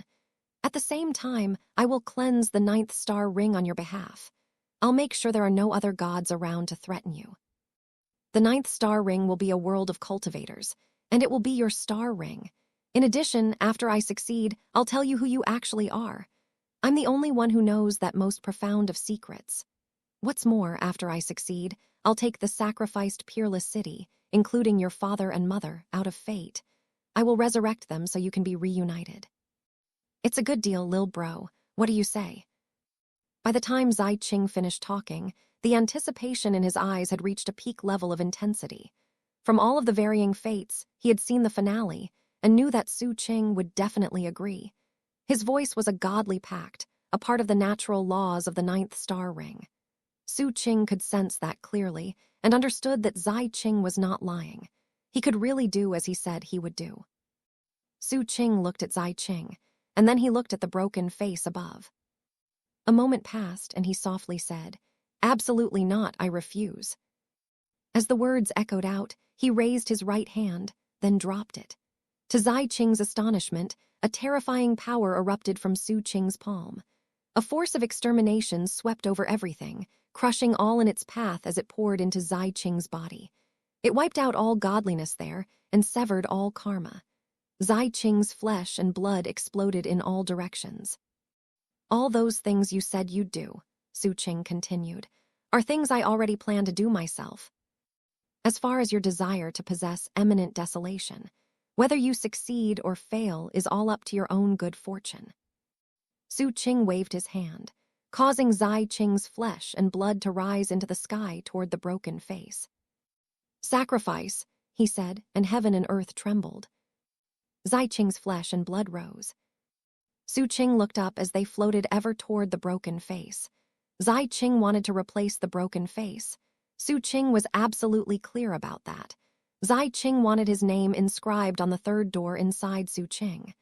Obviously, that was the most suitable way for him to achieve his goal. It would make his possession attempt easier and reduce any risks. And so, Xu Qing chose to refuse. Given Zai Qing's skill in scheming, he had likely planned for the possibility of Xu Qing refusing. And yet, he did it anyway. It was true. Zai Qing had planned for that. As Zai Qing's flesh and blood flew up, dramatic events unfolded. A pillar of black smoke some 500,000 kilometers wide shot up into the air. It headed straight toward the dome of heaven. It was pitch black and filled with a strong, gruish aura. Along with it came a sound like the wailing of ghosts and howling of wolves. There wasn't just one such column. In this space-time, all of revered ancient was rumbling. One after another, black pillars shot up in different locations and ascended skyward. There were many of them, completely filling revered ancient. In total, they numbered 99,999. Their arrival caused the canopy of heaven to shake violently. The black smoke began to converge, and the sky over revered ancient was stained. Black smoke covered everything, inundated all things, and made the sky of revered ancient become pure black smoke. As Xu Qing looked on with gleaming eyes, he recognized the power of the Gru world. Before his fight with Zai Qing, he had spoken to Yu Liachen. During that talk, Yu Liachen explained how he had sensed the aura of the Gru world in the many stories he had told. Clearly, the Gru world was part of Zai Qing's plan. All of a sudden, Zai Qing's voice echoed out in heaven and earth. "If I succeed, the world will once again have a living Gru." It was a bizarre voice that caused black smoke to seethe more violently. And then, the smoke exploded, as if the Gru world was being opened. As that happened, countless shadows erupted from within the smoke. They converged on Peerless City. And they rushed toward Zai Qing's flesh and blood. They covered the flesh and blood, causing it to corrode and melt, until the only thing left behind were innumerable shadows that occupied the spot left behind. Then they spread, wriggling into the shape of a broken face. The broken face was huge, and it looked very similar to the broken face of Eminent Desolation. Put precisely, it was the half of Eminent Desolation's face that had always been missing. The difference was that this face was not formed from flesh and blood, but rather from black shadows. It was a broken face of shadows. Immeasurably dark, it both existed and didn't exist. As Xu Qing looked on grimly, the eyes of the broken face of shadows opened. They glowed red. He was Zai Qing. The moment Hai's eyes opened, he looked down at Xu Qing, Hai's gaze complicated. Xu Qing's choice had come as a surprise and had forced him to rely on a backup plan. He had opened the Gru world and tapped into its power. It was an option he had prepared, but had hoped to avoid. But now it was happening. All he could do was use the Gru world to produce the karma necessary for this face of shadows. "That's fine. I did plot against you first. As of now, our karma is settled." With a final hard glance at Xu Qing, the face of shadows that was Zai Qing flashed a determined expression and then shot, toward the dome of heaven, right toward the broken face of eminent desolation. He was going to fly up to that broken face and turn it into a complete face. This was an act of possession. It was just like the saying from the Gru world, like a shadow that exists alongside the gods. 1. At the same time as he rose, the countless shadows from the black smoke of the Gru world continued to converge on the broken face made by Xu Qing. As a result, that broken face grew larger and larger. It grew far more majestic. As Xu Qing watched, the face of shadows reached the highest point in the dome of heaven, right in front of the broken face of eminent desolation. And then, it began to fill in the pieces. Astonishingly, a complete face now existed above. Unfortunately, half of the face was made of shadows, while the other half was made of flesh and blood. Xu Qing was the reincarnation of the broken face, but he wanted to take over as the dominant will. Normally speaking, that would have been almost impossible. That was why he wanted to put his name on the door inside Xu Qing. Considering that the first phase of Hai's plan had failed, he had been forced to use the Gru world and use the identity of a Gru to replace the broken face. This was something similar to a living god. It was a living Gru. However, it was an extremely dangerous undertaking. The pieced-together face of eminent desolation still contained remnants of the original will. And that will was waking up and trying to reject the power of the Gru world that Xu Qing had brought. The face of eminent desolation in the canopy of heaven began to split apart, then stick back together. It descended into a state of chaos and collapse. It was the most critical of moments. The world was affected. Revered Ancient was affected. The 9th star ring was affected. Fate was affected. At the same time, an unprecedented opportunity had arrived. The lot of you are definitely going to show up. Xu Qing looked on from below, his eyes narrowed. At almost exactly the same moment that the thought occurred to him, the starry sky beyond Revered Ancient filled with rumbling sounds. Out there was a huge black pagoda that symbolized endless imprisonment and the destruction of souls. Piercing through the starry sky, it opened a path, shot through space-time, and entered Revered Ancient. And it appeared right there in the dome of heaven. At eminent desolation's most critical moment, the pagoda descended. There was more than just a black pagoda. At the same time, an incomparably terrifying aura appeared, like a beast made of undulating mountains, pulsing with a sensation of hunger. What was more, there was a paper person that seemed to be made of joss paper directly from the yellow springs. The former looked cold and apathetic as it shot toward eminent desolation. The latter licked its lips, then expanded, turning into countless paper people that all pounced simultaneously. Of the 4 gods of the 9th star ring, 3 had arrived. All of their previous machinations had been attempts to seize the broken face. And they had been carefully waiting for a very long time. It just wasn't possible to pass up an opportunity like this. It made perfect sense to try to take advantage of the moment to seize an advantage. But clearly, the 4 gods of the 9th star ring weren't unified in this effort. The Mother River hadn't come, but was instead being a spectator. An instant later, the Black Pagoda, the huge beast, and the bizarre army of paper people closed in on eminent desolation. Taking advantage of the chaos between eminent desolation and Xu Qing's Gru world, the 3 gods landed in precise locations on the broken face. The Black Pagoda looked like an inverted gravestone that plunged right into eminent desolation's forehead. Netherworld light swirled, and sobbing that could cause the soul to run chill rang out. Along with them came a force of absorption full of extreme avarice. What it coveted was the ancient god soul of eminent desolation. The huge beast settled into place behind the shadows, opening a maw that could devour universes. A rank odor erupted along with dripping saliva. Then disgusting chewing sounds could be heard. It was ravenously devouring the energy and blood of eminent desolation, which contained never-ending life force. The immense, soundless army of paper people filled the sky like maggots, spreading out to cover the face in general. Their delicate paper arms waved, sending out clouds of bacteria and an aura of decay that targeted specific spots in eminent desolation's fate. Guided by greed, they sought to absorb the profound and mysterious godly authority of fate. The three gods weren't holding back any longer and had fully unleashed their personhood. The Black Pagoda was silent and cold. The huge beast was wild and ravenous. The paper person was bizarre and crafty. The three of them used different terrifying godly authorities, unleashing them like an epidemic as they sought to snatch benefits for their own. As they closed in and attacked viciously, Eminent Desolation was thus faced with difficulties internally and externally. Because of that, the attempt by the three gods was already going very smoothly.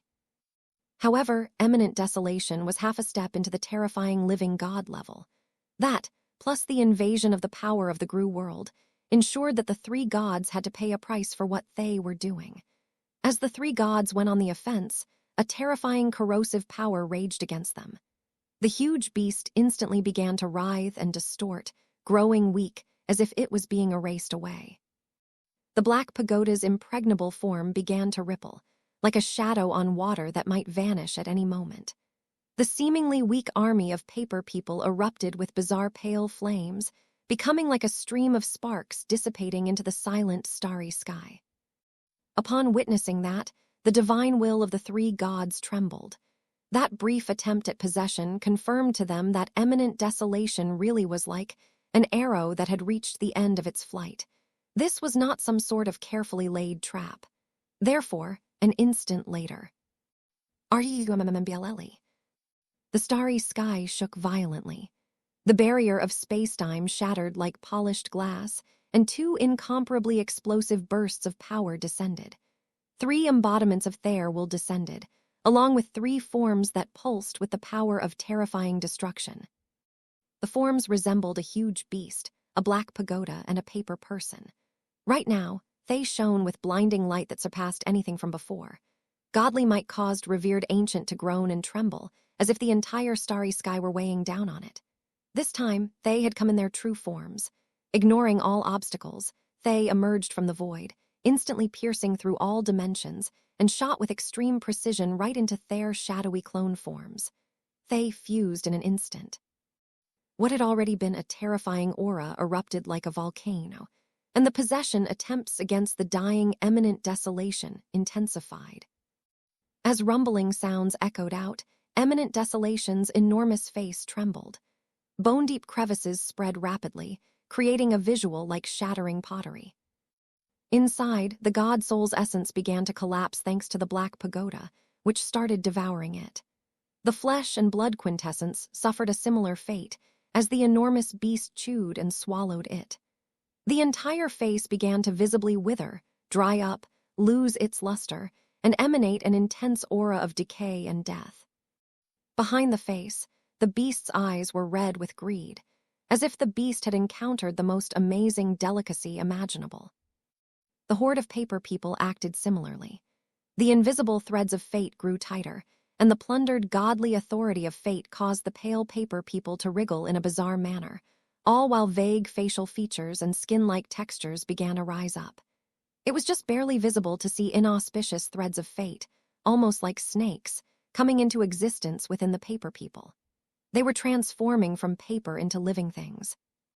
From the look of it, they sensed that continuing on in this manner would be extremely risky, and so the rifts between the shadows and the flesh in Eminent Desolation's face began to widen. They were choosing to leave. However, at that exact moment, deep in the void, a rumbling started up that could chill one down to the marrow. The stream of viscous, filthy fluid, golden in color, began to flow like a river from the starry sky and toward the battlefield. It was the Mother River. She had been holding back until she was sure it was safe, and now she didn't hesitate to come forth. The sordid river water looked like a collection of millions upon millions of greedy tentacles, with godliness that could erode all things. And it quickly wrapped around the collapsing Eminent Desolation. The trend of collapse instantly stopped. Next, the viscous Mother River seethed as a bizarre face appeared, which was made of innumerable smaller faces, contorted in pain. The face had what appeared to be a mouth with a bottomless throat, which began to devour Eminent Desolation. God blood, noxious and poolsing with bizarre godlight, began to flow out of Eminent Desolation's withered face, and then merged into the sordid water of the Mother River. Upon absorbing the god blood, the river began to surge with even greater intensity. Eminent Desolation had already been weakened, but this fatal blow was like a blast of wind that hit a candle. The aura of death grew even stronger. The Mother River was succeeding, and Eminent Desolation's weakness was on full display. And so, from within the Black Pagoda emerged a cold, ancient, and emotionless godly will. Behind the pagoda, space-time was once again ripped apart by terrifying power. Out of it came an ancient bronze pagoda, covered in rust and a host of silently moaning shrines. This was the true form of the Black Pagoda. Everything from before had been nothing but probing. The moment the true form emerged, the ripping force targeting the god soul increased by hundreds, if not thousands of times over. It seemed like it was capable of extracting all of the god souls that existed in the starry sky. The huge beast's eyes shone with increased ferocity at the sight of this. After a short moment of waiting, it lifted its ferocious head and emitted a terrifying cry that could shatter planets. Roar! The void behind it collapsed, and a beast emerged, formed from countless wriggling planets, shattered planes of existence, and innumerable black substances. The beast was so enormous that it could easily devour an entire galaxy. Pulsing with an aura that could destroy anything and everything, it opened its mouth and lunged viciously toward Eminent Desolation. Last was the paper person, who was clearly the most crafty and cautious. Despite the other three gods having appeared in true form, the paper person was still biding Hai's time. Until, when the three gods' efforts reached a fever pitch, and Eminent Desolation was so withered it seemed like the end was near. Pale, eerie lights appeared within the cavernous eyes of the army of countless paper people. Then, one of the paper people suddenly ripped open at the chest, and a dizzying and evil prismatic light shot out, within which was a very small paper person that pulsed with a very inauspicious aura. Instantly, all space around the seven-colored paper person began to rot and collapse. Without any hesitation, he became a streak of evil, seven-colored light that shot forward with unstoppable force, and an eerie power that could snatch fate and tamper with all endings. It was another fatal blow to the already collapsing Eminent Desolation. The seven-colored paper person shot forth in a blast of evil light. The Black Pagoda sucked at the soul. The huge beast devoured the body, and the Mother River was going crazy. At that exact moment, the eyes of Eminent Desolation, which had seemed like they would remain in slumber forever, suddenly snapped open.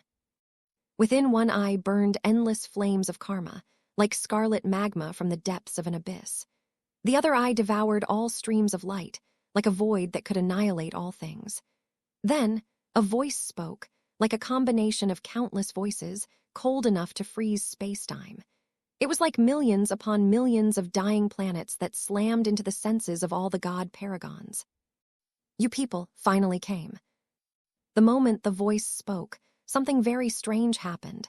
It didn't come from the struggling part of Eminent Desolation's broken face.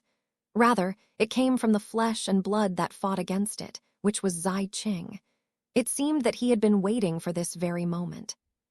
When the four god paragons showed up in person to seize the quintessence of Eminent Desolation, and were connected deeply to the body that was the battlefield, Xianxia Qing chose to unleash the Gru world. The inauspicious smoke of the Gru world suddenly expanded by millions upon millions of times. It was no longer vague and ethereal. In an instant, it became rotting blood, as viscous as if it were millions upon millions of years old. Moving faster than thought itself, it spread through the dome of heaven. It began devouring everything. The huge beast's head bore the brunt. Turbid smoke swept over it, causing its flesh and blood, which was made from planets and planes of existence, to emit deafening hissing noises. And then it began to crumble and melt. The numerous planets that made up the composite form darkened and began to fall apart, spraying out a noxious liquid that the smoke greedily devoured. It was the same with the Black Pagoda. Its form, already covered by the howling shrines, was being absorbed by the smoke. The faces contorted, and areas of moldy corrosion spread out over it.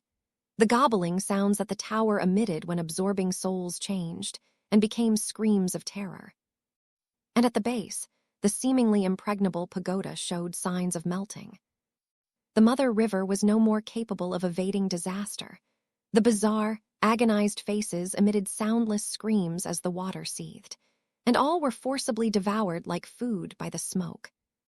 Most bizarre of all was that all the clones of the paper person were shredded apart and began to fall down to the ground.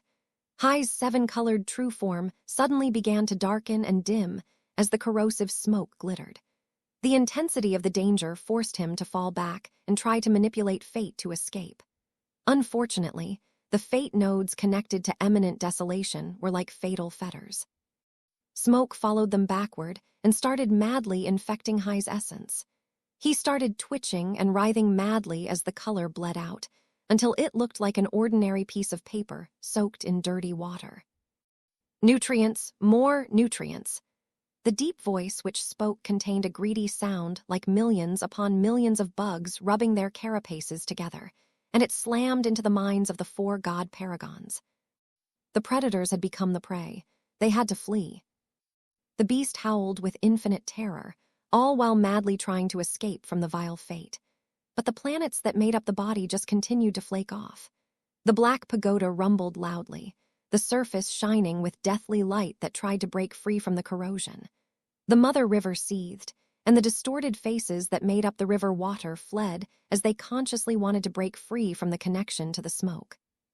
Things were more direct when it came to the seven-colored paper person, who severed the fate nodes connected to imminent desolation, then turned into a tattered gray figure that shot toward the starry sky. Sadly, it was too late.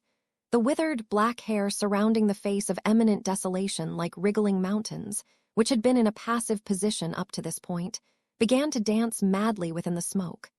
The hair spread like mad, ignoring how much space needed to be traveled, shooting directly toward the four god paragons. They were wrapped up in an instant.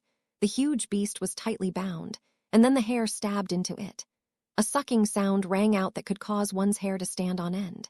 Hair covered the black pagoda like spiderwebs, wrapping up all the shrines, then stabbing into the screaming faces and absorbing the soul-sucking power.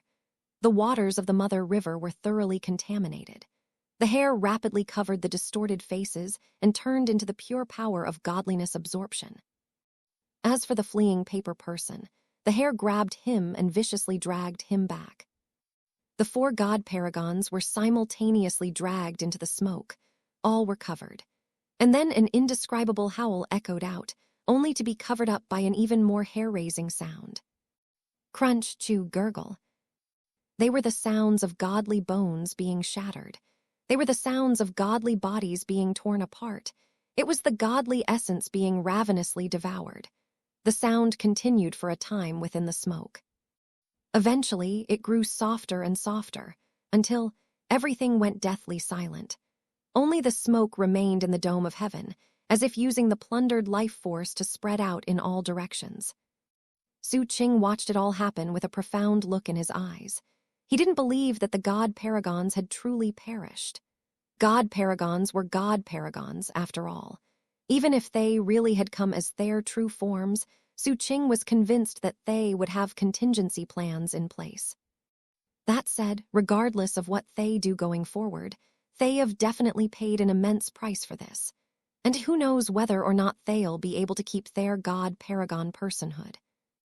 Eyes narrowing, he looked from the corrosive smoke down toward his own palm.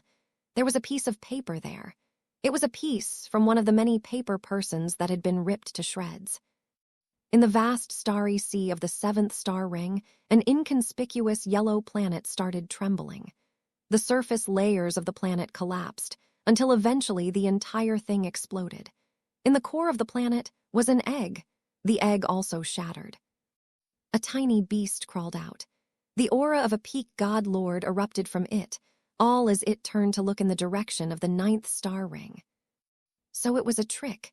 However, what I really wanted wasn't your flesh and blood. It was your memories about treading the living god umbilical cord. As it turns out, that's what the living god umbilical cord is like. In the 13th star ring, a god rose up into the sky. As an altar god, it had already reached the peak level possible on this particular planet, and it had been because of a precious treasure acquired years ago. It was a bronze, black pagoda. The pagoda had allowed it to improve with uncanny speed and had enabled it to win every battle it fought. Now it had reached the peak and was preparing to leave its current planet and strive toward having a god kingdom. It was confident that the Black Pagoda would take it all the way to the true god level. However, even as it left the planet, the Black Pagoda inside of it suddenly shivered, then started absorbing all surrounding things. Before the altar god could react, it trembled and was absorbed until there was absolutely nothing left. It happened in an instant. It didn't even realize what happened. All that remained was the Black Pagoda, which quickly dropped down to the surface of the planet. Then the planet trembled as all the gods there withered and then collapsed into dust. All things were absorbed into the Black Pagoda. A deep, godly voice echoed out from the pagoda. The living god umbilical cord. Similar things happened in 2 other mysterious locations. The paper person hid in a special instance of space-time. It was a scroll painting, and there, the paper person was hopping to recover and get back to Hai's previous level. Even more mysterious was the location the Mother River had set up as a contingency. It was a world in which the Mother River could hide very carefully in the word water itself. In terms of concealment, the Mother River's contingency plan was the most unique. Sadly, there was an entity in the revered ancient mainland that not even the Mother River could hope to hide from. The smoke above Peerless City churned. The void rippled. And within that space-time appeared the mask of wishes, which Xu Qing had brought with him. Its entire purpose was to plot against the Mother River. It didn't matter how the Mother River had fled into concealment. The mask's expression distorted into one of pure madness. It was not holding anything back, but instead was unleashing its aura in a bright conflagration. And then it was able to utilize a mysterious connection to the Mother River to be guided by eminent desolation. The moment it happened, the conflagration around it rumbled, breaking open a passage in the void and revealing a dramatic scene. Astonishingly, that scene depicted the Mother River's hiding place. Then, a strand of hair shot down from above, heading right toward the image and piercing into it. An agonized shriek rang out, and the hair retracted. Within that world, the word water had been erased. The moment it happened, the world hiding the Mother River filled with ripples. Then a golden mask appeared that had been sealed in the mud of the Mother River, as if eons in the past. Now it was free. Mother River, it was years ago that, for the sake of a wish, you sealed me and stole my godly authority. You seized my godhood. But now, the karma is resolved. This is the cost for that wish. In the space-time containing Peerless City in the revered ancient mainland, the smoke in the sky was so dense it wasn't possible to see the face of eminent desolation within it. But this space-time was already starting to fade away. Xu Qing knew that his karma with Zai Qing had already ended. It was impossible to say whether or not Zai Qing could succeed. Xu Qing didn't care anymore. He looked down at the vanishing space-time flowing every which way. A blood rain was starting to fall. Within the devastation, the story of this space-time was being laid out. Xu Qing saw the young version of himself awakening within the blood rain. He saw him struggle to his feet and look around blankly. He saw the 7-year-old version of him being bullied and robbed in the wilderness. He saw himself feeling completely and utterly helpless. Eventually, he saw the young version of himself find an iron skewer in the ruins. The skinny version of himself placed the skewer against his own throat. He closed his eyes, looking numb and ready to let go of everything. Just when he was about to do it, a girl in a tattered robe walked over and gave him a skewer of candied fruit. Despite the corruption in the surrounding world, the girl's eyes glittered brightly. The candied fruit caused memories to well up in the young version of himself. Xu Qing felt bitterness in his heart. He would not forget any of this. The young version of himself looked at the candied fruit, then slowly dropped the iron skewer. He dropped down into a sitting position on the ground and started crying. That was his youth. Xu Qing sighed. As space-time vanished, the fragments of time disappeared, he looked around. He watched himself getting stronger. He watched as something profoundly moving played out. The girl who gave him the candied fruit fell into a pool of blood. The young version of him took the iron skewer and plunged into the throat of a villain. When he pulled it out, blood sprayed all over him. The young version of Xu Qing walked over to the corpse of the girl and looked down at her for a long time. Eventually, he stooped over and closed her eyes. "I'll get revenge for you." As those words rang out, space-time collapsed. The time that peerless city existed in shattered like a mirror. Fragments then spread through space-time and returned to the present. Heaven and earth retreated into the fog of history. The dome of heaven went back to the current time. The lands returned to the Heavenlighter region. Xu Qing stood once again in front of the imperial palace of the sovereign kingdom of Violet and Cyan. Zai Qing was not inside. Xu Qing looked up. He saw the dome of heaven, and there was no smoke there. Eminent desolation was there just like before, but the face was not broken. The face of eminent desolation was complete. One part was black shadow, the other part was flesh and blood. Looking closely, it appeared to be Zai Qing's face. "There's one more thing that must be done." Xu Qing looked down at the palm of his hand. The piece of paper had brought him back to the present. The scrap of paper caused killing intent to bubble in his eyes. He closed his hand into a fist, and the power of cannon and statute surged. It locked onto a spot in the starry sky. "Master Righteous Veil, I'm coming to you to exact vengeance for Grand Emperor Swordsage. I don't care how many clones you have, or what planes or space-times you hid in. You cannot escape." 2. Xu Qing then stepped out into the starry sky. 1. This saying was originally mentioned in Chapter 1341. 2. Master Righteous Veil references. Chapters 927, 962.1, 1040, 1064. Chapter 1353, My Name is Sue. The void was boundless and as silent as a tomb. This was the same ninth star ring as ever. But nowadays, the ninth star ring had no god paragons other than eminent desolation. The places which had once belonged to the Black Pagoda, the huge beast, the paper person, and the Mother River were now empty. Sensing that, Xu Qing strode through the starry sky and through time itself, passing in between the spaces within the shattered ontology. Using the shattered fragment within his palm, he proceeded forward one step at a time. Each footfall of his caused countless worlds to fill with daybreak. A pulsing sense of somberness became an endless frigid coldness that accompanied his forward progress. It dribbled out through space-time, such that wherever his foot touched, space rippled and then froze. His tranquil gaze seemed to contain a darkness and a light that could pulverize millions upon millions of heavenly bodies. Onward he advanced, piercing through countless layers of the chaotic flow of space-time. Eventually, he spotted a vague location that seemed to have been assimilated by the void itself. "Found you," he said softly, his gaze coming to rest on that specific spot. It was a mortal world. Somewhere in that world was a city, and inside the city was a school. Scrolls were piled everywhere there. Xu Qing's gaze pierced through space-time to fall upon one of the scrolls there.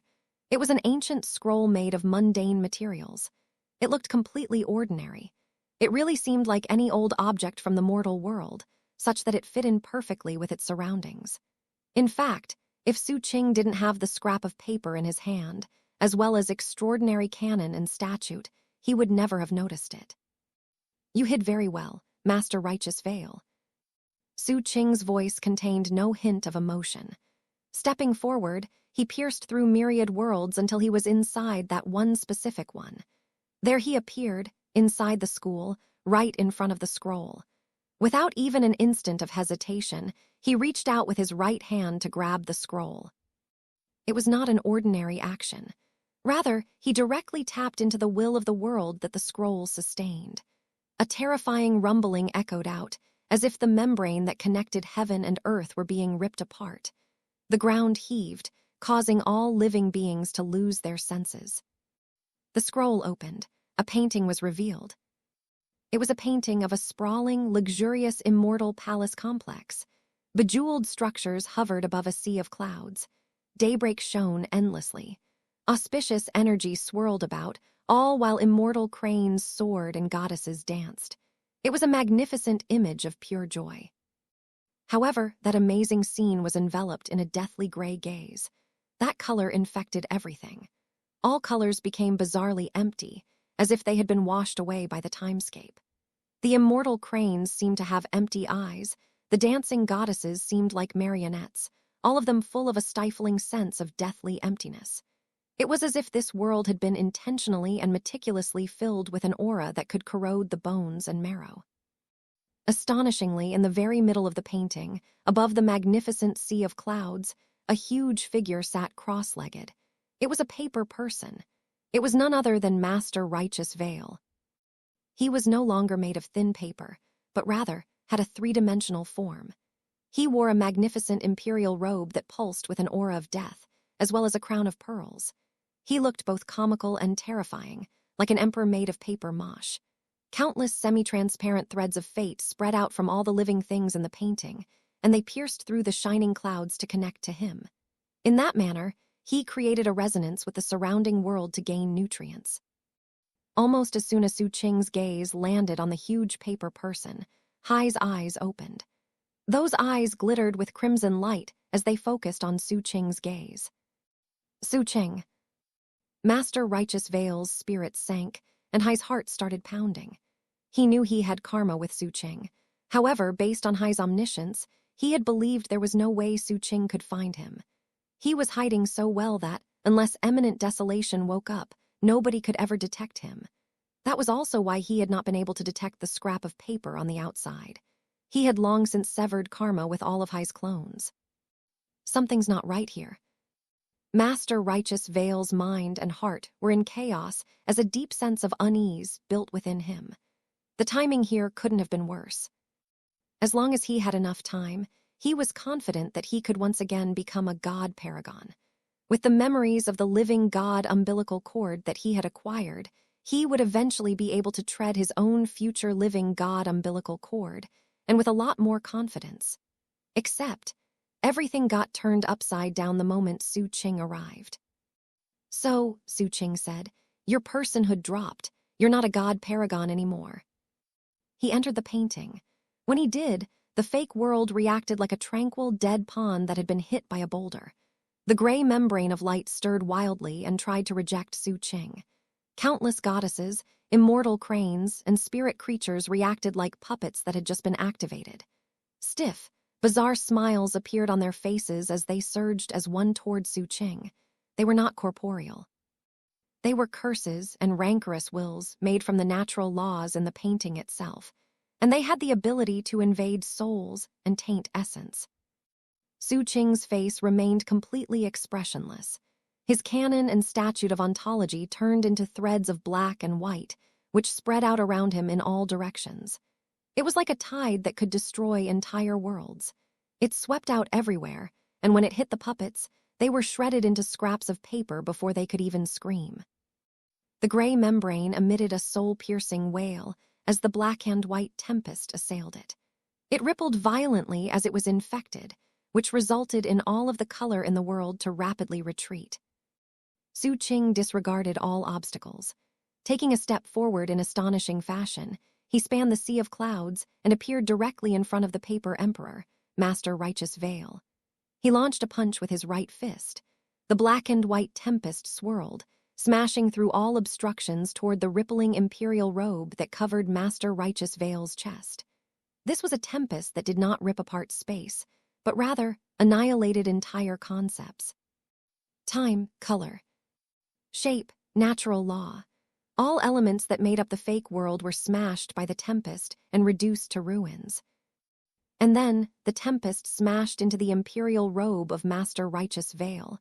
There was no heaven-shaking, earth-shattering explosion. There was just a wave of annihilation that caused everything to go silent. As if starting from Xu Qing's fist, the imperial robe collapsed like a sandcastle falling into a black hole. The magnificent imperial robe turned into ashes. The crown collapsed, releasing the godly might that it held. Hai's body fell into pieces, becoming innumerable pieces of paper ritual money that flew out everywhere. And yet, Hai's counterattack was now made manifest. The innumerable scraps of paper that had made up Hai's body reconverged, turning into the enormous head of a paper person, whose mouth opened wide and lunged toward Xu Qing. There were also countless threads of fate that spread from the paper head, becoming a river of fate that encircled Xu Qing. The peak level of God Lord power erupted. Xu Qing's face still remained expressionless. He did not retract his fist, and then ripples spread out from behind him as a second version of himself stepped out. After devouring the primeval motherworld, Xu Qing's cultivation base reached the level of a peak God Lord. However, he also had two true forms. He was like a binary planetary system. His second true form came from the Black Planet, and it was here, also launching a fist strike. The blow slammed into the head of the paper person. A destructive shockwave exploded out. Rumbling echoed out as destructive power spread everywhere. The entire world started collapsing. The beautiful immortal palace complex turned into white dust that billowed out. The sea of clouds evaporated. The goddesses and immortal cranes, now lacking any color in the painting, fell one after another. Deathly silence spread out, turning everything into emptiness. Master Righteous Veil trembled, and yet again collapsed into scraps of paper that spun away in all directions.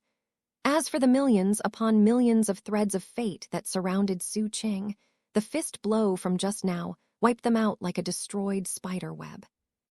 Then, the white planet version of Xu Qing replaced the black planet, taking a step forward and unhesitatingly launching another fist strike.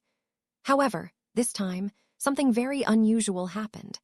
The moment the painted world collapsed completely, it turned into a drop of indissolvable, corrosive ink full of rancorous will.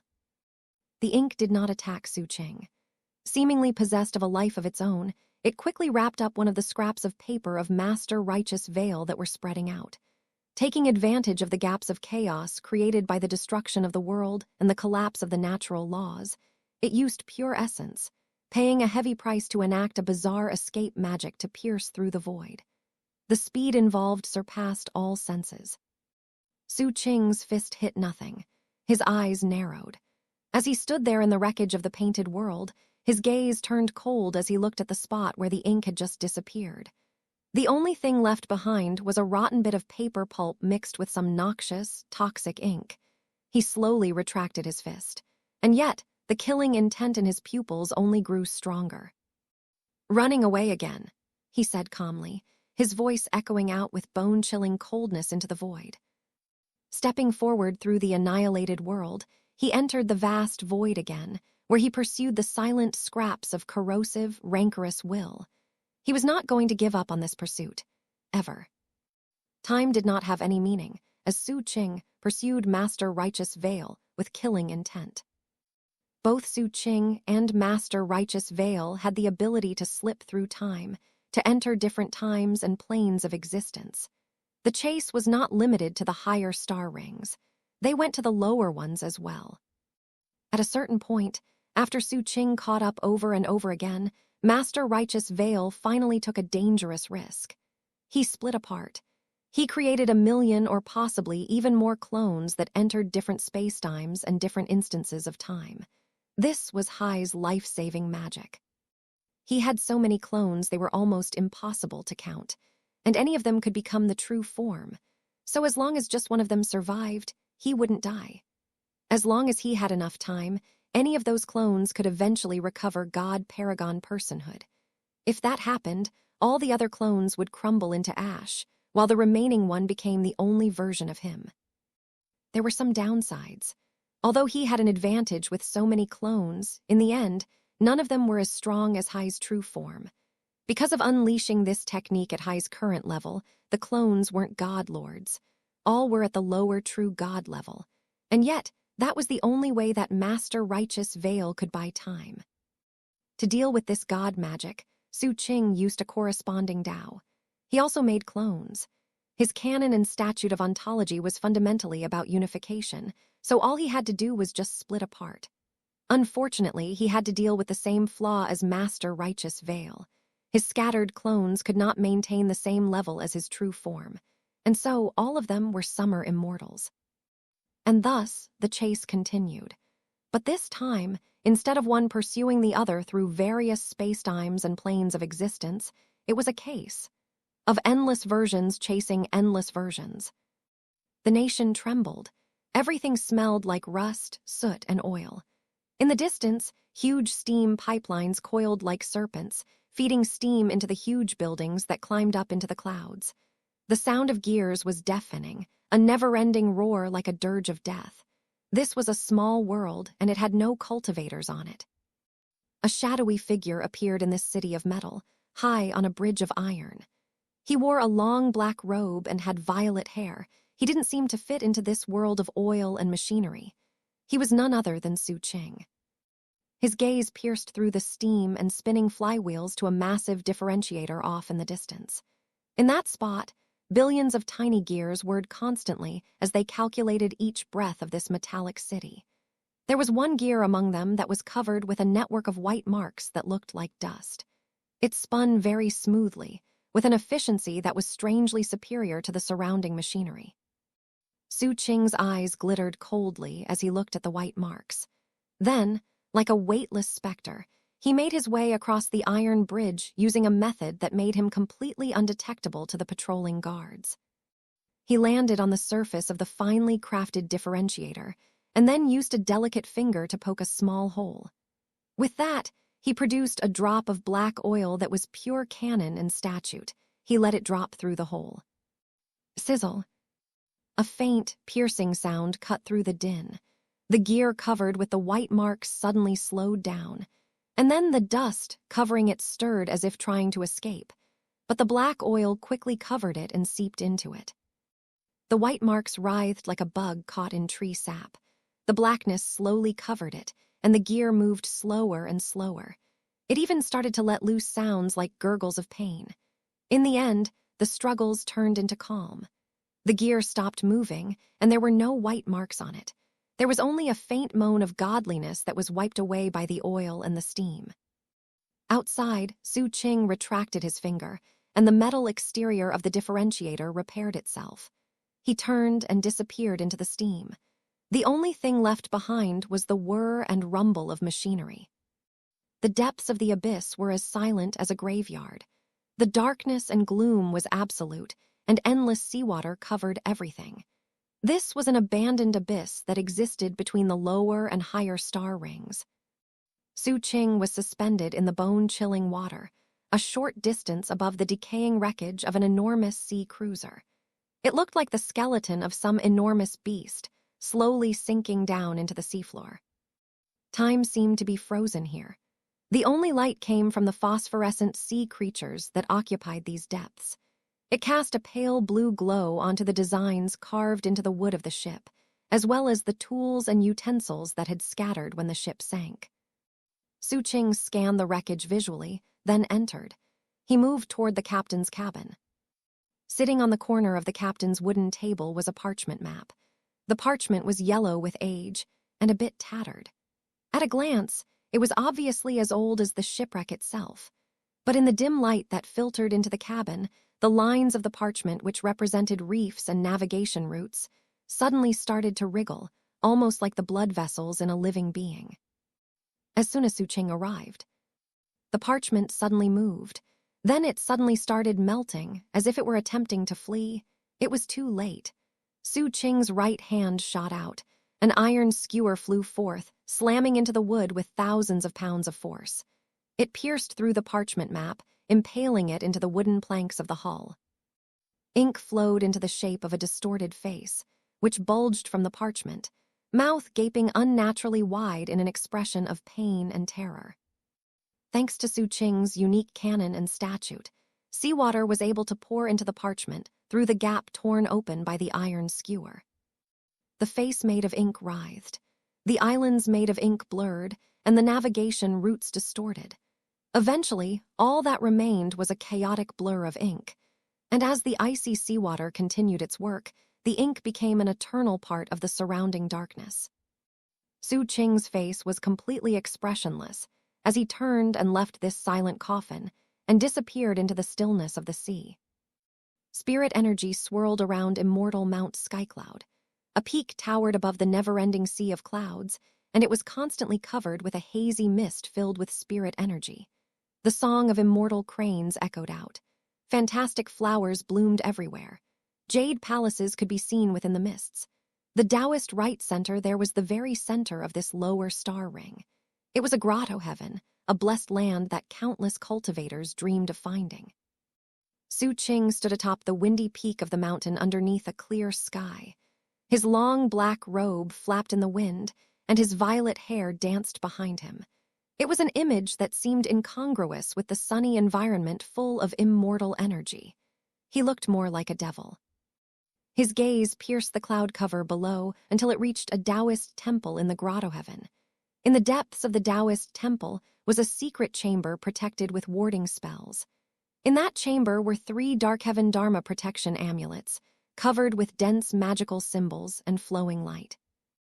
The talismans were made from neither gold nor jade, and they seemed full of spirit light. In the corner of one of the amulets was a tiny magical symbol that had a bit of gray color on the edge of one of the brush strokes. Xu Qing was looking for that specific amulet. Your hiding spots are getting better. This time you're hiding in the actual natural laws. In other words, you can't be destroyed unless this entire world is destroyed. Xu Qing stepped off the lonely peak, and the sea of clouds stirred, becoming like a solid path for him to walk. In the blink of an eye, he reached the jade door that led into the secret chamber in the Taoist temple. He ignored the complicated warding spells protecting the chamber, walking through them like stepping through a tranquil waterfall. Incense smoke filled the chamber, and the spirit energy was so dense it was almost liquid. Xu Qing didn't hesitate for an instant. He waved his index finger, and light leapt from the tip. It was like a tiny needle, pulsing with an energy of destruction that threw the spirit energy in the chamber into chaos. The attack didn't target the talisman itself. It disturbed the spirit power itself, like a stone thrown into a still lake. KBNG. Nobody fled. A blazing white lightning bolt, like a pillar from heaven, destroyed the domed roof of the Taoist temple. Ignoring all protective warding spells, it brought the wrath of heaven to strike the Dharmic protection amulet with incredible precision. To be precise, it struck the magical symbol with a bit of gray color on the edge. Time seemed to solidify. The talisman suddenly erupted with blinding white light. In an instant, the talisman turned into a carbonized black color, then collapsed. Countless scraps of paper drifted out like fiery moths. They fluttered desperately in the cramped chamber as they attempted to avoid the fiery, destructive lightning. In the haze, Master Righteous Veil's face appeared, distorted in a glare of pain. I curse you, Xu Qing. Xu Qing looked on coldly as the face disappeared. The magical symbols all turned into black ash that fell onto the cold floor. The smell of incense had been replaced with the odor of burned paper and the aftermath of a lightning strike. Xu Qing retracted his finger, and the glow from the tip went away. After glancing at the ash on the floor, he turned and vanished from the chamber. The lightning strike that had devastated the Taoist temple's spell formations had completely shattered the peace on the immortal mountain. Over and over again, scenes of destruction and eradication played out. In some worlds, dramatic events unfolded. In other worlds, things remained peaceful. The only common point among them all was death. Master Righteous Veil's clones didn't end up buying time for him. Instead, they became the end of Hai's final destiny. It had something to do with him being caught at the most disadvantageous moment possible, as well as Xu Qing's canon and statute. To a certain extent, Xu Qing's canon and statute was the perfect counter to Master Righteous Veil's godly authority. 3 months passed from the perspective of where things had started. Out in the vast starry sky was a desolate little world where the last scrap of paper lay hidden in the cold shadow of a rocky crag. Xu Qing flicked his finger, causing blackened white fire to sweep over it. The paper burned, curling up and turning black, until it became an insignificant wisp of smoke.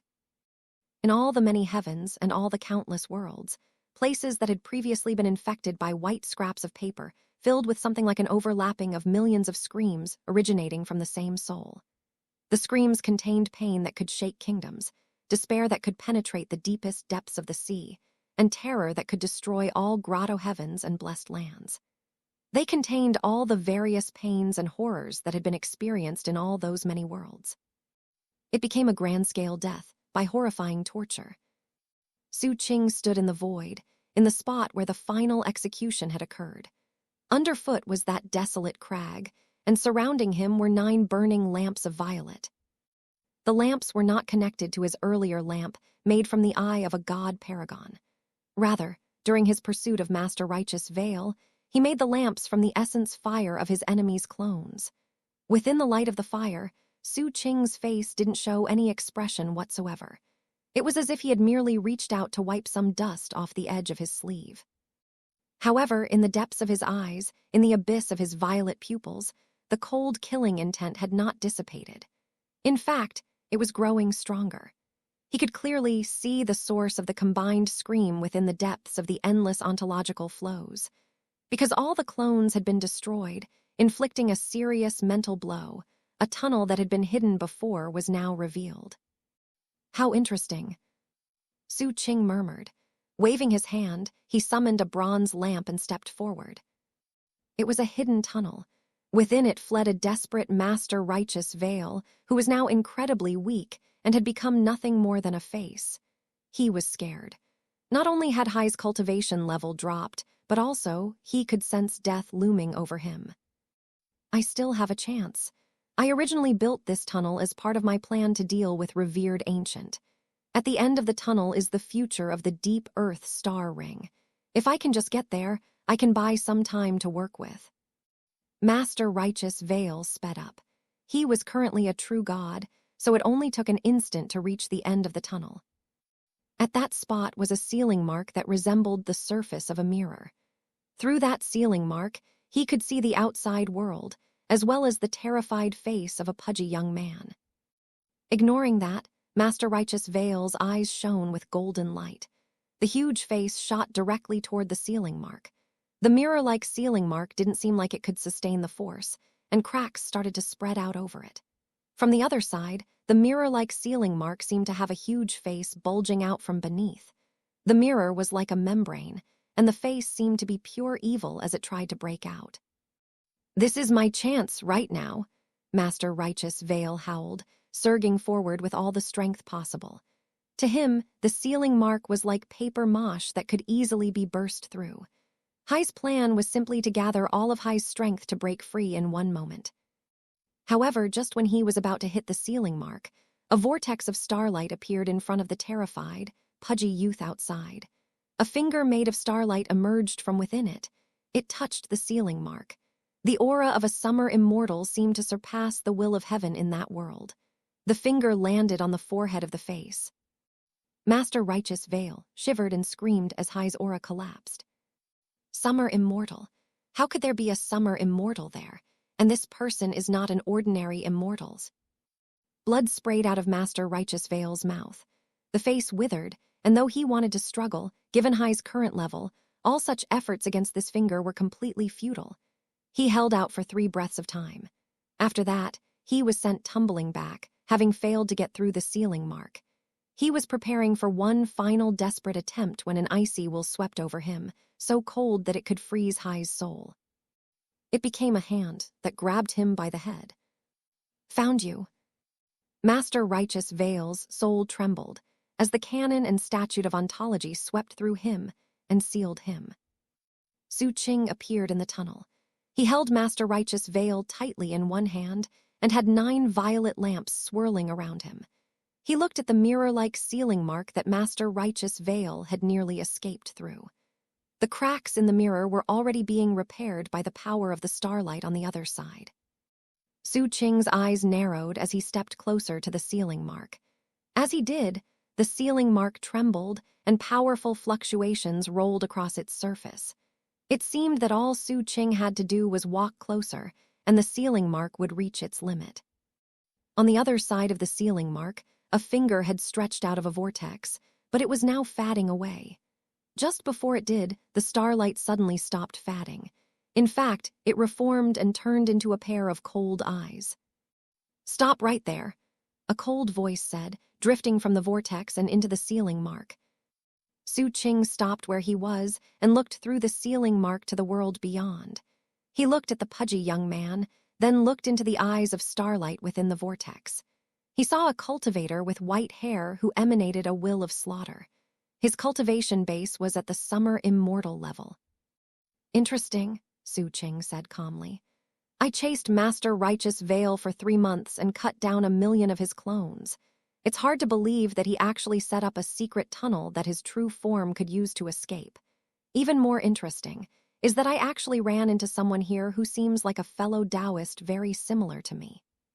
With that, he turned and dragged Master Righteous Veil away. After all, this other world was not his world. That said, after taking a few steps, he spoke. "Su is my name." "Wang is mine," came the reply from the vortex beyond the ceiling mark. 1. This is the exact scene that played out in chapter 955 of A World Worth Protecting. The pudgy young man is Wang Baal, and the white-haired cultivator is Wang Lin. Chapter 1354, Beyond the Timescape. Ancient time flowed. 300 years passed in revered ancient. During that time, things were peaceful. There was no mutagen in heaven and earth. When Xu Qing had returned 300 years ago, most of the gods in revered ancient chose to leave. Only a few stayed behind. After the god paragons disappeared from the 9th star ring, the god cultivation system collapsed. Only eminent desolation remained.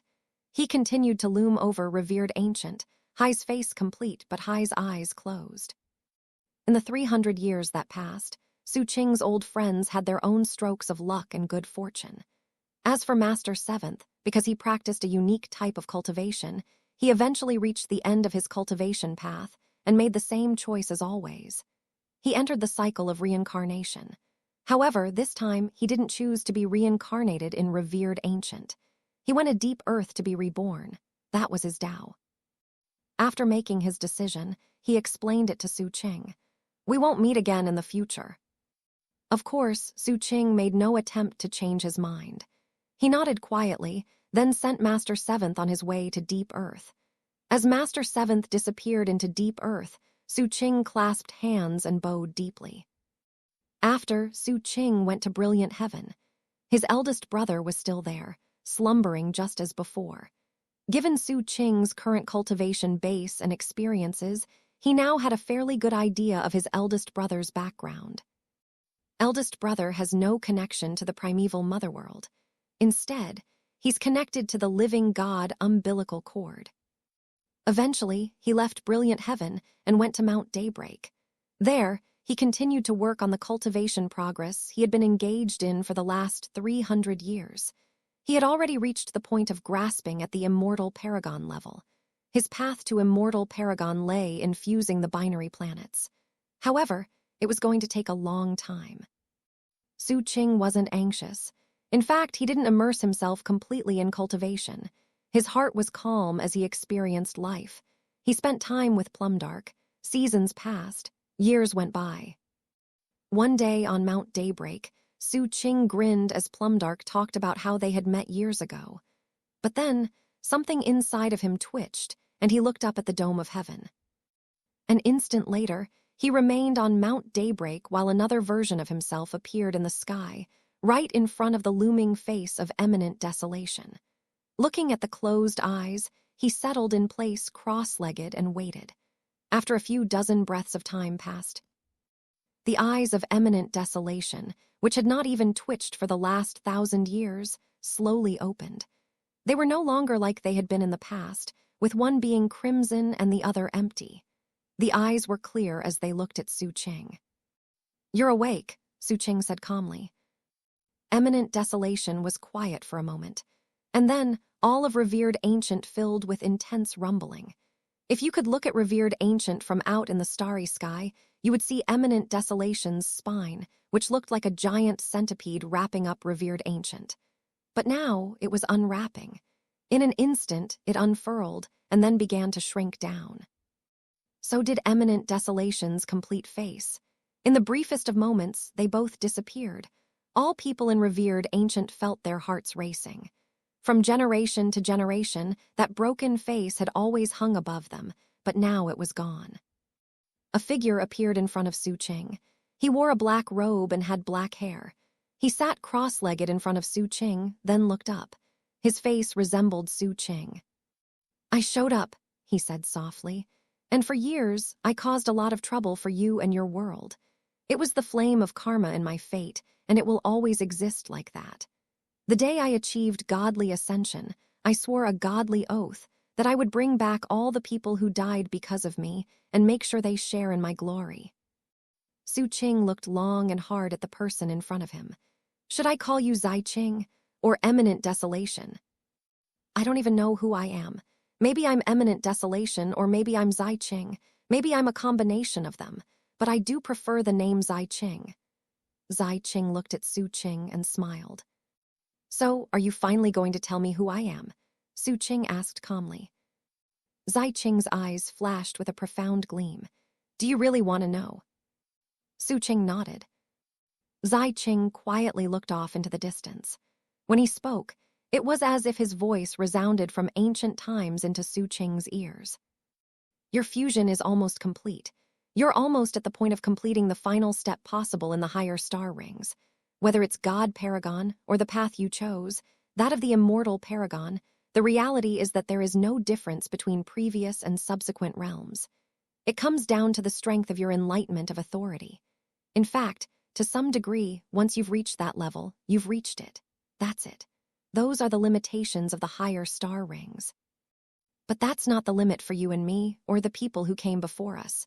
Given the earliest records of the Gru world, there is a higher level after that. In the Gru world, it's called the Living Gru, and in the higher star rings, it's called Living God. In the future, you cultivators will come up with your own name for it. You'll call it Ethereal Apex. It's the true form of the Tao itself. 1. With that, Zai Qing looked back at Xu Qing. Xu Qing thought for a moment, then said, "Presumably, the only way to reach that level is to leave the higher star rings and walk the living God umbilical cord." Zai Qing nodded. The term living God umbilical cord itself comes from the Gru world. Back when the Gru world ruled, they called it the Xeno-Gru umbilical cord. It's the only way to leave the higher star rings. Walk that path, and you can pursue a higher level of cultivation. Years ago, I reached the depths of the living God umbilical cord. During the process, I got stronger. I guess you could say that anyone who walks the living God umbilical cord will, the moment they enter it, begin to get stronger. Anyone who walks the entire length of it will become a living God. Unfortunately, I failed to take the final step. Zai Qing sighed. "And that has something to do with me," Xu Qing suddenly said. The look in Zai Qing's eyes grew more profound. He nodded slowly. "In the depths of the living God umbilical cord, I saw a tunnel full of doors, and every door represented a living God or a living Gru. Whenever a new one appears, a new door will show up in that tunnel." When Xu Qing heard that, his gaze hardened. "Inscribe your name above that door," Zai Qing continued softly. "Then open it and walk through, and your breakthrough is complete. At the end of the tunnel is a chair, and on it is a person. In his hand is a violet crystal. Next to him is the skeleton of a woman, as well as a shriveled blue worm. All have been dead for a very long time." He sat there alone, pulsing with ancientness. It seemed as if he was trying to find the Gru world. I don't know who he was, but the moment I saw him, a name appeared in my mind. See you, he was nearing death. And to prevent me from reaching my peak, he stopped me from inscribing my name above the door. And then we fought a battle to the death, too. I lost. With my body mangled, I fled. However, he didn't achieve a full victory. And that is because he passed away into meditation there in the depths of the living God umbilical cord. But before he passed away, he borrowed the power of my escape to create a possibility. Thinking back now, I realize that he might have stopped me because, before I arrived, he had reached the end of the line. But then I showed up, and he suddenly had hope. That's why he didn't kill me when he won. He let me go on purpose, to make room for that possibility. That possibility, plus the possibility I created for myself, intersected. Both came to the primeval mother world of brilliant heaven, and that led to you. Xu Qing looked at Xu Qing. Xu Qing said nothing, though his heart was pounding. He thought about his violet crystal, and he thought about the tunnel in his soul, and the chair, most importantly, he thought about the skeleton of the woman that Xu Qing had mentioned, and the blue worm.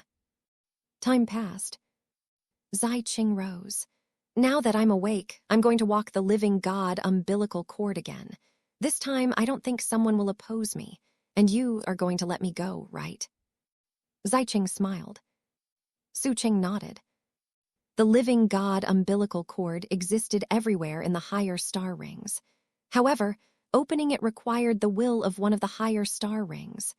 Most of the time, such wills wouldn't casually open the way. For Xu Qing, though, that wasn't a problem. He chose to walk the living God umbilical cord in the 8th star ring, and the will of that star ring opened the way without even being asked. A huge vortex appeared. It was the entrance to the living God umbilical cord. Xu Qing did not leave in secret. On the day of Hai's departure, all of the god paragons and all of the higher star rings came to bear witness. That included the giant beast and the black pagoda. They knew that if eminent desolation wanted to kill them, it would happen whether they showed up or not. Therefore, it made more sense to show up calmly. Also present was the immortal paragon of the 5th star ring, and standing next to him was Grandmaster Bai. Just like all the god paragons, they looked on attentively at Xu Qing and Xu Qing. Xu Qing stood at the entrance of the living god umbilical cord and looked back at Olive. "Are any among you willing to travel with me?" he asked. Hai's words struck all of the god paragons to the core. All of them knew exactly how dangerous the living god umbilical cord was, but they also knew that it was the only way to reach a higher level.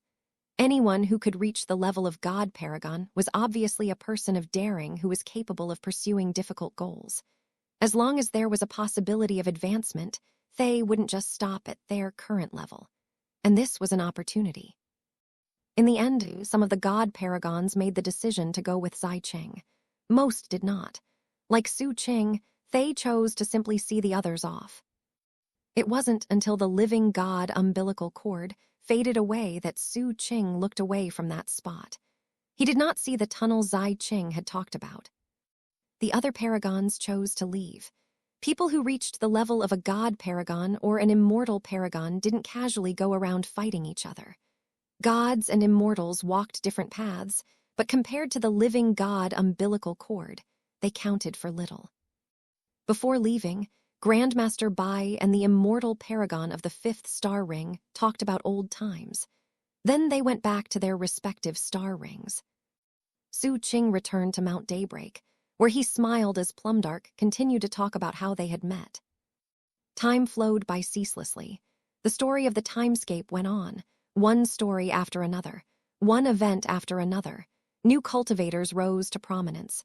Old cultivators nursed lingering grudges. It was the same with the gods. Cycles returned to the beginning. It was as if nothing had ever changed, not for eons. As time passed, the living god umbilical cord appeared on a few instances. Every time it did, god paragons chose to leave and try to become living gods. Nobody knew whether or not Xu Qing and those who left with him succeeded or not. Nobody knew whether subsequent god paragons who left to follow them survived.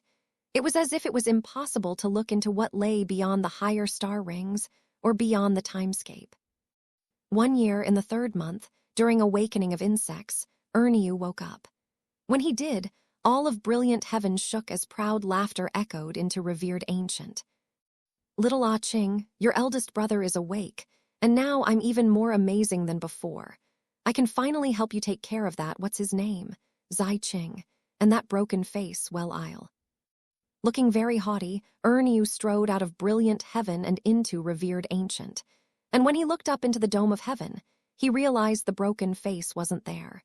His eyes widened and his voice trailed off. He stared mutely up into the sky. Spinning around, he scanned the sky a few times. What's going on? Where's the broken face?" "Eldest brother," Xu Qing said. Ripples flowed through the air as Xu Qing appeared. He was holding hands with Plumdark and smiling at Erniu. Erniu stared at Xu Qing for a moment before inhaling sharply. He had just sensed an aura on Xu Qing that surpassed that of a god lord. It was the aura of God Paragon, Immortal Paragon, what's going on here?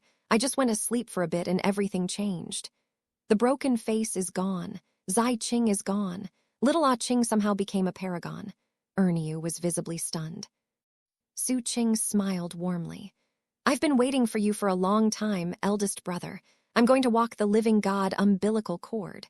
Do you want to join me? It was the 7th time that the living god umbilical cord opened since Zai Qing left. This time, it opened in the 9th star ring. The immortal paragon and grandmaster Bai came to see them off, not join them. They would stay behind in their higher star ring. When the vortex opened, Xu Qing stood in front of it with Plumdark and Erniu. He looked at the immortal paragon and grandmaster Bai. Grandmaster Bai nodded.